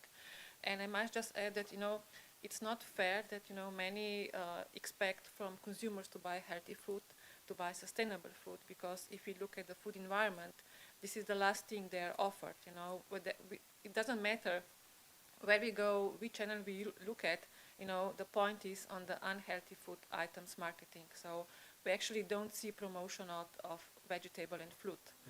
It's the same from the state, because, for example, Ministry for Agriculture, because they're also investing in promotion of local Slovenian food products, and the majority of these ads, it's about meat. So we don't see, even from the state, the right info to buy, local, but buy, I don't know, healthy vegetable and so on. And Mr. Reina, do you have any information on the EU level about if consumers support the total ban? I will put the question slightly different. Which parent would like to have an unhealthy kid? So, and the response, is probably none. And that is the question of why we regulate, or the states regulate unhealthy activities, because you want to take care of the population. We have done that with tobacco. We have done that with a certain extent with alcohol, but we are not doing it with unhealthy foods that are directed to children. And I would like to pick up now to something that you have said in relation to these different areas that cover this type of practices. And we have been talking about conversions, I think, from the early 2000s. No? And still we deal with these problems in silos. No? This is how the regulatory landscape has been structured and how we work. The first piece of law, when we see that there are more discussions around convergence, we started with the Audiovisual Media Services Directive, and now we have the Digital Services Act. But the Digital Services Act doesn't deal with content at all. And we have a content problem. So the question is, well, we need to put our house in order, but as long as we continue navigating this fragmented regulatory landscape, we are not going to have a consistent approach, because then, looking at the regulators, you will start passing the ball to each other. And it's true, it's about audiovisual media services, it's about digital services, it's about data protection, it's about consumer protection as well, because the Unfair Commercial Practices Directive bans targeted advertising, to children, extortion to children. So in this regard, I think we really need to put all the pieces of the jigsaw together. But that should not be an obstacle or an excuse not to act. And we have actually a possibility on the horizon with the Digital Fairness Act. The Commission is going to prepare a legislative proposal that is going to deal also with the protection of children. So there we have an opportunity to deal with this question and connect all the different legislative acts that are applicable. Thank you. I think that's a very important point. Do you want to respond to that, or? I'm sure. It's for a regulator or even a legislator, it's really easy to make a long list of what cannot be done and why. For example, no, I wouldn't say so. But if you're trying to do something, and sometimes you get a slap on the hand from one side or from other side, third side, it's not so easy. It's not the lack of will or even ambition. But sometimes it's true that you need to be more strategic. Because, for example, maybe we tend to put too much emphasis on only one thing. It's not really difficult to prove that, for example, that one drop of washing aid is not enough to clean a pile of dishes from your picnic. It's not difficult to scientifically prove that some claims that are, well, advertisements are wrong. But so what? I mean, it's not a solution. It's not a problem of science. It's not a problem of us knowing it. It is a problem of, well, the industry and the advertising community and the media to either broadcast this kind of message or not. But it's not only a question of regulators, because what I'm missing in this kind of discussions sometimes is, sure, I mean, the legislator can say that you have to do something or you mustn't do something. It's the point of laws. Basically, laws are very simple documents saying what you must do and what you shouldn't do. But here, we're discussing what a legislator should say that industry must do. But on the other hand, the industry is free to do all the good things. You don't need a law to say, well, act more responsibly. And we're not really taking the industry enough or holding them into account for this, for lack of doing what they should, without new laws or regulations. Sure, if they're not doing it, then you need to intervene. But we're still, I think, underestimating our effort in this aspect. Okay. That they're not doing what they could be doing. You don't need a law to do the right thing. I would just add that industry wouldn't do something voluntarily that would affect their profit. So I think that's like misconception in our head. So I don't think this is the right way to think forward. I think it's had to do also with the nature of the industry. You can compare it perhaps with the big tech industry. The big tech industry, they depend on extracting people's data in order to optimize, the advertising and increase therefore the revenues. With the unhealthy food industry, ultra-processed industry, they need to sell this stuff. And it's designed in a way that certain parts of the population becomes the main target. So there is an inherent conflict between what they should do and what they are there for. So, yeah. Well, we're approaching the end of the first segment, so I think we need to move on. If we have time in the end, I have one more question in relation to this that I might ask, but I think it's best we continue, right? And the audience, please feel free. If you have comments, pressing questions, raise your hand and we'll give you the floor.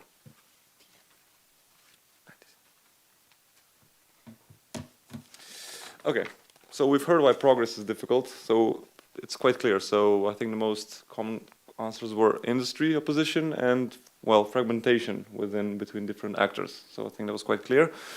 But now the next segment is more about the new media landscape. We've heard a lot about this. You also mentioned it many times now. So basically, ads are everywhere and they're evolving, and we need to keep up, and we really aren't at the moment. So, for example, I think the ads we all see on TV are identical to the ones that 12-year-olds see. So the ad I see, the ads you see, they're identical. But online, the ad I see is different from the ad that any of you see here, and they're also different from the ads that an average 12-year-old sees.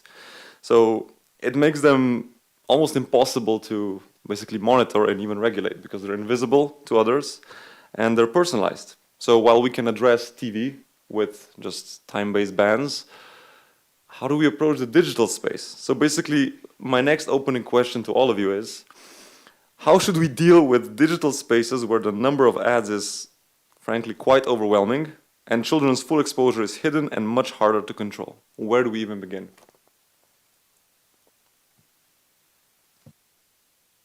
So I think it's not ideal to keep saying it's impossible. I don't think it is impossible. It's challenging and complex, sure, but it's not impossible. We have already seen quite a lot of progress in terms of how we monitor this. So there are techniques like screen capture where you can record parts of children's screens and look at what's being delivered to their devices so that we can keep an eye on marketing that way. And that can be used to inform regulation and, of course, to evaluate it as well. And we've seen efforts by countries to introduce digital regulation. And I think one thing is that the platforms need to be held accountable, not just national governments. So, for example, Meta will deny it, but we all know that they can switch these things on and off at will. They know exactly where ads are going. They know exactly, the digital tools that sit behind the frameworks to regulate these things. And when we've had conversations about this, they've said things like, well, we don't know exactly who's getting the food ads. But then at the same time, they'll come out with rules that say, well, make sure that kids under 18 don't see firearms marketing in the US, for example. And it's like, well, those two things can't coexist. So, let's have have a bit more accountability and forcing their accountability. But for example, in the UK, we're talking now about the digital rules that are going to come in January, hopefully. And that will be important to evaluate, because I think it's the first time that something has really been tested in that way. There have been other regulations that have included digital in a broader picture around commercial communications, but actually, you know, specifically saying these elements of digital marketing are going to be banned in this jurisdiction is kind of a novel template that we can look to see how well it works and go from there. A quick sub-question to this, Dr. Boylan, do you have any information? Are children more susceptible to one type of media than the other? Or is, for example, also online, is, I don't know, user-generated content more pervasive than, I don't know, paid content and things like that? It's quite difficult to answer that question. I think that there's not scientific evidence to support that any one of those makes any difference. I mean, we can theorize that marketing that's delivered through a digital medium, because it's, you know, as I say, relevant for you, i.e. it's been personally targeted to be more likely to be something that you would respond to, and in an emotional moment when you're most likely to respond, should be more effective. But all the evidence shows that actually we just respond to everything. It's all very effective.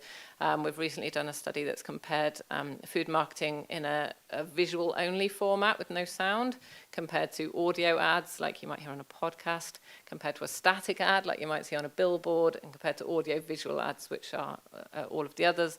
And they were all equally effective. And then when you compare brand-only ads to product ads, they both work the same level as well. So actually, it's just a highly effective way to get us to act. And so instead of kind of pushing them against each other, we need to consider them as an entity, I think. Thank you. If we just return back to the basic question, how do we deal with digital media? Does anyone else have a view that they can share? Where to even begin? Well, if we go back to the 80s, and with the video recorder was introduced, try to imagine public debate when somebody would say that video is something completely different from television, because it's the video, it's the device, it's not the videotape and the content on the videotape that you actually are exposed to. For some strange reasons, we buy this argument for platforms. And I think that again, there is nothing inevitable in the way that platforms and business models have evolved. They've been allowed to. And when we recognize this, that it's not inevitable, and it could be changed, then it's probably the first step to begin. Anyone else have an opinion? A question from the audience? Actually, you know, I'm long time in consumer business or consumer protection business, and what you know is becoming more and more complex is that there are very separate silos related to consumer protection. And surprise, surprise, you know, nowadays, for instance, we are not discussing that because it's not explicitly written, electricity should not kill you, you know. So that means it's built in design. But when we are discussing consumer protection, it's like we are starting whenever something new occurs on the market, like we have to put new regulations, like discussing Adam and Eve, you know. So how should we resolve that problem? That this would be implemented or consumer protection, but in this complete sector like child protection, you know, in design, and not start discussing, you know, because then one regulator or legislator would find, you know, no, in this paragraph it's not mentioned, so it's not my responsibility. And what I am actually seeing nowadays, it's unbelievable. But suddenly we have more and more regulations, more and more people which are in principle employed to do the job, but when general response is, no, it's not our responsibility. It's unbelievable. So how should we address that? Because obviously, you know, this kind of question is going more and more digital. You know, this other I would say, like books and magazines and television are at least shrinking, if not phasing out. So, but how should we implement this? And because it was one of the requests of Beuk, you know, okay, in different fields like energy, protection by consumer protection by design. Can we find try to use our brains how to approach that? But instead of fragmentations, we will come to general questions, which sometimes we believe that it's part of, you know, decency and morality and things like that. How to describe that? We once start discussing 100 times again on more or less the same question. Does anyone have a response to that? Yeah. Or I think, Breda, you said something extremely important. How we prevent that people say, or companies say, this is not my responsibility. And the response to that, it is in the law. The law needs to allocate accountabilities and responsibility, legal responsibilities. For example, if you look at the case of the social media platforms, they will always say that no, we don't control the content. That's not my responsibility. But when you allocate a liability, saying that actually you need to ensure that people underage are not exposed to X or that type of content, like for example terrorist content, they will say, yeah, of course we're going to do something. So why not with unhealthy food products? The technology is there, they can do it. But the story is not over there, because you also have the advertisers and you also have the brands. And there is where you can go specifically and regulate content. So the content that they are produced by these companies, they should follow, or comply with certain benchmarks, certain standards. And we heard several presentations today of how the design of this content is highly misleading. So there is the question of allocating the liabilities and having a stick behind the door. And that is the problem that happens, especially with EU law across fields, is that when we have to face these extremely powerful companies, the stick is not big enough. But how do we approach things, for example? So regulations exist sort of for digital marketing, and we also for digital advertising, and we also said here the responsibility is on the industry.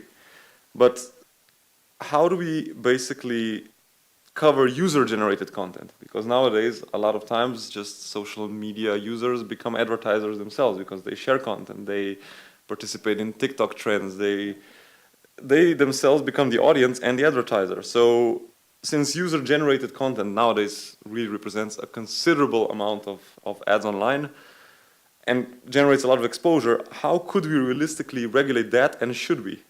I think you can follow the money. Follow the money. They are actually making money out of that engagement. The influencers, the advertisers. So these consumers or content creators, they behave more like businesses than content creators themselves. And actually they are receiving a remuneration out of this engagement. But we're talking just about general users. So let's say just myself. I'm not an influencer. I don't have followers. Let's say if I had a few more and I'm still not, let's say, defined as an influencer, and if I share product reviews, if I participate in TikTok trends, I'm essentially advertising a product. No one paid me for it. Why are you doing that? Why? You're getting paid. Mr. Kucic, yeah. When we try to make a new working definition for our media law, we said, well, let's try to avoid this dilemma by not limiting ourselves to platform or to medium like paper or a specific company, but we try to define the medium in terms of activity. So if some activity has the elements of mass communication with the motive of either monetizing the audience or influencing public opinion, then you do in a way become legible. Mm-hmm. It's mass communication with the purpose of either monetizing or influencing public opinion, which is the medium. That's what medium is. And that's why we tried to include also the influencers to follow at least basic, let's say, obligations for the media, which also include advertising and taking care of children. It can be done. I mean, we tried it. It passed, it seems.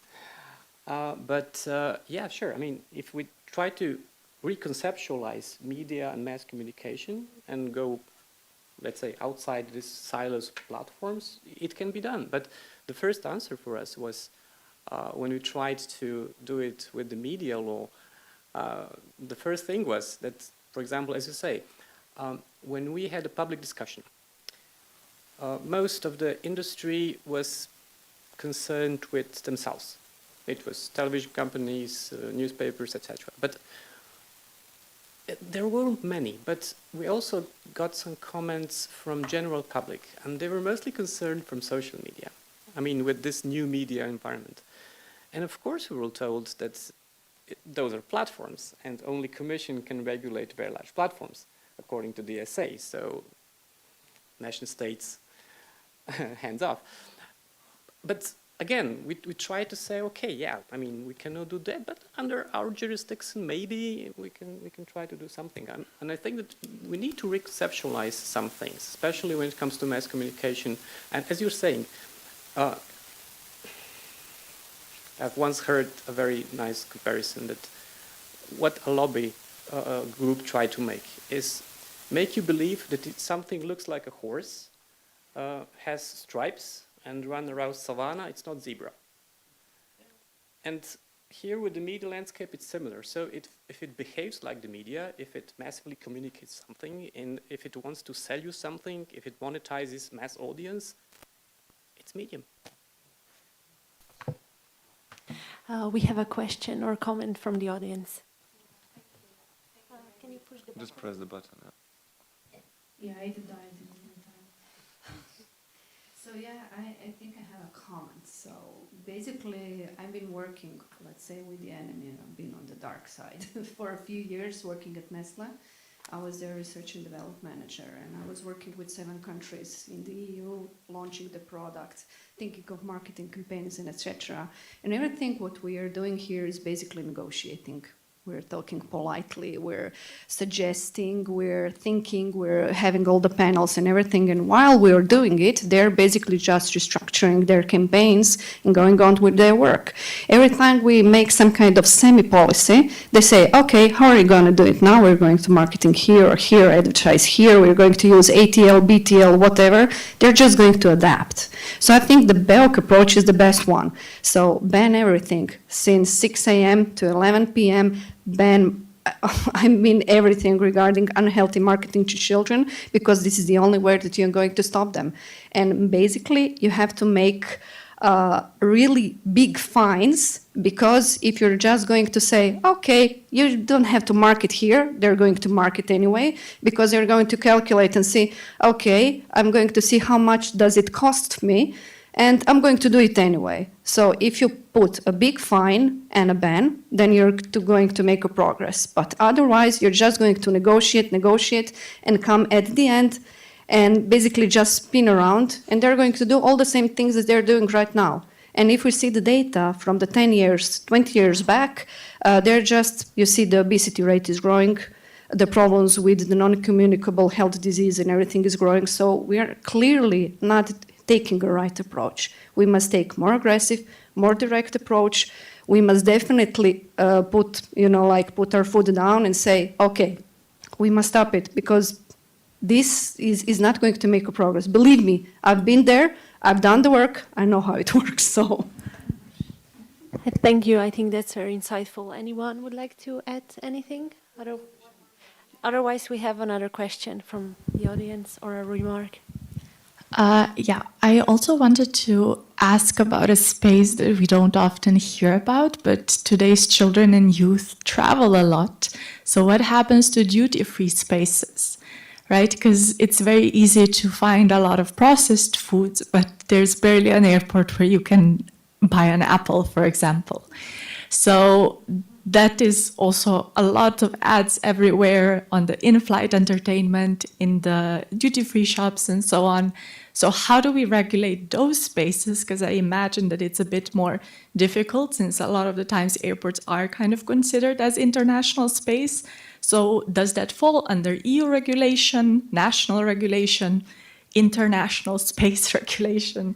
So yeah, just putting it out there for you. Anyone has any idea on this? I think it's a very relevant point, and indeed, in airports there are rarely any healthy food stands that you can buy healthy food, but I honestly don't have any idea how that is regulated. On the ground it's easy, but if you're in the air, Then, yeah. that's the question, where you are then. But if you are on the ground, it's the member state where the shop is. We have similar dilemma when you are actually watching what it's sold in vending machines at universities and let's say health institutions. And because we said, you're waiting there, or you have just a small, 5-minute gaps before the lesson, so you are limited to food choices that are offered within the vending machines. Yeah. And it was really a huge struggle, and we did a small step forward to, to spoke with the universities and with the health institutions, but it's like they just say, well, it doesn't matter, if we sell this here, okay, if we limit it here, they will go out. But that's not true, because if you are waiting for a doctor appointment, you won't go up because you're afraid to miss it. So I think they're not taking this problem very seriously, and I think that the offer on the airports is going to, hit the same wall, I'm afraid. It's also a question of, look, in public spaces, people should have access to healthy food. That's not only for children, that's for everyone. And of course, it's a public policy approach and a health policy approach to make that available to people. And again, it's about allocating, responsibility. You can perfectly well say that, spaces where you have mass circulation of people, should have a certain level of healthy food available, and you can take as a benchmark the WHO, nutrient profile, so on and so forth. So it is possible, but we should also not forget that, of course, while we are focusing here on marketing to children, everybody should have access, to healthier foods. Well, we're approaching the end of the segment, but I think there's a question that we really need to open. So maybe we'll go a bit over time, but when we return back to the digital space, which we discussed, I think a lot of it is basically just contingent on the amount and type of data that gets collected from users. So you can't get targeted ads if the company doesn't get the data that they need from you. So should data regulation actually be the starting point to really tackle the advertising in the online domain? In the online domain, should that just be a part of a wider solution? So should we, I don't know, instill age verification and just basically ban ads online like that, so to basically prevent underage children to use the web? Or do you have any thoughts on that, on laws about data collection regulations? Is that even a viable approach, or is that completely the wrong direction? I won't speak to the data regulations per se, because that's obviously more of the expertise of others on the panel. But just to say, I don't think the solution lies in trying to keep children out of these spaces. I think that there are many benefits to online connectivity in terms of social connection that we saw, in a stark way during COVID, but it applies all of the time. And education and access to materials and so on online, and there are lots of benefits to them as well. So I don't think it's fair to say to young people you should stay out of these spaces, and it's not realistic. But I think that there is a place for saying, let's make sure those spaces are safe and healthy spaces for you to spend time in. I'm sure Jeff would have lots to say about the the data issue, but in terms of age verification, I think there's the privacy risk that sits right up against that. So the second we start saying to children, prove who you are so that we can determine whether you should be in the space or you should have this marketing or not, then we have the added, vulnerability that they're then identifying themselves, and that causes another raft of issues. So I think that this is where not focusing entirely on children and focusing on, we shouldn't have this wild west of the internet being allowed to be such a harmful place in terms of food marketing, but in terms of other content as well, becomes to the forefront. But I'll let others speak to the more regulatory side, which I know was the point of your question. Any more opinions on this? Very, very briefly, please. Yeah, just a short one. I think that also we should communicate more with consumers that actually their data is a capital. So they should be really careful what they are giving away, because I'm not sure that many people are aware of that. Sorry to come back on that very quickly, but we quite often do this sort of work with teenagers, and we speak to them and say, you know, you realize when you're signing up to these things, you're signing to give away all of your data, and we expect them to be outraged, and you know what, they don't care. They don't think through the consequences. And also you have the issue that if you start saying they're not going to do that, then what happens is you have to pay for access to that platform. And you ask any child, would you rather use, you know, Snapchat, TikTok for free and they take your data, or would you rather have to pay and they'll say they can take my data? So I think we're probably over, you know, assuming that that would lead to people being more concerned about where their data goes, because it's just, that doesn't appear to be the case. Yeah, I totally agree, but maybe they are not aware of the consequences on a long term. Maybe, I'm not sure. It's like saying, should people be able to buy products full of PFAS because it's cheaper? At the end of the day, there are some protections that have reasons there to be, and have to be enforced. Okay, well, we're a bit over time already. We will, yeah, so I think we need to move on. So the final segment is essentially, well, the main one. So how do we move forward? So we've discussed why progress is blocked. We've discussed the evolving landscape. So how marketing keeps finding new loopholes and how it just shifts to a different marketing dimension. Looking ahead, what do you think, as you can speak from each of your own perspectives, what do you think is the single most important strategic direction to finally really reduce children's exposure to ads in a meaningful way, in Slovenia or EU or broader? So for example, what should be the top strategic priorities for consumer organizations, for ministries, policymakers, for scientists, independent regulators? So what's the top priority to make the most impactful difference in reducing exposure? Let's say in a country that has nothing instilled yet, so that has very basic or minimal rules. Say something. I mean, I think as a scientist, we have a responsibility and a duty to collect local data where possible to support efforts. So obviously, sometimes you can rely on the global evidence, you can rely on evidence from neighboring countries or so on. But I think what speaks most powerfully to policymakers is data from, you know, the people and the place within their own country, and use that to move forward. And I think we also, I think it came up earlier, but we shouldn't let perfection be the enemy of the good, as they say. So every time a regulation is proposed, there's a lot of kind of comment, oh, it doesn't cover this, this is a weakness, and this, so on. But that just means we'll never do anything, because this is not an easy landscape to navigate, and we can't say that it is. So I think that incremental gains is important. We should take a step, get it through, monitor it, evaluate it, see where the gaps are, see where we could go further, and take those steps forward, instead of waiting for the kind of perfect digital regulation to come to us from the start, because I don't think that's realistic. Yeah, I also agree. First legislation and also both levels. So nationally, do as much as possible, and also push to do something on the EU level and also border, because it's a global problem, not just national.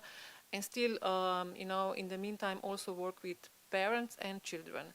We often forget on parents, but quite often they're the main problem, because they are not the role models of their kids, and actually they don't have enough knowledge. We find that quite often when we are doing with topic with energy drinks, you know, they were actually surprised how how not suitable for kids energy drinks are. So it was like something like eye-opening for them. So I think that we are often overestimate, you know, how much parents know. Obviously, quite often not enough. Any thoughts from Health Ministry or Culture Ministry? So I completely agree with Jasmina. I think that at the national level we can continue with the work which we began. So maybe with the traditional media, so maybe a more legally binding marketing on TV program to protect children. And of course, another important thing is empower children and parents through media and nutrition and health literacy, and also we joined, for example, for peer-to-peer, like buy it back, so that young people can advocate and are aware or all marketing, let's say, tricks, and I think that this. But of course, regarding digital marketing, we see that it should be regulated wider, so because it's really cross-border, so at EU level. From what I've learned in the last few years, as step one would probably be define and frame public interest. What and why? Because that's one of the things that you can put the legislators accountable, and that also is a legitimate right and duty of any, let's say, state.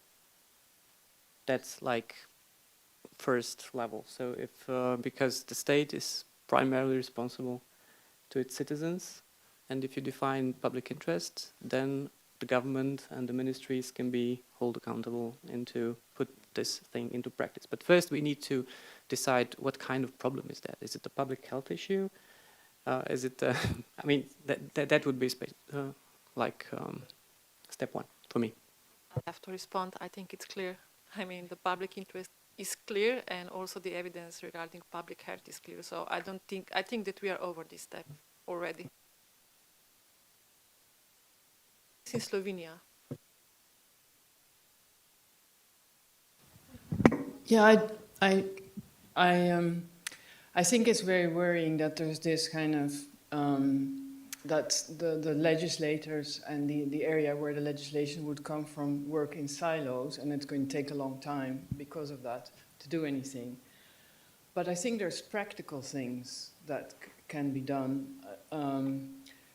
I know that there's a number of countries who are considering banning children having their phones in schools. And I think that's a good idea, just because the educational outcomes are going to be much better, because it takes away a lot of their attention. But in that way, also, at least during school times, they won't be able to see all this advertising. You know, I think there's moments that we can kind of jump on other initiatives that are being taken to make this point.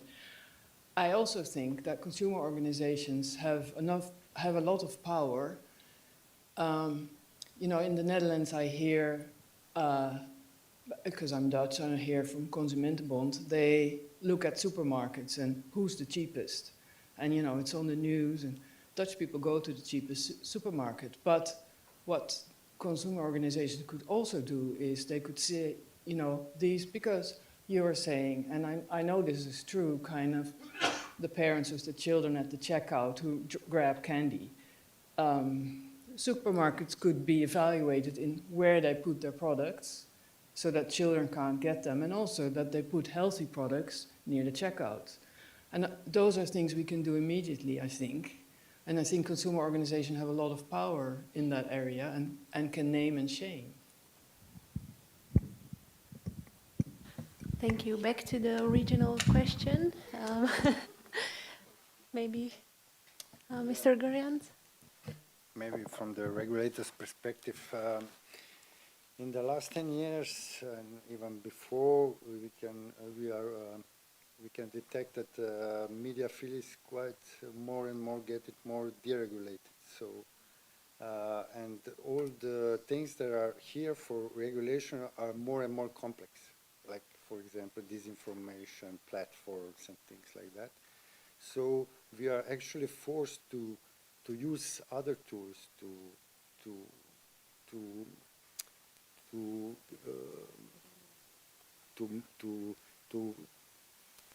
have media by the rules that are already here. So we are using different. For example, the last example is accessibility. So this is we are regulating the services that are accessing to the AVMS services, so the services for visual and hearing impaired people. And we just started this year a platform where all the stakeholders are there. So media, representative organizations, operators, industry. And our experience is very good. So we have to talk a lot to see, to hear each other. What are the problems on every part of the ecosystem, and try to push and do things. And also the next thing that is quite important for us, and most of the regulators in Europe are doing that, most of us have a lot of projects on media literacy. So this is the field that we are trying to influence with different articles and debates.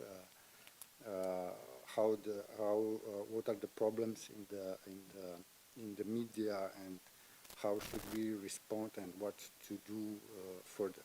So. A comment on that. You know, it's just another side of the same story. For last 20 years, we've been listening that voluntary standards can resolve the problem. And that kind of discussion is useful and good, but we can't expect that they would replace regulation. And the whole society, last 20 years, is going to deregulation. And what I'm facing with the sadness is that suddenly consumer protection is obstacle to trade. And it's surprise, surprise, we even have a ministry responsible for economy, tourism, sport. So it's like a broken title. Consumers are nowhere in Slovenia. Even that it's responsibility of this ministry. I haven't heard the minister to mention consumers, but the income from taxes, from spending, you know, from households is the biggest, not from small economies, it's the biggest. And we don't even have a word in that. So, and actually what we've been listening, and my experience on not just national, but also European level, is that codex and voluntary system cannot replace regulation. So what I would like to see, what we heard today, unfortunately, Mr. From the Ministry of Culture, he didn't hear that actually we are facing epidemic of obesity. So if nothing changes, 500 million children will be obese. So this is not what we are discussing, whether this is nice or this is just a problem of advertising, it's a problem of public health.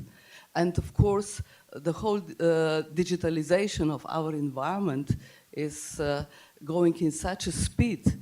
So even we as a consumer organization, we don't have enough capacity, we don't have enough resources, but of course we don't have power. We can only show some results and try to lobby, but not like lobbies with the purpose how to put, to pocket their money. So it's very complex question, and maybe first to see what we discussed today of the small efforts to regulate things. The second thing, which has been promised but nothing happened, is a board of regulators to sit together to see where they have power and where you don't have power, because it's going through the different ministry, and so it's cross-cutting. There are cross-cutting problems, and then try to come to explain what are your limitations. But because when we discuss disabled people, it's different. But we are now talking of children, our future, and of course citizens as a whole, which You know, so how we will address it in the way that we need both. Of course, we need education, but education can never replace regulation. Forget about it, sorry. And then to see not just that we want to regulate, but how to regulate efficiently and how to come with the system which would not be seen as additional burden, you know, administrative burden, but how we will actually do something what is good for all of us, for the health and our future. Maybe just to clarify myself now, I was not questioning whether we have a public interest problem or not. I'm following the subject and I know that there is it.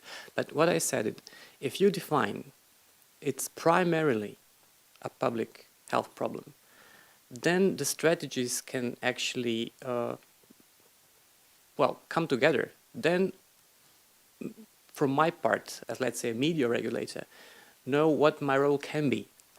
What are my issues that I'm not regulating here, I don't know what, but this is like the problem that we're trying to solve. In this sense, I said, that's why we need to define, frame, and stick to one very clear public interest problem. So I agree, if that is public health issue, I fully support it. And I think it's a good idea because it's hard to oppose. It's easy, I mean easy. It's relatively clear how to build alliances. So that's what I'm saying. But of course I agree that in the last decades it was deregulate the industry and then try to empower the consumer. We have another question or comment. Yes, I'm a media and audiovisual director at the Ministry for Culture. We tried to do this in new media mass law. We've been to the Ministry for Health and we've talked with the Consumer Association. Please don't quote me on this, but when I hear this discussion in this room, nobody's against it. I have small children. This is personally for me very painful to watch, but I'm trying to say one thing. It's a catch-22. People like this food. People buy it. People pay taxes on it, and countries get revenue, tax revenue from it. So imagine the whole European Union to put a ban on it. But this is the core of the problem. This battle needs to be fought and won in Brussels, where there are 20,000 registered lobbyists. And on a national level, we can talk all we want, and we can meet all we want, but if there's not an European directive or preferably an act on this, hands are tied. Thank you. I agree, and I think we can draw parallels also with tobacco, because we fought this fight before, right? So it's not that we are inventing something new as well. So also another point I think important, I don't think we will have time to discuss it in depth, but also why only protect children? Why not ban it for all? And Mr. Reina, now I give the floor to you. Relates to that and exactly to what you say as well. You know, Brussels is a particularly hostile environment sometimes to discuss all these topics very openly because of the increased corporate pressure. And that is why they say that all fights do not need to be fought in Brussels. And that also links to what Wilhelmine said as well. There are many things that can be done at a national level, even at a regional level.